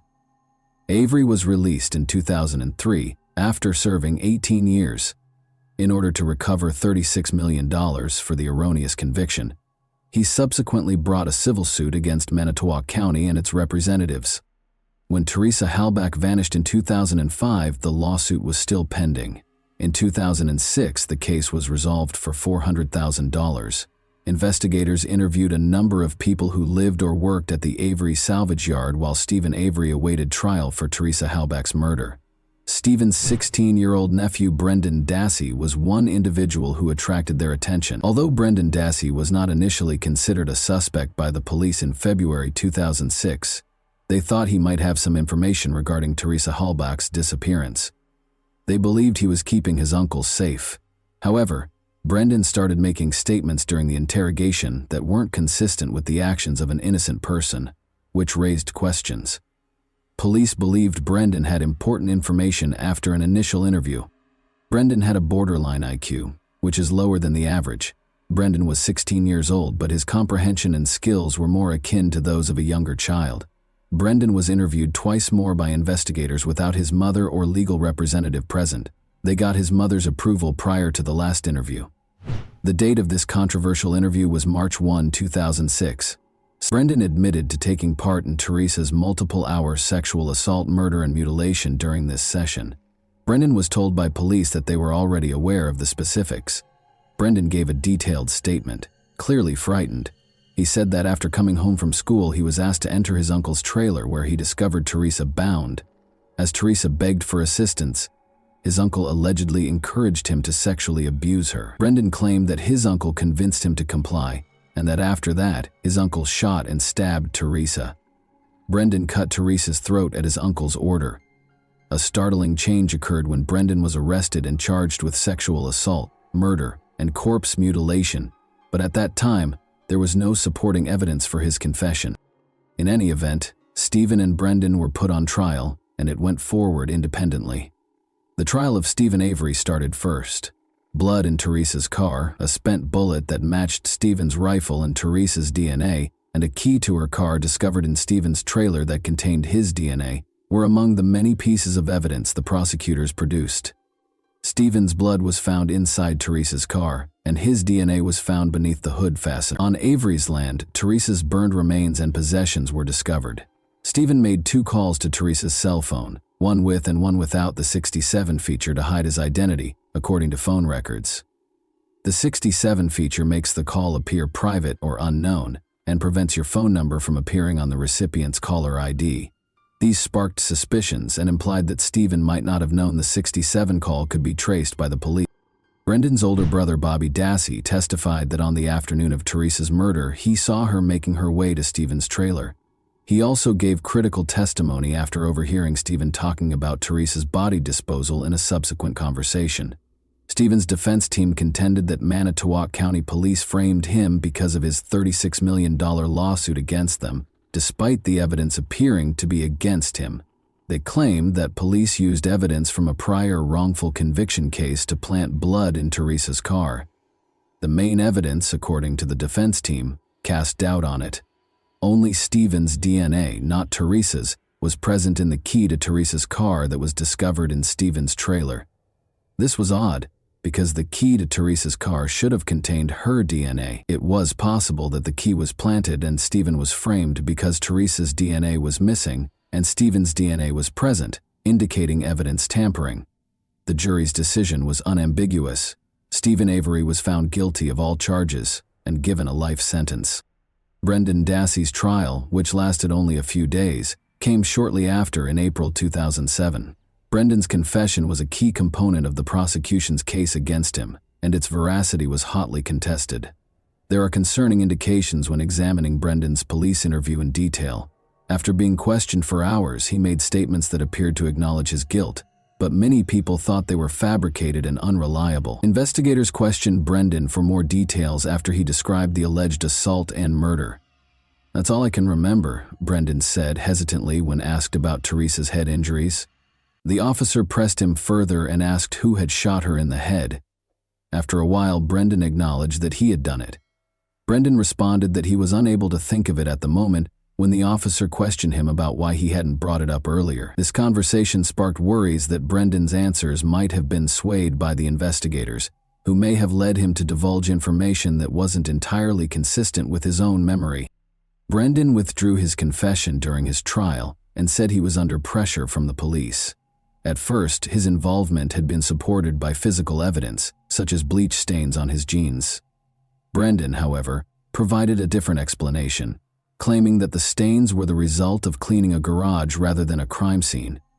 Notably, Brendan was not directly connected to Teresa's murder by any DNA or supporting evidence. Brendan's conviction raised questions about the fairness of his trial because it was based primarily on his dubious confession. Despite his lower intellectual capacity, he was tried as an adult at the age of 17. In 2048, he received a life sentence with the possibility of release.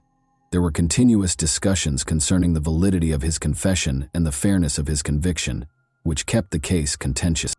Avery's request for a new trial was denied by a state appeals court in August 2011, and the Wisconsin Supreme Court affirmed the ruling in 2013.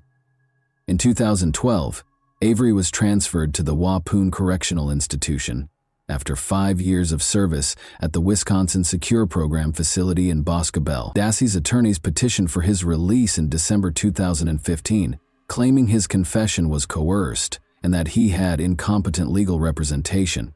The documentary Making a Murderer, which followed the legal disputes between Stephen Avery and his nephew Brendan Dassey, was made available on Netflix in 2015. It questioned their guilt by looking into their arrests, trials, and convictions. Brendan's confession, the dubious evidence against Stephen, and the tense relationship between Avery and the local police force, which resulted in his erroneous conviction in the 1980, were the main topics of the series. Many people questioned whether Stephen and Brendan had fair trials after watching the documentary, which sparked a lot of discussion and drew a sizable audience. Although it highlighted potential injustices, some detractors believed it might have been biased and omitted important information. In 2016, Stephen Avery's case was taken on by famous lawyer Kathleen Zellner, who fought for wrongful convictions. A Chicago-based attorney named Kathleen Zellner ascended to the Hall of Fame by defending numerous people who had been unfairly convicted. With a track record of overturning convictions, Zellner started investigating alternative explanations for the case. She sought to demonstrate that other suspects might have been involved in Teresa Halbach's death, and that the evidence used at trial did not support Avery's guilt.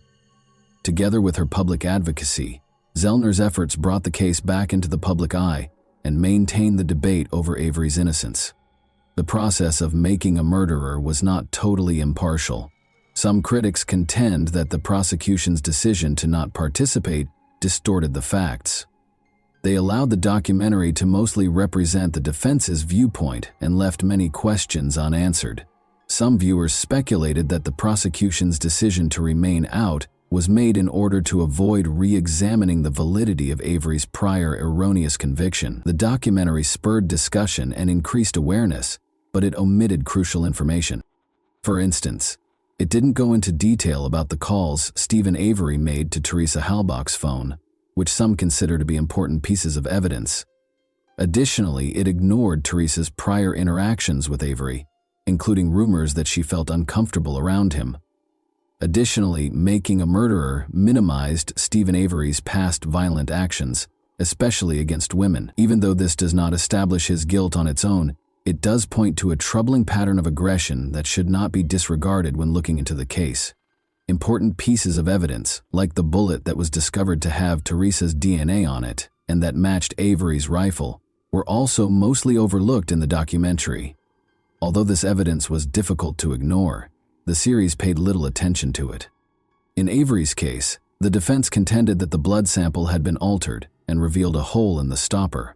However, a nurse later disclosed that the hole was a routine practice and that the seal had already been broken by Avery's defense team. In the end, the tampering claim was untrue.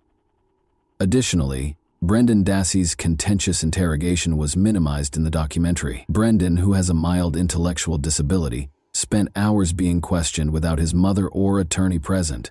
The reliability of his confession, which was crucial to his conviction, was called into question because it was erratic and appeared to have been influenced by leading police questions.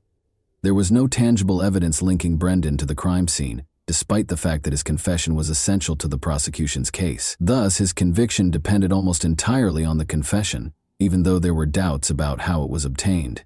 The possibility that Brendan's statements were coerced, or that his age and intellectual limitations made him susceptible to manipulation, was not sufficiently addressed in the documentary. The documentary left viewers with more questions than answers, even though it may have ignited a global movement for justice. The question of whether these two men were genuinely guilty or the victims of a seriously defective legal system was once more complicated. Parts of Brendan's confession were later allegedly misplaced in the Making a Murderer documentary, which, when watched in its entirety, may provide additional insight into the way the police interrogated Brendan. Notwithstanding the media attention, the question still stands: what is the current status of the cases, and have Teresa Halbach and her family received justice? Brendan Dassey's supporters had hope when his conviction was momentarily overturned in 2016. The courts determined that his confession was not coerced, which was the primary question at hand. Experts contend that the courts did not fully take into account concerns regarding his age and intellectual disability, which raised concerns about his vulnerability during interrogation. 2018 saw the U.S. hopes for federal relief were dashed when the Supreme Court decided not to hear Brendan Dassey's case. His legal options are limited because the governor of Wisconsin has also declined to pardon him. His release is still uncertain, and many people still feel that justice has not been done, even though fresh evidence may reopen his case. On the other hand, even after Stephen Avery's appeals were repeatedly rejected, his case is still contentious. Kathleen Zellner, Avery's lawyer, is still arguing for a retrial and additional evidence testing, pointing to incompetent counsel and suppressed evidence. But thus far, these attempts have failed, and Avery's conviction remains.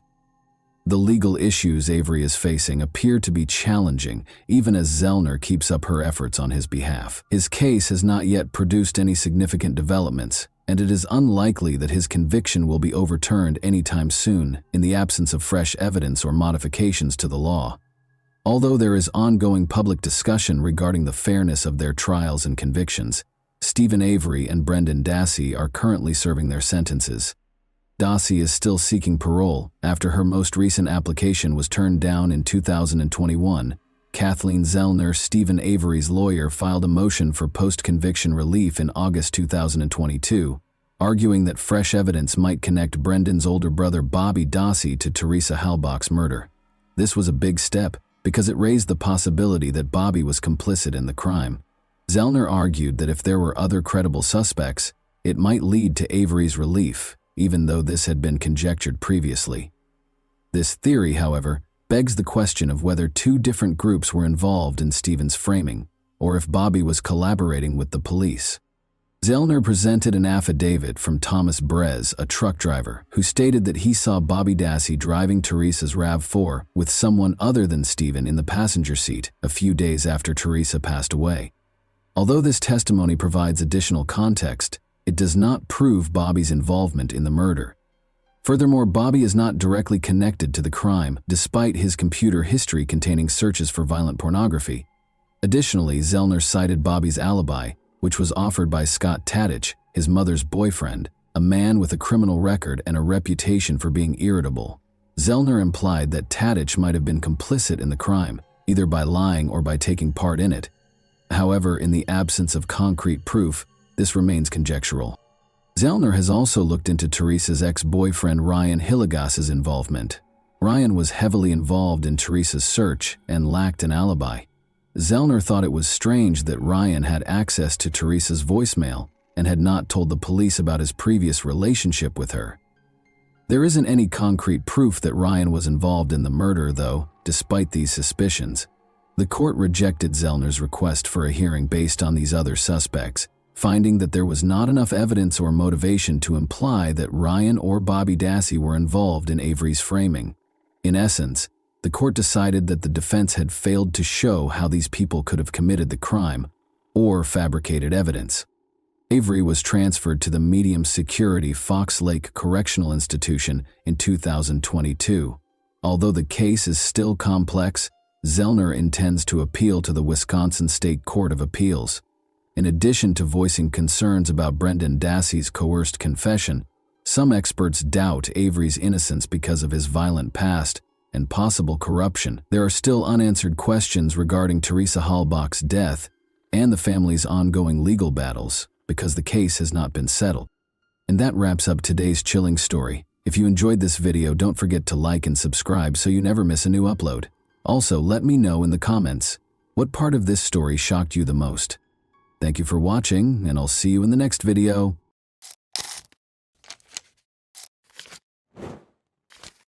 Hey guys, welcome to my channel, and today we're going to take a look at another horrible case with you. In May 2007, a suspect was formally identified by Portuguese police looking into the disappearance of 3-year-old Madeleine McCann, who vanished while on vacation in the Algarve 15 years ago. 3-year-old Madeleine McCann disappeared from her family's vacation rental in Praia da Luz, Portugal, on May 3, 2007. The investigation reached a number of dead ends, in spite of extensive worldwide media coverage and extensive searches conducted in several nations, including Portugal, the UK, Spain, Germany, and Morocco. Time and resources were wasted as a result of the deluge of misleading hints, unreliable reports, and unconfirmed tips. Every lead was followed by major media outlets like the BBC, Sky News, and The Guardian, but none of them produced the breakthrough that everyone had been hoping for. Did authorities discover her whereabouts years later? Why has this case remained one of the most perplexing disappearances in history? And what went wrong? Now, let's explore the narrative. Interest in the enigmatic disappearance of Madeleine McCann has been rekindled by a new search in a new location. When she was a toddler on a family vacation in Portugal in 2007, she vanished. Every family wished for a vacation like this one. Kate and Jerry McCann, both in their late 30s, had been putting in a lot of effort in their respective medical professions. They decided it was time for a break after years of juggling their family and work lives. They made travel arrangements to Portugal's Algarve, a well-liked vacation spot for British families. On May 3, 2007, they left for what was supposed to be a quiet week at the Ocean Club Resort in Praia da Luz with their 3 kids, twins Sean and Amélie, as well as their oldest daughter, Madeline. At the time, Madeline, their 3rd child, was 3 years old. The family stayed at the resort in a spacious, cozy apartment. Despite the basic lodging, the location was ideal for a restful vacation. The McCanns were a close-knit, loving and well-educated family that was perfect in many respects. In addition to being doctors, Kate and Jerry were also loving parents who were very involved in their kids' lives. They chose a family-friendly resort with a kids' club and lots of activities because they had carefully planned their trip. They weren't the kind to take chances or neglect the security of their kids. Actually, the resort was known for being safe, so they were at ease knowing that their kids would be protected while they spent some peaceful time together. But everything would change on the night of May 3, 2007. A night that nobody could have foreseen. After spending the day at the resort, Kate and Jerry McCann made the decision to have a quiet dinner with friends at a nearby tapas restaurant on the evening of May 3, 2007. In their apartment, their 3 kids, Madeline, Amélie, and Sean, were fast asleep. The couple took turns checking on them and felt at ease leaving them alone for brief periods of time. Kate checked on the children at 9:30 p.m. She discovered that everything was in order. Madeline seemed to be sleeping soundly in her bed, and Sean and Amélie were both sleeping soundly. Their friend, who was staying next door, Matthew Oldfield, later offered to come see how the kids were doing. The door to the children's bedroom was open when he went to check on himself, but he didn't look any further and couldn't remember if the window or shutter was open. Kate returned to see how the kids were doing at around 10 o'clock at night. The patio doors were unlocked when she stepped inside.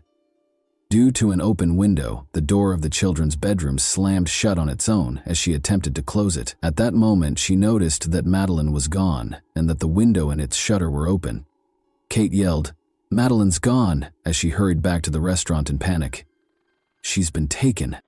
Approximately 10:10 p.m., Matthew Oldfield was asked by Jerry McCann to go to the resort's reception and call the police on May 3, 2007.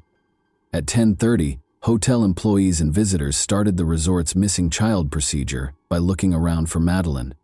After searching for hours, they still couldn't find her, although at first they thought she might have gone missing. Together with their friends, the McCanns broadened their search by calling Madeline's name and knocking on doors.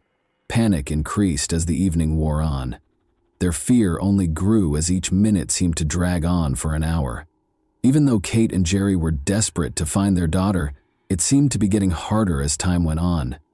Despite their best efforts to remain strong for their other children, they were overcome with pain and anxiety, and the uncertainty was nearly unbearable. But the police's reaction wasn't the best. Around 11:10 p.m., 2 Guardia Nacional Republicana (GNR) officers showed up at the resort. Following a quick search, they called the criminal police, or Policia Judiciaria (PJ), who showed up at around 1 in the morning. Search dogs were brought in by 2 a.m., and by 8 a.m. the police had broadened their search to include nearby caves, wells, and waterways. But during what are referred to as the golden hours of a missing person case, errors were made. Roadblocks did not appear right away, and it took hours for Border and Marine Police to be notified. Numerous resort employees were never interviewed, and important surveillance footage was never requested. After samples were sent to 3 forensic labs, Madeline's bedroom was found to contain the DNA of an unidentified stranger. However, the evidence might have been compromised because by the time the apartment was sealed off, about 20 people had already entered the room. The investigation was further delayed when Interpol took 5 days to issue a global missing person alert. It was useless by the time the police put tape across the door at 3 in the morning. Crowds were reportedly assembling outside the apartment, including close to the window of the kid's bedroom, which is where the kidnapper may have entered. Even police officers contaminated the scene by handling the evidence improperly. One even dusted the window shutter for fingerprints without gloves. Robert Murat, a British-Portuguese property consultant, was the first suspect 12 days after Madeleine McCann vanished. Murat, who had been involved in the case and offered to assist with translations, lived close to the McCannons' apartment. He was questioned and his house and possessions were searched extensively, but no evidence connected him to Madeleine's disappearance was found. After his suspect status was revoked in July 2008, he was awarded hefty damages for defamation. Portuguese police did not take the McCann's suggestion in June 2007 to use a former police officer's matter orientation system to help find their daughter seriously. The Portuguese police responded by writing to the British government to request more help. As a result, Keela and Eddie, two British sniffer dogs, arrived in July 2007. The investigation took a darker turn, despite the fact that there was no proof whatsoever that Madeleine was dead or that the McCannses were responsible for her disappearance. A number of witnesses reported seeing suspicious people in the vicinity of apartment 5A in the days preceding Madeleine's disappearance, including a man acting strangely close to the apartment and men collecting money for fictitious charities. A man with blonde hair was also frequently spotted observing the McCannons' block. In spite of this, the investigation did not immediately make any progress. However, what took place that evening? Was a random crime the cause of Madeleine's disappearance? Or was there a darker motive at work? The reasons behind her disappearance have been the subject of several theories, some of which we will discuss later. Let's examine the DNA analysis in more detail for the time being. Hair and fibers from apartment 5A and the McCann's vehicle were sent for DNA analysis in August 2007. The findings on August 8 moved the investigation from kidnapping to murder. The forensic lab employed a contentious, easily contaminated low-copy number DNA technique. A partial match to Madeleine's DNA was discovered in the car's boot on September 3, but the findings were not conclusive. This raised questions about the validity of the results by implying that the DNA might belong to several different people. The McCanns were formally designated as arguidos, suspects, by September 2007. Although DNA evidence from the apartment and their rental car was provided, the findings were ambiguous and complicated. In spite of this, the Portuguese police urged the McCanns to confess and speculated that Madeleine might have died in an accident. Due to a lack of evidence, the case was later archived in 2008 after receiving progressively negative media coverage. A thorough police investigation was warranted for Madeleine McCann. A dearth of evidence presented significant difficulties for the investigation in the days after Madeleine McCann vanished. No forensic evidence indicated a crime scene, no indications of forced entry into the apartment, and no definitive answers regarding Madeleine's fate were found. The following theories surfaced. 1.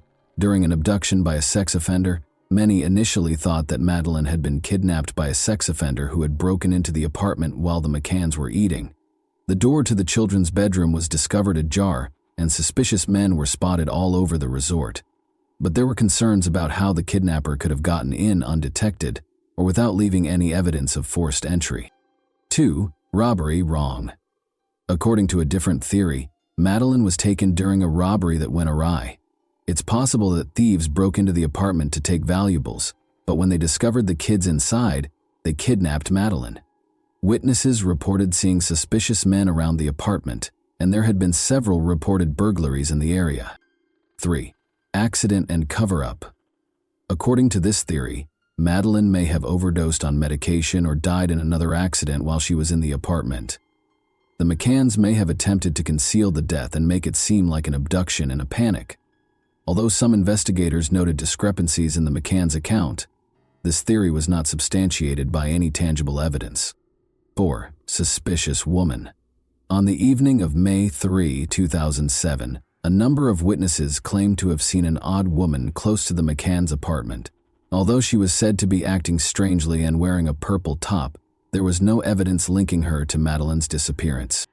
Though each theory had its proponents, none of them was able to provide a definitive explanation for Madeleine's disappearance. The mystery remained unsolved, despite the investigation's continued exploration of every potential lead. The disappearance of Madeleine McCann swiftly gained international media attention. What began as a missing child story quickly became a worldwide event. The media started to doubt the McCannons' involvement as the investigation was postponed, with some conjecturing that they might be concealing something. According to reports, a police dog picked up the smell of blood in the McCannons' rental car and apartment. which heightened suspicions that they might be behind Madeleine's disappearance. A media frenzy ensued, with the world waiting for answers that never materialized, from what began as sympathy for the McCanns. On September 9, 2007, the McCannans left the UK, even though they were named as suspects in their daughter's disappearance case. Chief Inspector Tavares de Almeida came to the conclusion in a report on September 10, 2007, that Madeleine had died inadvertently in the family's apartment, and that the McCannans had staged the kidnapping with the assistance of their friends.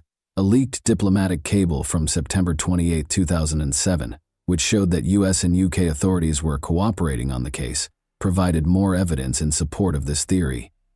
Tensions with the McCanns grew when they declined to take part in a police reconstruction. Even though Portuguese police had broadened their investigation in October 2007, when the Portuguese Attorney General declared on July 21, 2008, that there was no evidence connecting the McCannans or Robert Murat to Madeleine's disappearance, the investigation was declared closed. But only a few weeks later, on August 4, 2008, the authorities acknowledged the lack of conclusive evidence and made thousands of pages of case files public. Following Madeleine McCann's disappearance, her parents established the Madeleine's Fund, which by March 2008 had amassed over PS 1.8 million. With assistance from individuals such as J.K., the fund provided a PS 2.5 million reward for leads, including Rowling and Simon Cowell. Control Risks and Mateto III, two private investigators the McCanns hired, may have produced some results in Morocco. In 2008, tensions grew between the McCannans and the Portuguese police. They hired Oakley International, which produced e-fits of a suspect, 4 PS 500,000. When Scotland Yard released these e-fits in 2013, they caused a stir because they had been kept secret until then.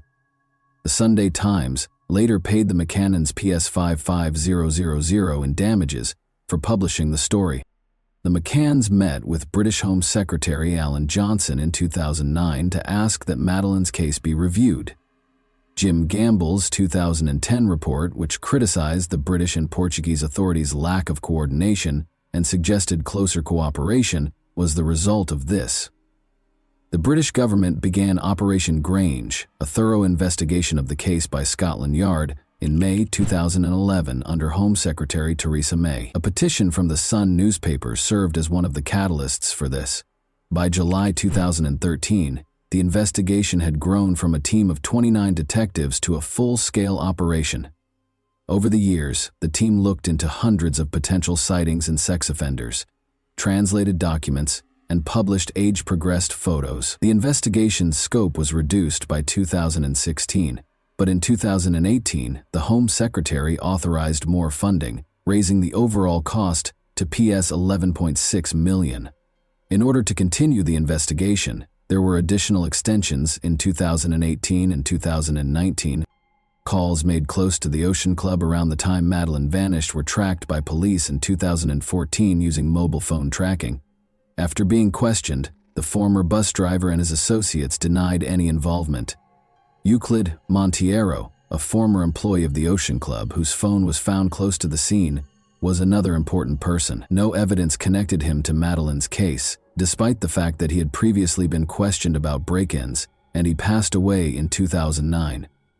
During the same raid on Scotland Yard, believing Monteiro was responsible, issued a request for information in March 2014 regarding a man implicated in sexual assaults in vacation homes in the Algarve. Interviews with 4 Portuguese nationals produced no leads, and a thorough search in Praia da Luz in June 2014 produced no fresh evidence. 11 individuals, including Robert Murat's associates, were questioned later in December, but once more, no significant results were obtained. More than 8,600 sightings of Madeleine had been reported globally by 2016, but none of them were deemed credible. Scotland Yard kept investigating every lead, but she was nowhere to be found.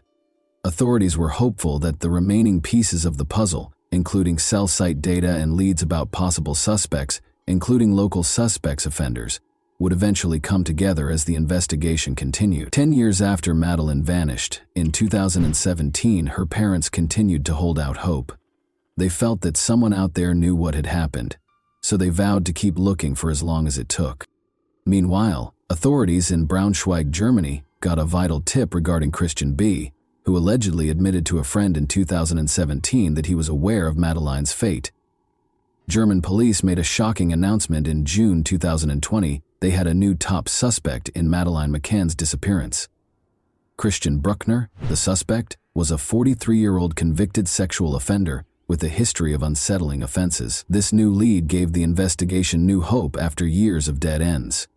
Bruckner had a troubling criminal history. He had a lengthy criminal history that included drug trafficking, sexual abuse, and burglaries during the previous 30 years. Authorities characterized him as an empathetic psychopath who preyed on defenseless girls. When Bruckner was found guilty of sexual abuse in Germany in 1994, his criminal career officially began. He carried on committing crimes after fleeing to Portugal, such as robbing hotels and vacation rentals close to the Praia da Luz resort. Bruckner's actions on the night of Madeleine's disappearance were connected by German police. 3 primary suspects, 2 men and a woman, who were spotted with a girl who looked like Madeleine, are the subject of the most recent development. Investigators found that Bruckner's cell phone had made a call close to the resort an hour prior to her disappearance. The day after Madeleine vanished, investigators discovered that Bruckner had left Portugal and registered his vehicle to someone else. Did he know more than he was revealing, or was this merely a coincidence? When investigators found troubling evidence connecting Bruckner to other crimes, it appeared that his involvement was even more likely. Bruckner was discovered to have posted about his fantasies of abusing children in a Skype pedophile chat room in 2013. It raised suspicions even though he didn't bring up Madeleine. Then, in 2016, investigators discovered images and videos of child abuse in an abandoned factory that had once belonged to Bruckner. Police took years to link Bruckner to Madeleine's case even though he was a known criminal, but when they looked further, they discovered that he had 68 videos and 391 pictures of child pornography. Christian Bruckner was given a 7-year prison sentence in December 2019 for the 2005 rape of a 72-year-old American woman in Portugal, close to Praia da Luz, where Madeleine McCann's family had been lodging. It is thought that Bruckner assaulted the woman, another woman, and a teenager during the assault, which was caught on camera. Portuguese authorities did not disclose the person's identity, but by 2022 they had named him an official suspect in Madeleine's case. Both German and British police had requested the announcement. Whether Bruckner was the suspect or if someone else had surfaced was unclear. Bruckner's criminal record also included drug trafficking sentences. The Barragem do Arade Reservoir, located approximately 30 miles from Praia da Luz, was searched for 3 days by Portuguese and German authorities in May 2023 after Madeleine vanished. In 2008, a lawyer said he had previously searched the area after receiving information from his criminal contacts that Madeleine's body might be there. Bruckner was also on trial in Germany for rape and sexual assault, with the attacks allegedly taking place in Portugal from 2002 to 2017. An email account connected to Madeleine's disappearance was discovered by authorities, according to a German investigator in June 2024. Bruckner was purportedly connected to the account. A second email account used to disseminate pictures of child abuse was also discovered by investigators. Remarkably, the emails associated with this account were erased soon after Madeleine vanished in early 2007. In a separate trial in October 2024, a German court cleared Christian Bruckner, although he has not been charged in Madeleine's case. Bruckner, 47, is currently serving a 7-year prison sentence in Germany for rape. According to the defense, there was not enough proof to find him guilty of the charges. Although no charges have been filed against him in relation to the case, Bruckner is still the main suspect in her disappearance, even though prosecutors had pushed for an additional 15-year sentence. Though they need more proof before they can charge him, German investigators continue to believe Christian Bruckner may have been involved in Madeleine McCann's disappearance. They cite his history of targeting young girls, cell phone records, and suspicious behavior as important connections to the case. "We will never give up hope of finding Madeleine alive," the McCanns wrote on their website, expressing their continued optimism. "But in order to find peace, we must know the truth regardless of the result." The investigation goes on while Bruckner remains silent in prison. Is there more to the story? Or is he the one at fault? We live with this doubt in our hearts, even though we don't know what happened. And that wraps up today's chilling story. If you enjoyed this video, don't forget to like and subscribe so you never miss a new upload. Also, let me know in the comments, what part of this story shocked you the most? Thank you for watching, and I'll see you in the next video.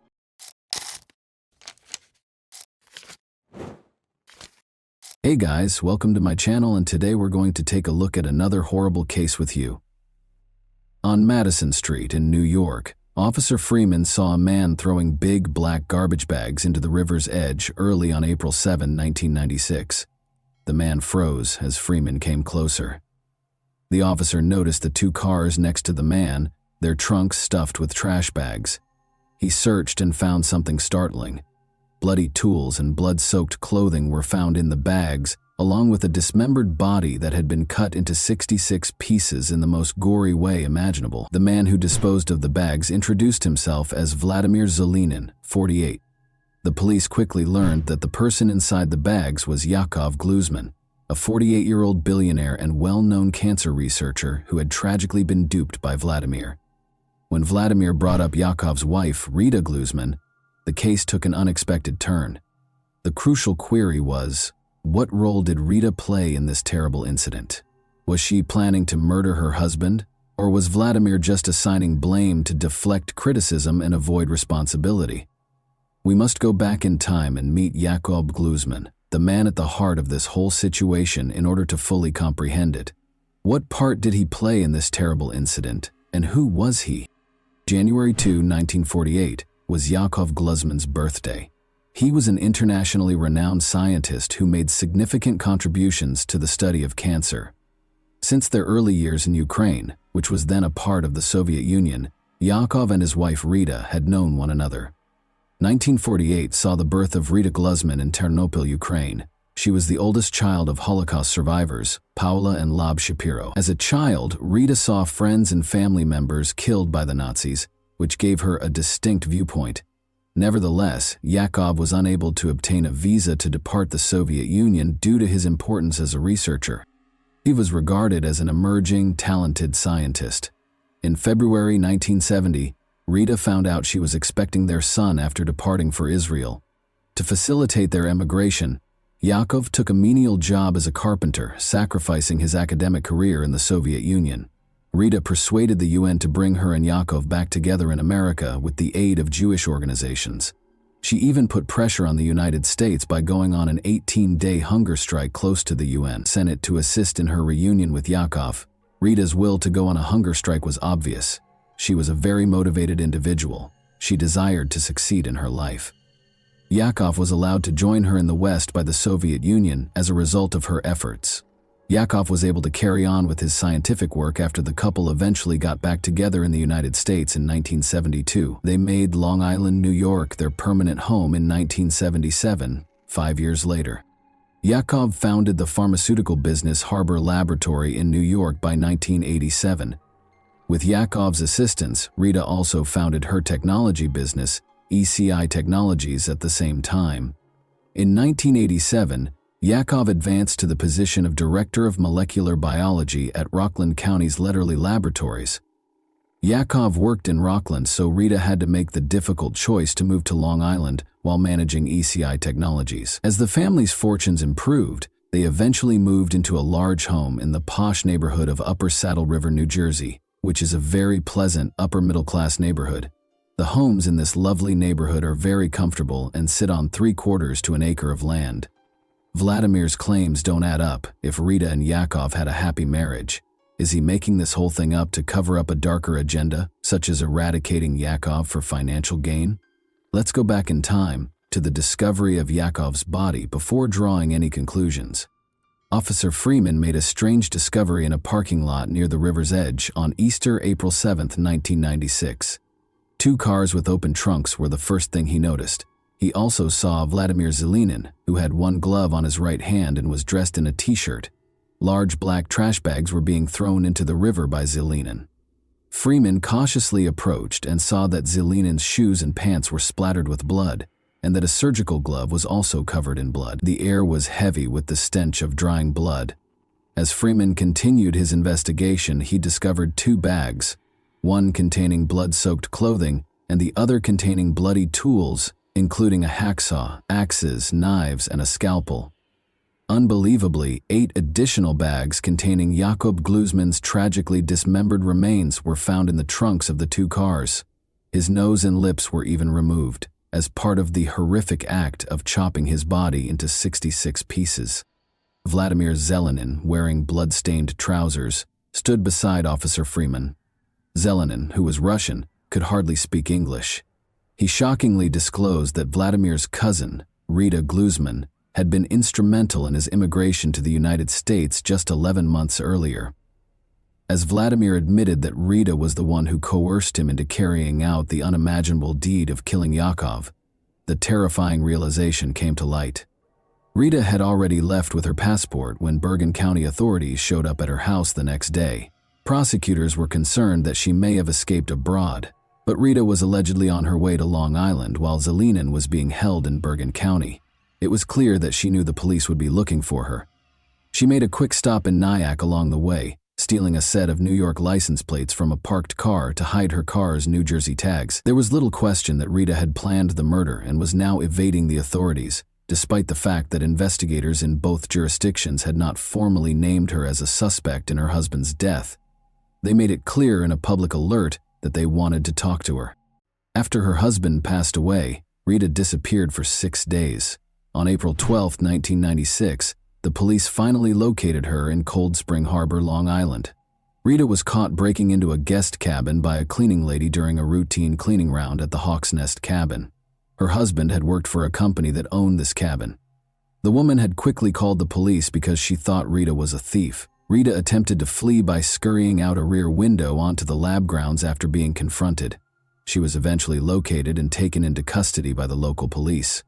Notably, authorities discovered a variety of travel brochures, including some from Switzerland and Australia, inside her car, which also had a stolen license plate. When Rita Glusman was arrested, the police were taken aback to see her.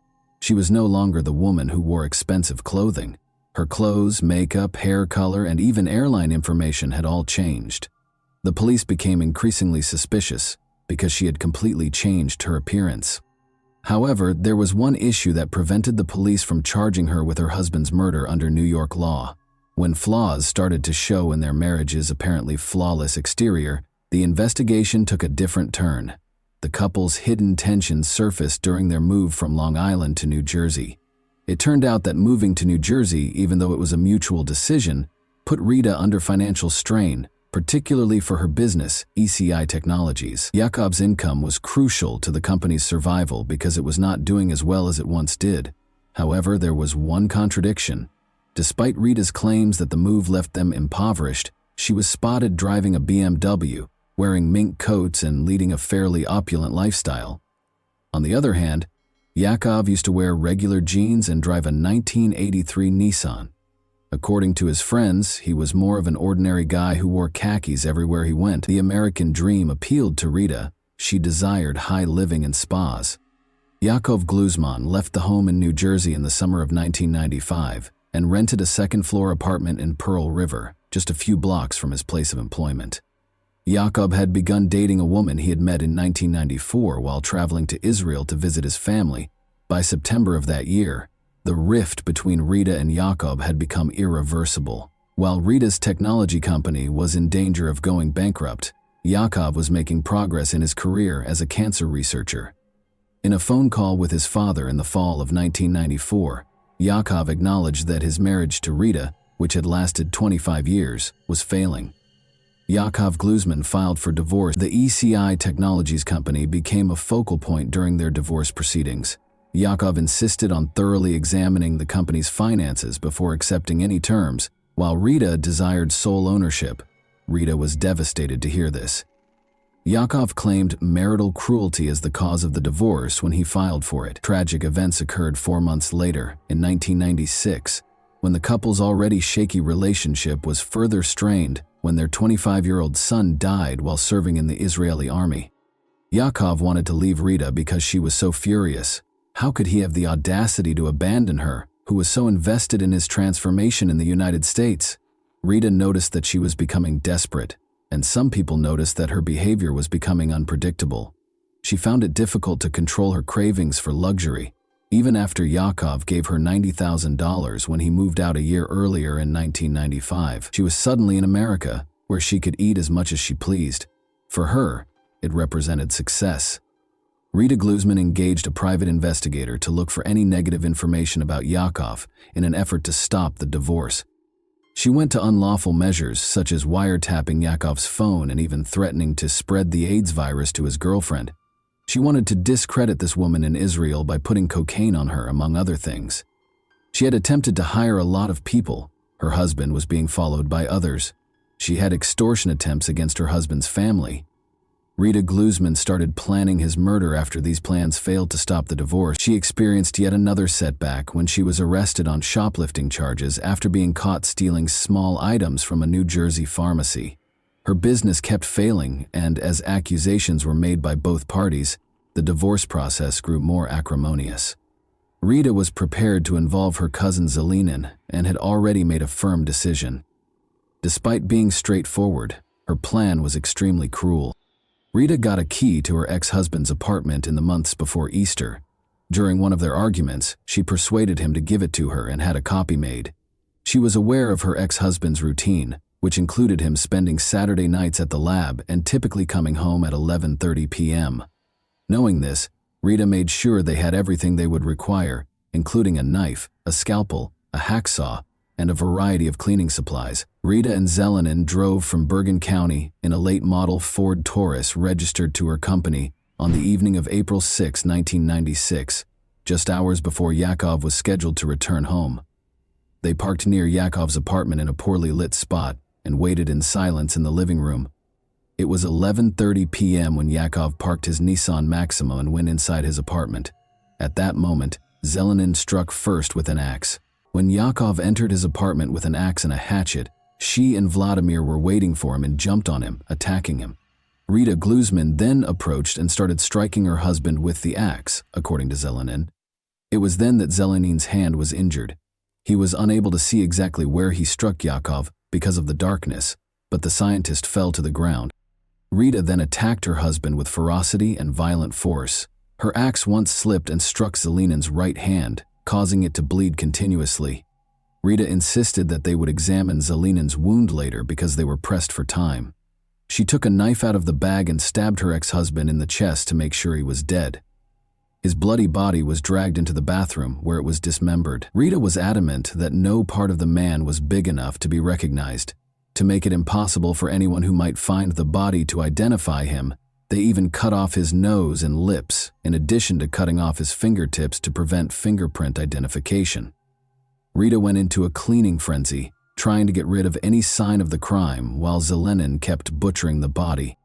Around 3 in the morning, Kathy Armstrong, a neighbor who lived one floor below Yakov, was the only one who heard a thumping and banging sound. April 7, 1996. She was unaware that the remains of Yakov were being disposed of, his bloody clothes and body parts packed into 9 plastic garbage bags. Another bag was filled with the equipment needed for the gory task. After that, the bags were placed in the 2 cars' trunks. After returning to East Rutherford, Zelenin would dispose of Glusman's remains in the Passaic River and then, before dawn, dispose of the car. But there was a hitch. They were not on time. Zelenin unintentionally set off the car's theft alarm while loading it. If anyone in the apartment complex heard the alarm, they didn't bother to look into it because it was only a short cry in the night. Rita, however, became frightened, leapt into the Taurus and told Zelenin to run.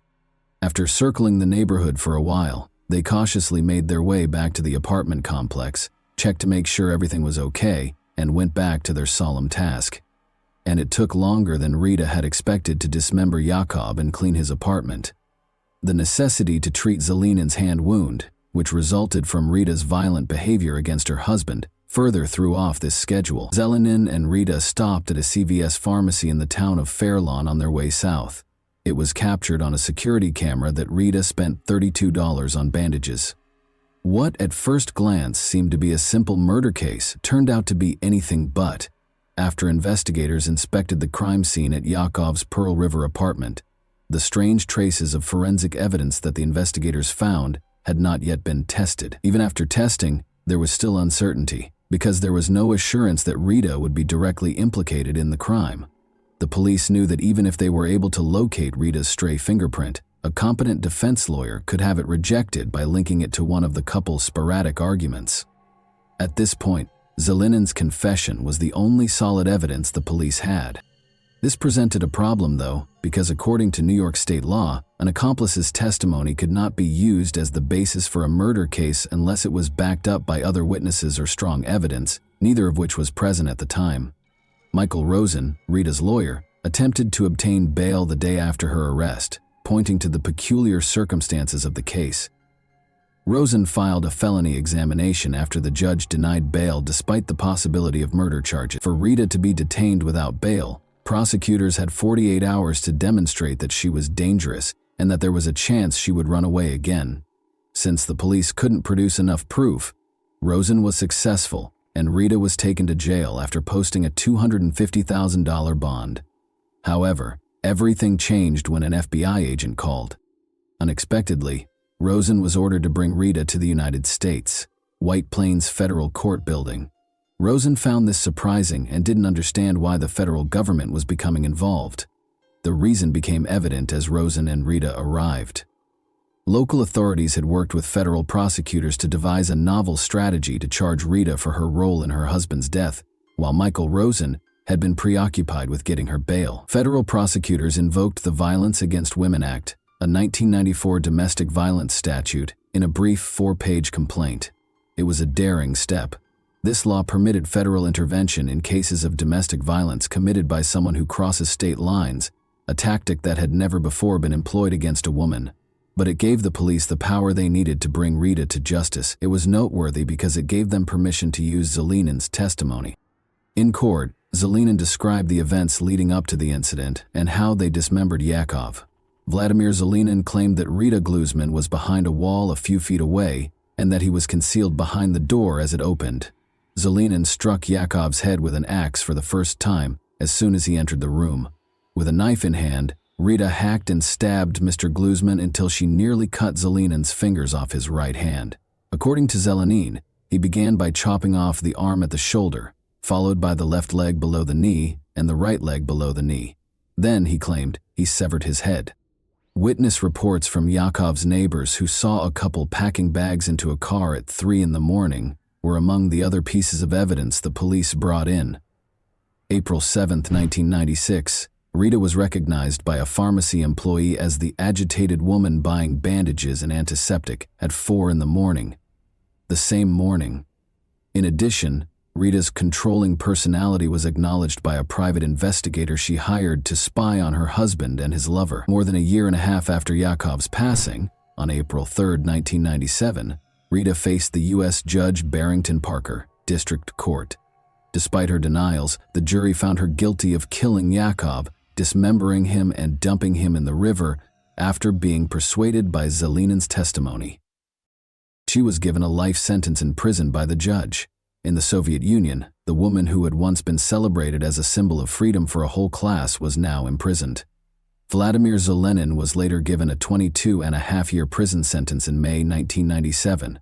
Rita Gluzman was released from prison on compassionate grounds in 2020 because of her deteriorating health, which included early Parkinson's disease and multiple strokes. Although Yakov's brother wrote a letter opposing Rita's release, expressing horror and fear, the judge took into consideration Rita's request for a second chance to avoid dying in prison. Rita went back home after the judge allowed her release despite reservations. Due to a broken marriage, Yakov Gluzman's life took a terrible turn. The unfortunate thing is that rather than finding a peaceful solution, his wife, once regarded as a symbol of freedom, caused their relationship to devolve into a nightmare. And that wraps up today's chilling story. If you enjoyed this video, don't forget to like and subscribe so you never miss a new upload. Also, let me know in the comments what part of this story shocked you the most. Thank you for watching, and I'll see you in the next video.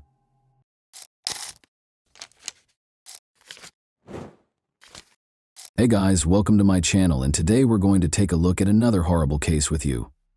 In the suburbs of Manchester, Karen Spooner and John Lewis, their children Jane, Nicola, John, and Jamie, were a typical family. In 1997, everything was different.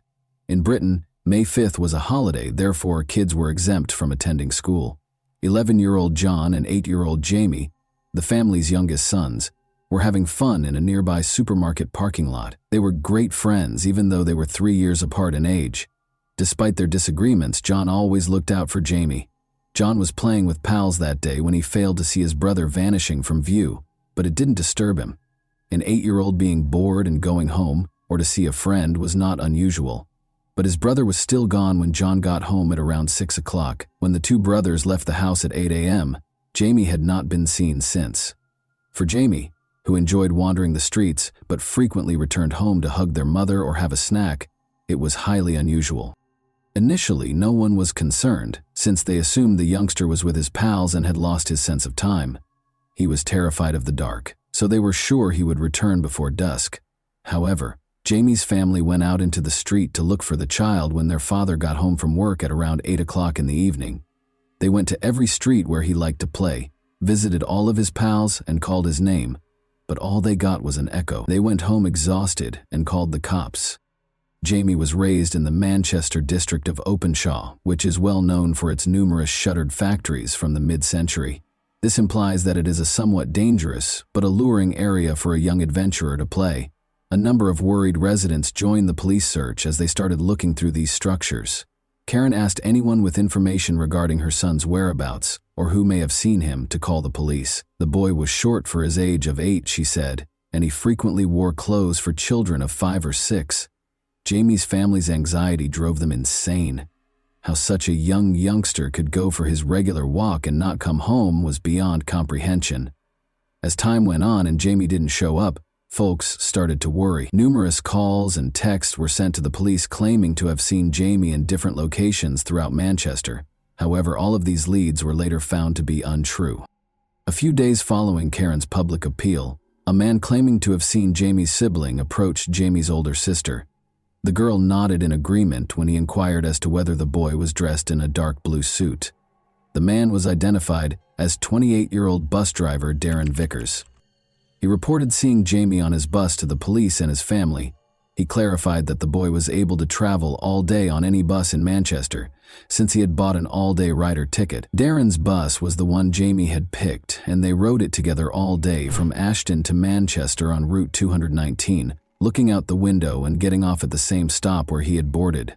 Because Jamie enjoyed automobiles, railroads, and buses like most boys his age, his parents thought it was their kid right away. He probably went to the bus stop to buy a gift for his mother's birthday at the store, but the bus trip distracted him. Darren Vickers gave off the impression of being a really nice guy who honestly wanted to help the missing boy's family. He volunteered to help Jamie's relatives if they needed it after visiting their house. He was invited to supper by Karen and John, who were astounded by his kindness and empathy. Jamie's family was going through a lot at this trying period. To assist in caring for her brother and sister, their 15-year-old daughter Nicola even dropped out of school. Darren sympathized with their predicament and offered assistance. By serving as their spokesperson, he attempted to lessen the load that had been placed on them. Speaking on the family's behalf, he encouraged anyone who may have seen the boy to call the police. He appeared to be a gift from God, and John and Karen had complete faith in him. On the other hand, the police did not fully believe that Darren Vickers was as amiable as he seemed. His story contained contradictions that made the investigators suspicious right away.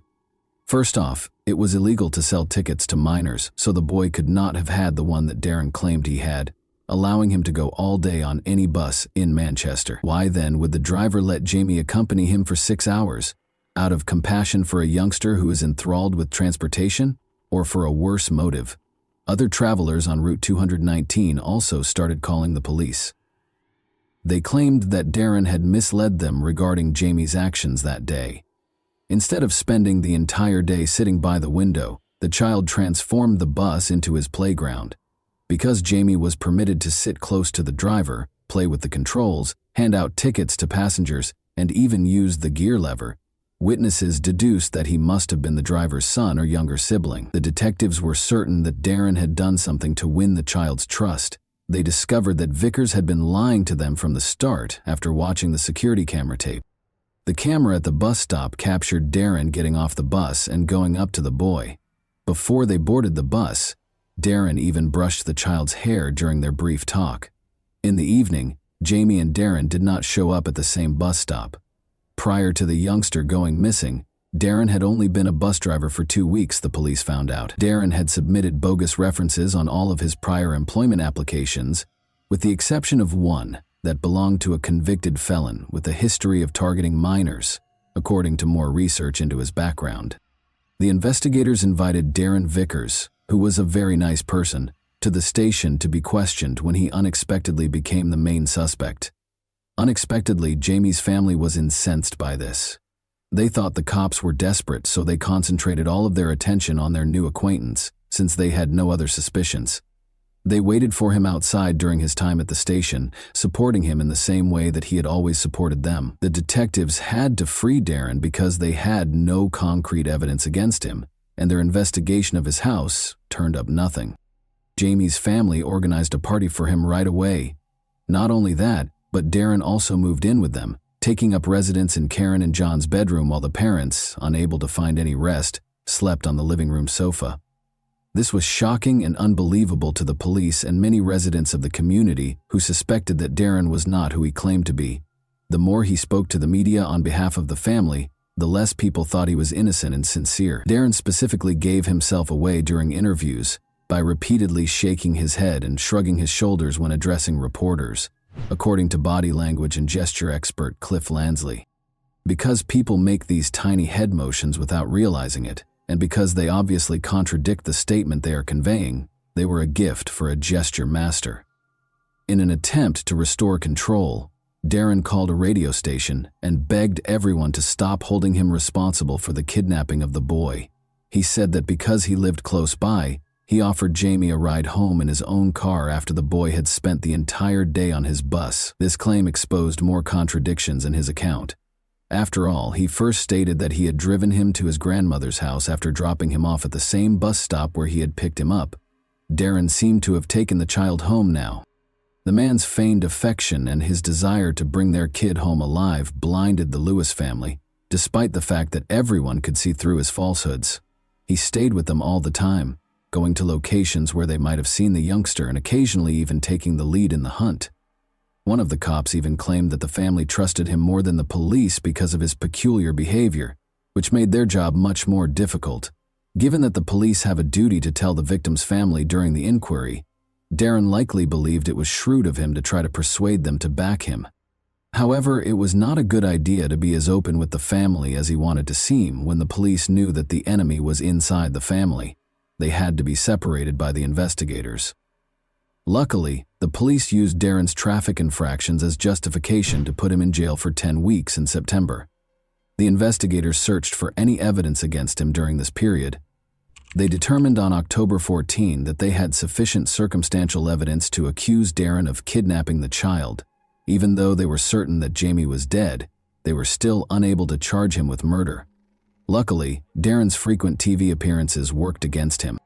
2 adolescents came to the police and told them a terrifying story about how a man who looked like Darren had attempted to kidnap them one night. After luring the kids to a quiet area of the neighborhood park, he showed them a picture of Jamie and yelled, "There he is! He was there, you see!"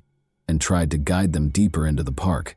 The children, however, were alarmed by the man's peculiar actions and were able to flee. The detectives shared their findings with Jamie's family. When Jamie's brother John told them a similar story, they were even more shocked. John held himself responsible for his younger brother's disappearance during this period. Darren became aware of this and began to show John more love by buying him gifts and supporting him all the time. But Darren took John to the park a few days after he moved in with the family, handed him a smoke, and said that his younger brother was there. However, John would wind up there himself if he spoke to anyone, and neither he nor Jamie would ever be seen again. John was frightened and startled by this confession, so he honored his oath and vowed to remain silent. It's interesting to note that the boy's older sister acknowledged that she was first uneasy about Darren's treatment of John. He obviously became attached to him, purchasing him a variety of things, such as a bicycle and pricey shoes, while utterly disregarding the older girls. Like the rest of the family, though, She soon came to feel that the man had been sent to support them at their darkest moments. The police and forensic specialists started searching the location that the teenagers had told them was where Darren had tried to lure them. Police found a jacket that matched Jamie's outfit and children's sports pants during the search. They discovered a piece of a jawbone when they took the garments to the lab for analysis and spread them out on the table to dry. According to experts who examined the bone, it was a human bone and belonged to a child between the ages of 7 and 9. The jawbone was identified as belonging to Jamie Lewis by subsequent DNA testing. Jamie's torso was eventually found in a secluded area of the park close to Stockport by the Reddish Vale Golf Course. A sizable percentage of the remains, nevertheless, were never located. The investigators came to the conclusion that Jamie was still alive when the murderer carried him to the spot, which was hard to get to. When Vickers gave his cellmate a different account, he was charged and in prison awaiting trial. He said Jamie was fatally struck after he fell and struck his head on a handrail in the bus. The bus driver threw him in the trunk and hurried him into the woods in a frenzy. The prosecutor, however, was certain that this account did not accurately reflect the events that took place. Even though it was challenging to pinpoint the exact cause of death due to the body's decomposition, Jamie's family's suffering persisted as the trial got underway. They were the targets of the murderer's horrible charges, in addition to being made to listen to what he had done to their son. Darren claimed to have a close relationship with Karen and that she was expecting his child. He also claimed that his father John killed Jamie. Even pictures of Darren and Karen touching hands were used as evidence by the defense lawyer. In order to show that Darren was lying and to stop the rumors that were spreading about her behind her back and creating repulsive graffiti on the walls, poor Karen had to submit to a DNA test. Darren Vickers was convicted guilty of kidnapping and murder by the jury following 7 weeks of trial proceedings. He was given a life sentence in jail with the chance of release after 25 years in April 1999. He unexpectedly asked to speak with the case's main investigator a day after the guilty verdict was handed down, and he admitted to killing, raping, abducting, and dismembering Jamie. According to the murderer's detailed account of the incident, Jamie called for his mother, but that didn't stop him from strangling him. He then made several trips back to the crime scene, most likely to dispose of the body pieces one at a time. Darren made this startling admission in the hopes of receiving a lighter sentence, but as his ruse backfired, he made a last-ditch effort to recover control by calling the media and taking back his confession. Another prisoner used a hammer to strike Darren in 2014. He suffered multiple severe head injuries. Despite spending some time in the hospital, the man recovered completely. In 2024, 3 years later, he is requesting a parole hearing. The police in the case pledged to do everything in their power to keep him from being released if the parole board determines that it is feasible. And that wraps up today's chilling story. If you enjoyed this video, don't forget to like and subscribe so you never miss a new upload. Also, let me know in the comments, what part of this story shocked you the most? Thank you for watching, and I'll see you in the next video.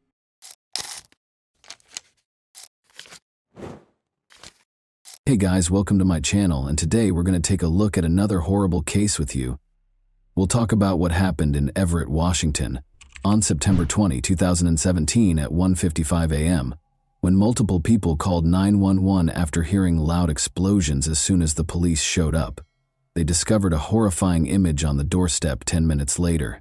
Directly outside the door was Alicia Canales McGuire, 24.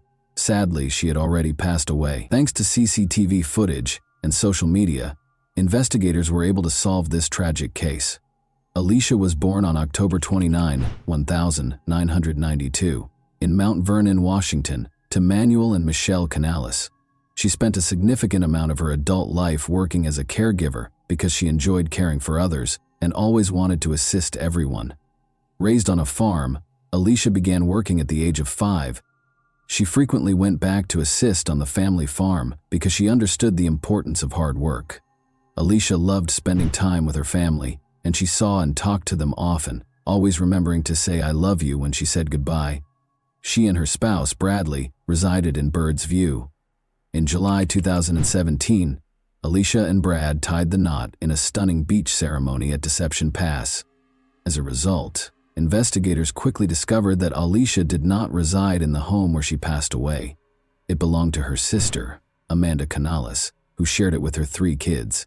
Amanda asked Alicia to watch her kids while she was away because she had to travel to New York for work.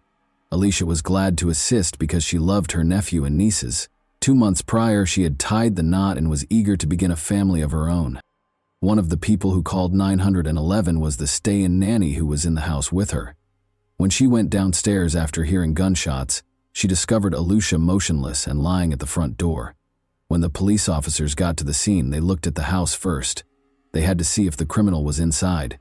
They made sure that the only people in the house were Amanda's kids and the nanny. By closely inspecting everything, the police began searching for evidence after the terrified kids were removed from the house.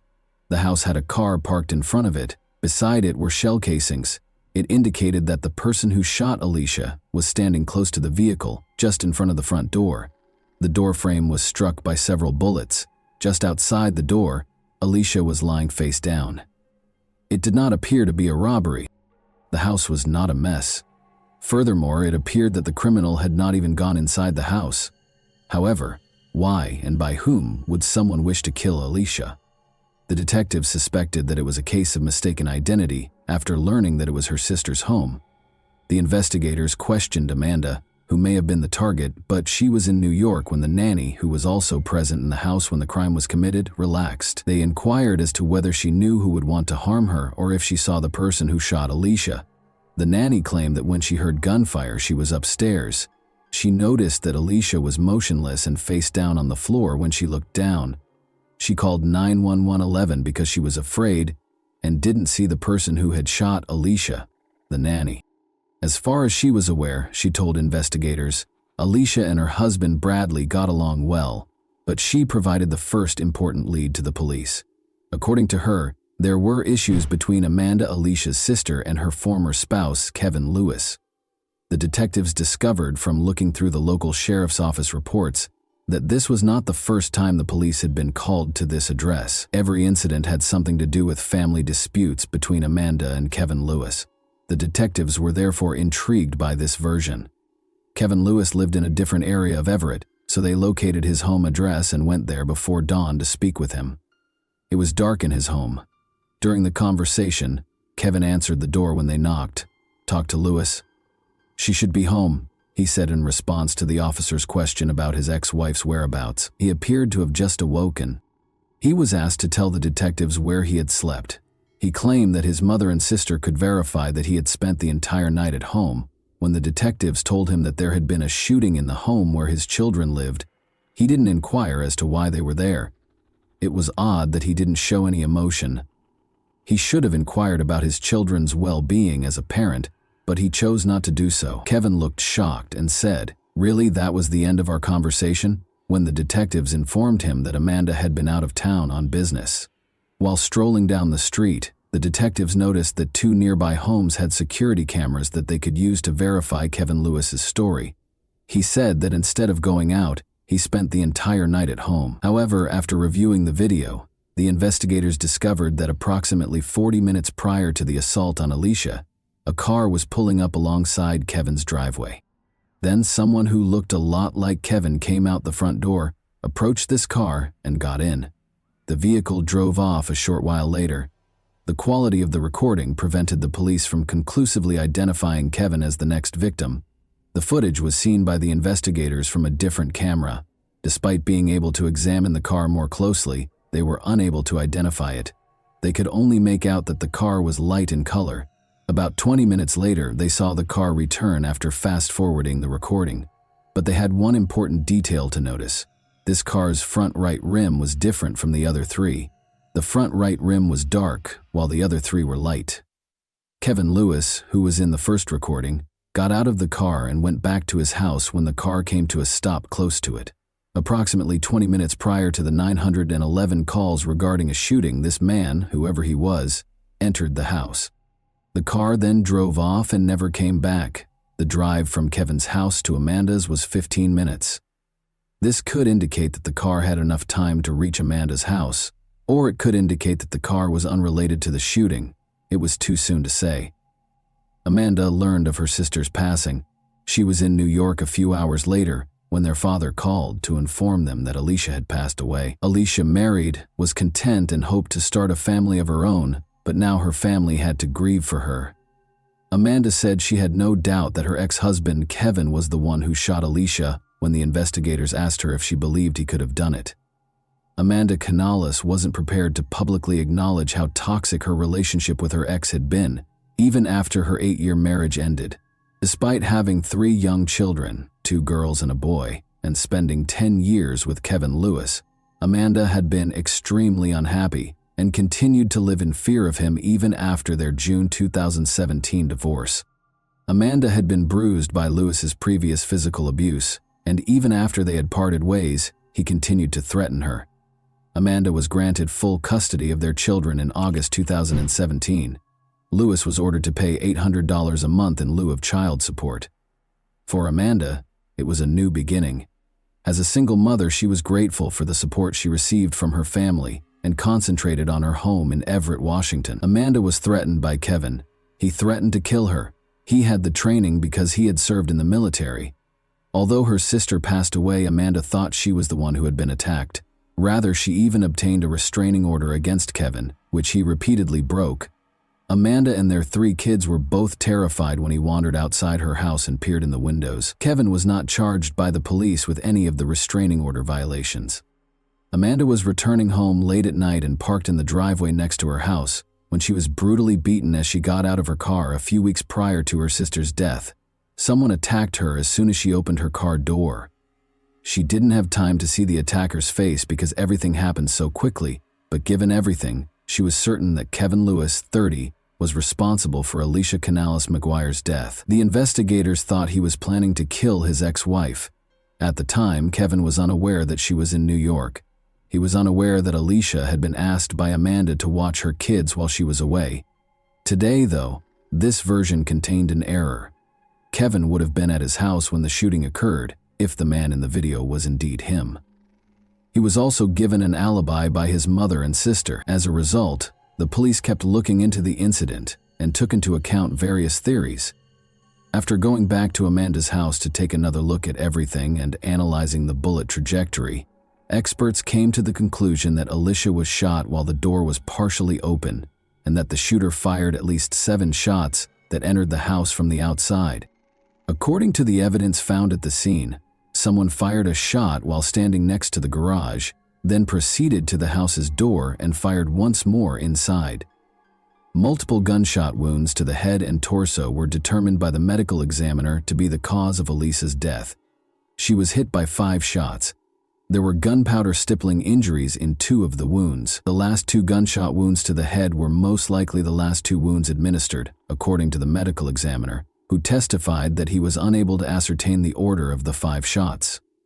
The 7 shell casings discovered at the crime scene were fired from the same firearm, the experts concluded.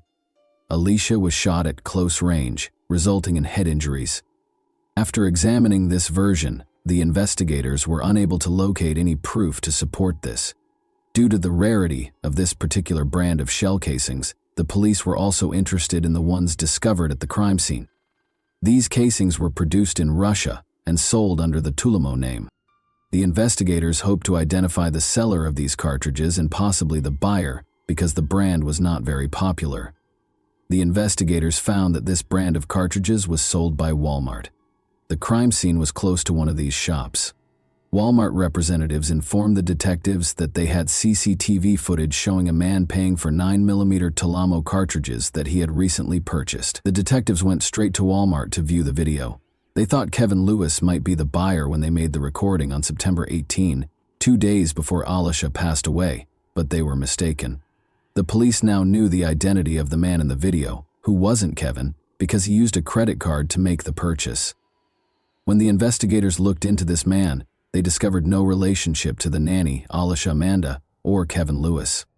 They now had to find fresh evidence. The investigators looked through every version that was available at the time before turning to Amanda for fresh details about Kevin. They had a good relationship at first, she said. Kevin was restrained in his behavior during the honeymoon. She didn't anticipate that he would start hitting her and grow more hostile over time. After their relationship ended, Amanda was granted full custody of the children, A restraining order was issued, and they got divorced. However, a distraught Amanda was aware that Alicia wasn't supposed to be killed in the shooting and thought it was a case of mistaken identity. She told police that Lewis had somehow planned the attack and that Kevin was home when it happened. The footage from the night of Alicia's death has been examined by the investigators once more. They saw something now that they had never seen before. The man who left his house, Kevin, can be seen approaching the car and settling into the back seat behind the driver in this grainy video. Why, though, did he not take the front passenger seat? As the investigators searched for a solution, they came to the conclusion that someone else was already occupying the front passenger seat. As a result, by the time the car arrived at Kevin Lewis's house, there were most likely 2 people inside, which may have been the reason he had to take the back seat. There was insufficient evidence for the police to connect Kevin to Alicia's demise. But after gathering proof of Kevin's assaults on his ex-wife Amanda, they detained him in November 2018 and gave him a 3-year prison sentence. In the meantime, Alicia's case was still unresolved over a year after her death. The only break in this case came in 2019 when a woman with crucial information called the police station. A girl from nearby Spokane who had attended a party and boasted about being hired to kill someone on York Road, the street where Alicia was shot, was the source of the detective's tip. Given that Spokane was roughly 5 hours away from Everett, the police were unsure of what to believe. According to the caller, she was at a party when a young woman walked in.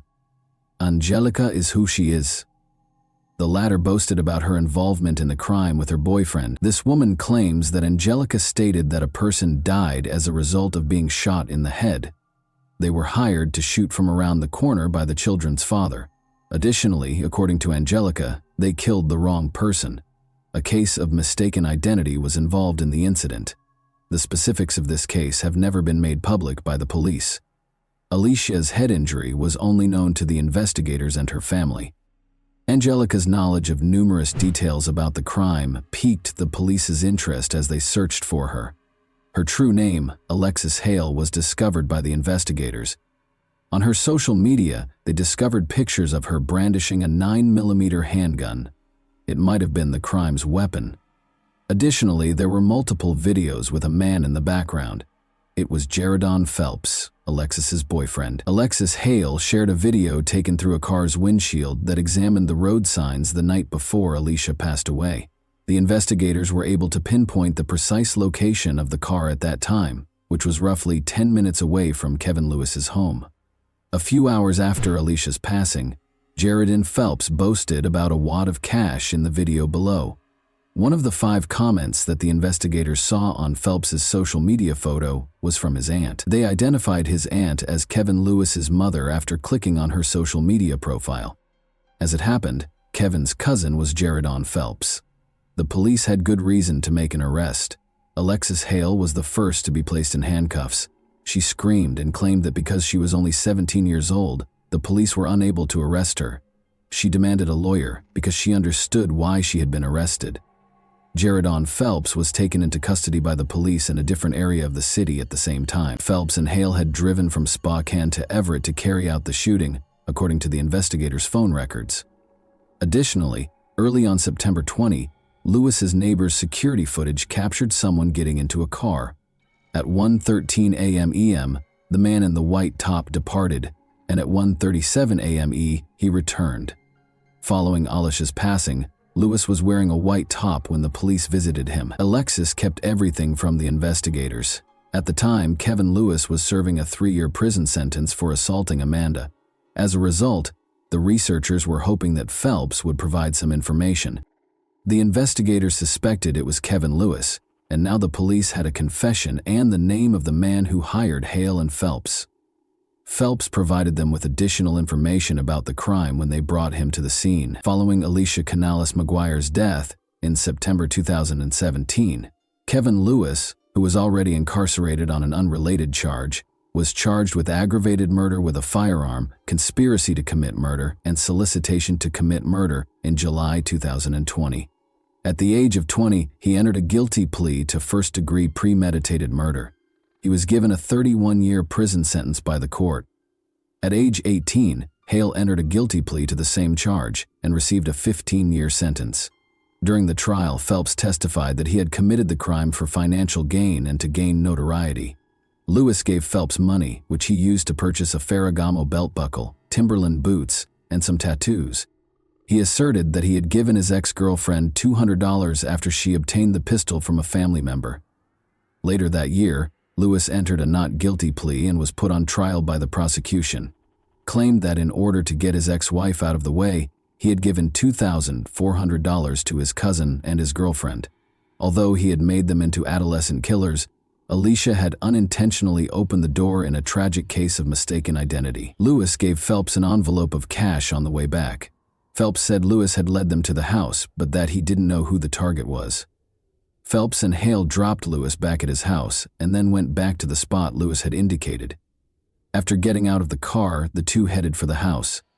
Hale went to knock on the front door and Phelps stopped beside the garage. Hale left as soon as Alicia opened the front door, and Phelps fired the gun until it was empty. The gun's muzzle crossed the threshold as Phelps fired the first few shots from his position close to the garage, and the final two after approaching the front porch. The final two shots were directed at the head and neck region. Phelps and Hale returned in their vehicle because of a glove that might have been left at the scene. They turned around and departed when they saw police cars upon their return. After getting GPS directions, they returned to Spokane by car. The defense contended that Lewis had only said to move the target out of the way and had never used the word kill in his conversation with his cousin. However, the court was reminded by the prosecution of Kevin's violent past and his threats against Amanda. They claimed that power and control are at the heart of this case, and it was obvious what the goal was. Amanda described him as pure evil. He had played with their kids, who were in the house when she was supposed to die, she remembered incredulously. I assumed you loved them, but a person who truly cares for someone would never want to put them in danger or cause them any trauma. Did you care that they would have woken up to find their own mother dead, lying in a pool of blood, if it had been just me home that night? She asked. She also discussed finding her kids a safe place to live. She informed Louis that, in spite of all the harm you caused, they are recovering and moving on. In case you were wondering, they never inquire about or discuss you. The jury found Lewis guilty of first-degree murder in less than 3.5 hours after a 6-week trial in November 2021. In January 2022, 34 Kevin was given a life sentence without the possibility of parole. Records show that Lewis is still incarcerated at the Washington State Penitentiary in Walla Walla County, where Judge Thompson also ordered him to have no contact with his former wife, his children, Phelps, or Hale for the remainder of his life. And that wraps up today's chilling story. If you enjoyed this video, don't forget to like and subscribe so you never miss a new upload.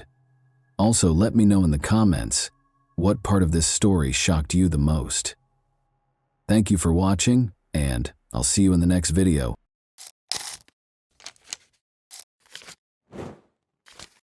Hey guys, welcome to my channel, and today we're going to take a look at another horrible case with you. As they did almost every day of that year, Serena Tolson and her friend Israel spent the evening of January 23, 2012. The young couple was unaware of the descent of the dark night. They heard a scream while they were seated at a picnic table in the neighborhood park. Since it was 2:30 in the morning, it couldn't have been children playing. Israel and Serena ran toward the source of the shrill scream when it recurred. The scene that played out in front of them looked like the bloodiest horror film ever. A man was hovering over a girl in the middle of the road, repeatedly stabbing her with a knife. Serena yelled for the man to stop as she ran toward him.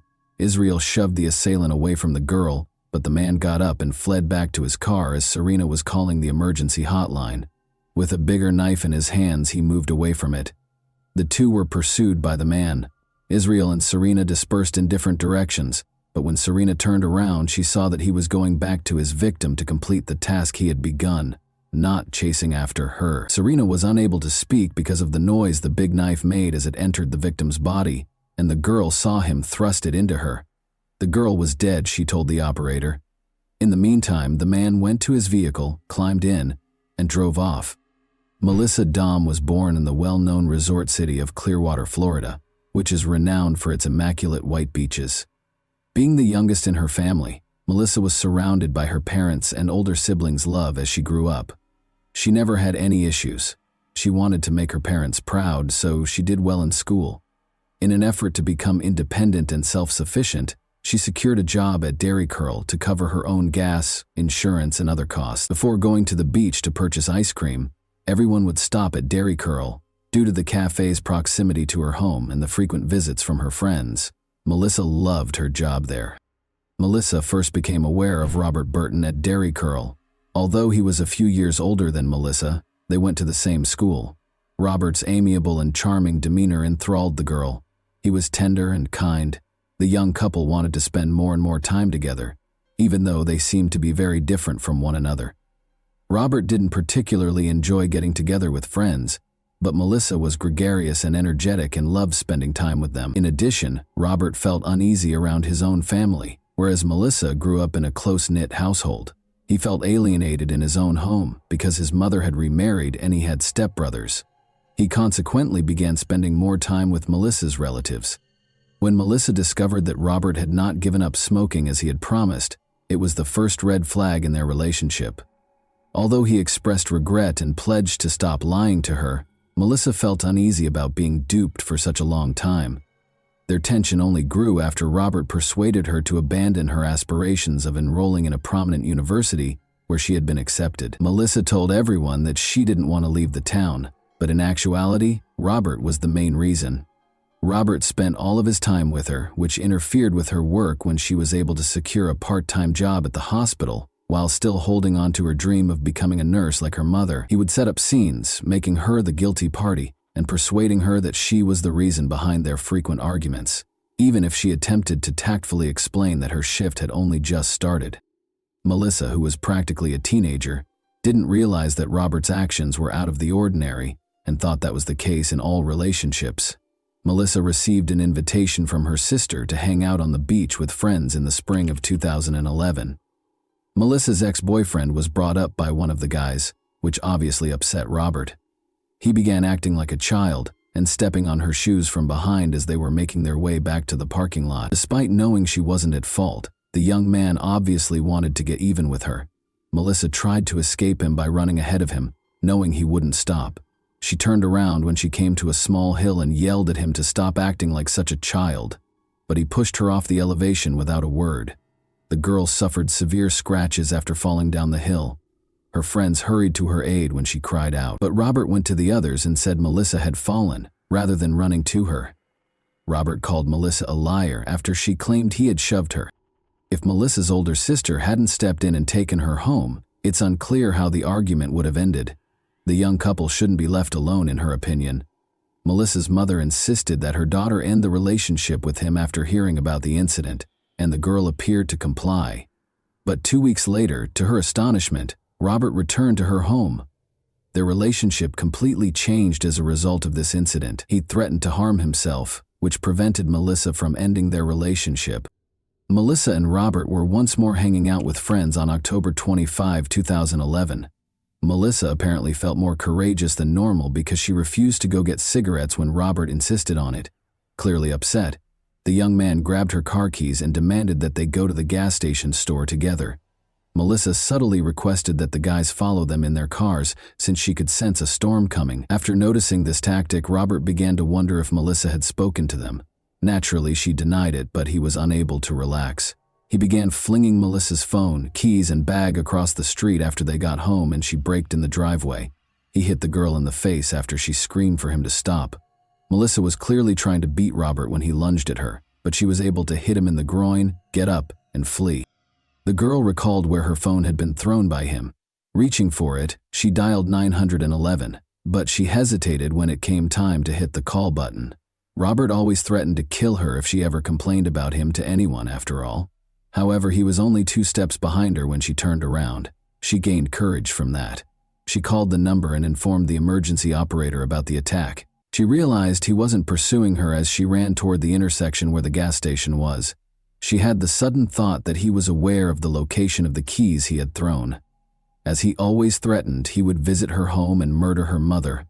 It was Robert's primary means of controlling Melissa, because he was aware of how important her mother was to her. Melissa hurried back, terrified for her mother. Robert grabbed her as he leaped out from behind the bushes. He most likely would have given her a serious beating, but just then a patrol car arrived. Melissa couldn't believe he was holding her responsible for what had happened, so he yelled at her angrily, "So you really want to do this to me? You want me to get arrested?" The girl, still under Robert's influence, started pleading that instead of being arrested, he be sent to anger management classes or something. Regardless of what she said, the officers informed her that everyone had seen the incident and that he would be arrested. After escorting her home, the police officers spoke with her and her mother about domestic violence, explaining that victims frequently went back to their abusers and that they didn't want her to experience the same thing. After being taken into custody, Robert was accused of assault. But only 6 hours into his incarceration, he called Melissa the very next morning and insisted that she take him home. Luckily, she declined.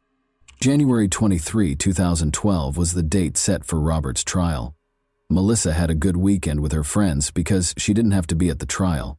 She was getting ready for her impending tests and gradually getting back to her regular life. However, the phone rang in the middle of the night while she was soundly asleep. Robert was the one. He called again, but Melissa didn't answer. Reluctantly, she replied.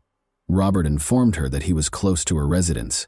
He begged for a final farewell meeting while in tears, saying that he just wanted to give her one last hug and that they shouldn't part on such a sour note.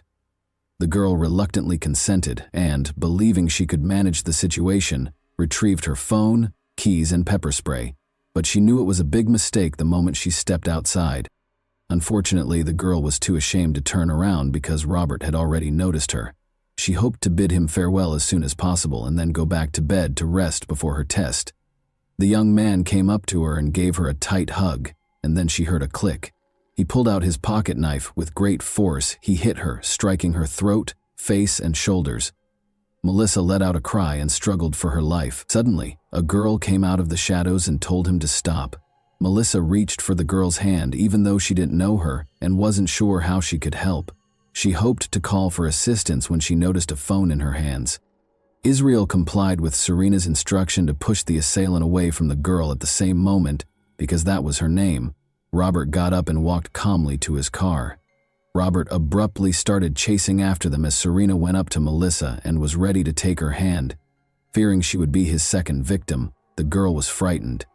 She reported the attack to 911 while she was running. However, she turned around to see that the man had gone back to finish what he had begun with the bloodied girl on the ground. The girl was dead, Serena was sure. In actuality, Melissa was still conscious, but she was certain that everything would end when Robert ran her over with his car. That evening, Clearwater police officer Melissa Harris was working on paperwork in her patrol car when a radio call regarding a crime was received. She was told that the man who had attacked the girl had driven off in a red pickup truck and that a dead girl was lying on the side of the road on the north side of the park, but there was nobody there when she got there. Unable to comprehend what was going on, she slowly looked around the park. Melissa was certain Robert was aware that assistance was on the way and that everything needed to be completed as soon as possible. In order to prevent him from running her over with his car, she crawled and did everything she could to get off the road. Her neighbor's mailbox was close to 2 sizable cement piles. She knew that the cement and the mailbox would keep her safe if she could crawl there. She even succeeded in getting to her feet at one point. The weary girl reached the mailbox, collapsed in the dirt, and heard his car just pull away. It grew very quiet, slowly. Melissa thought she was going to die. When she was illuminated by a police car's spotlight, she prayed for sin forgiveness. Officer Melissa Harris acknowledges that she had never witnessed anything like it in her years of police work. The victim had numerous wounds, many of which were still heavily bleeding, and her teeth had been knocked out. However, she was able to provide Melissa with Robert's name, address, birth date, and car make in addition to Melissa's own name.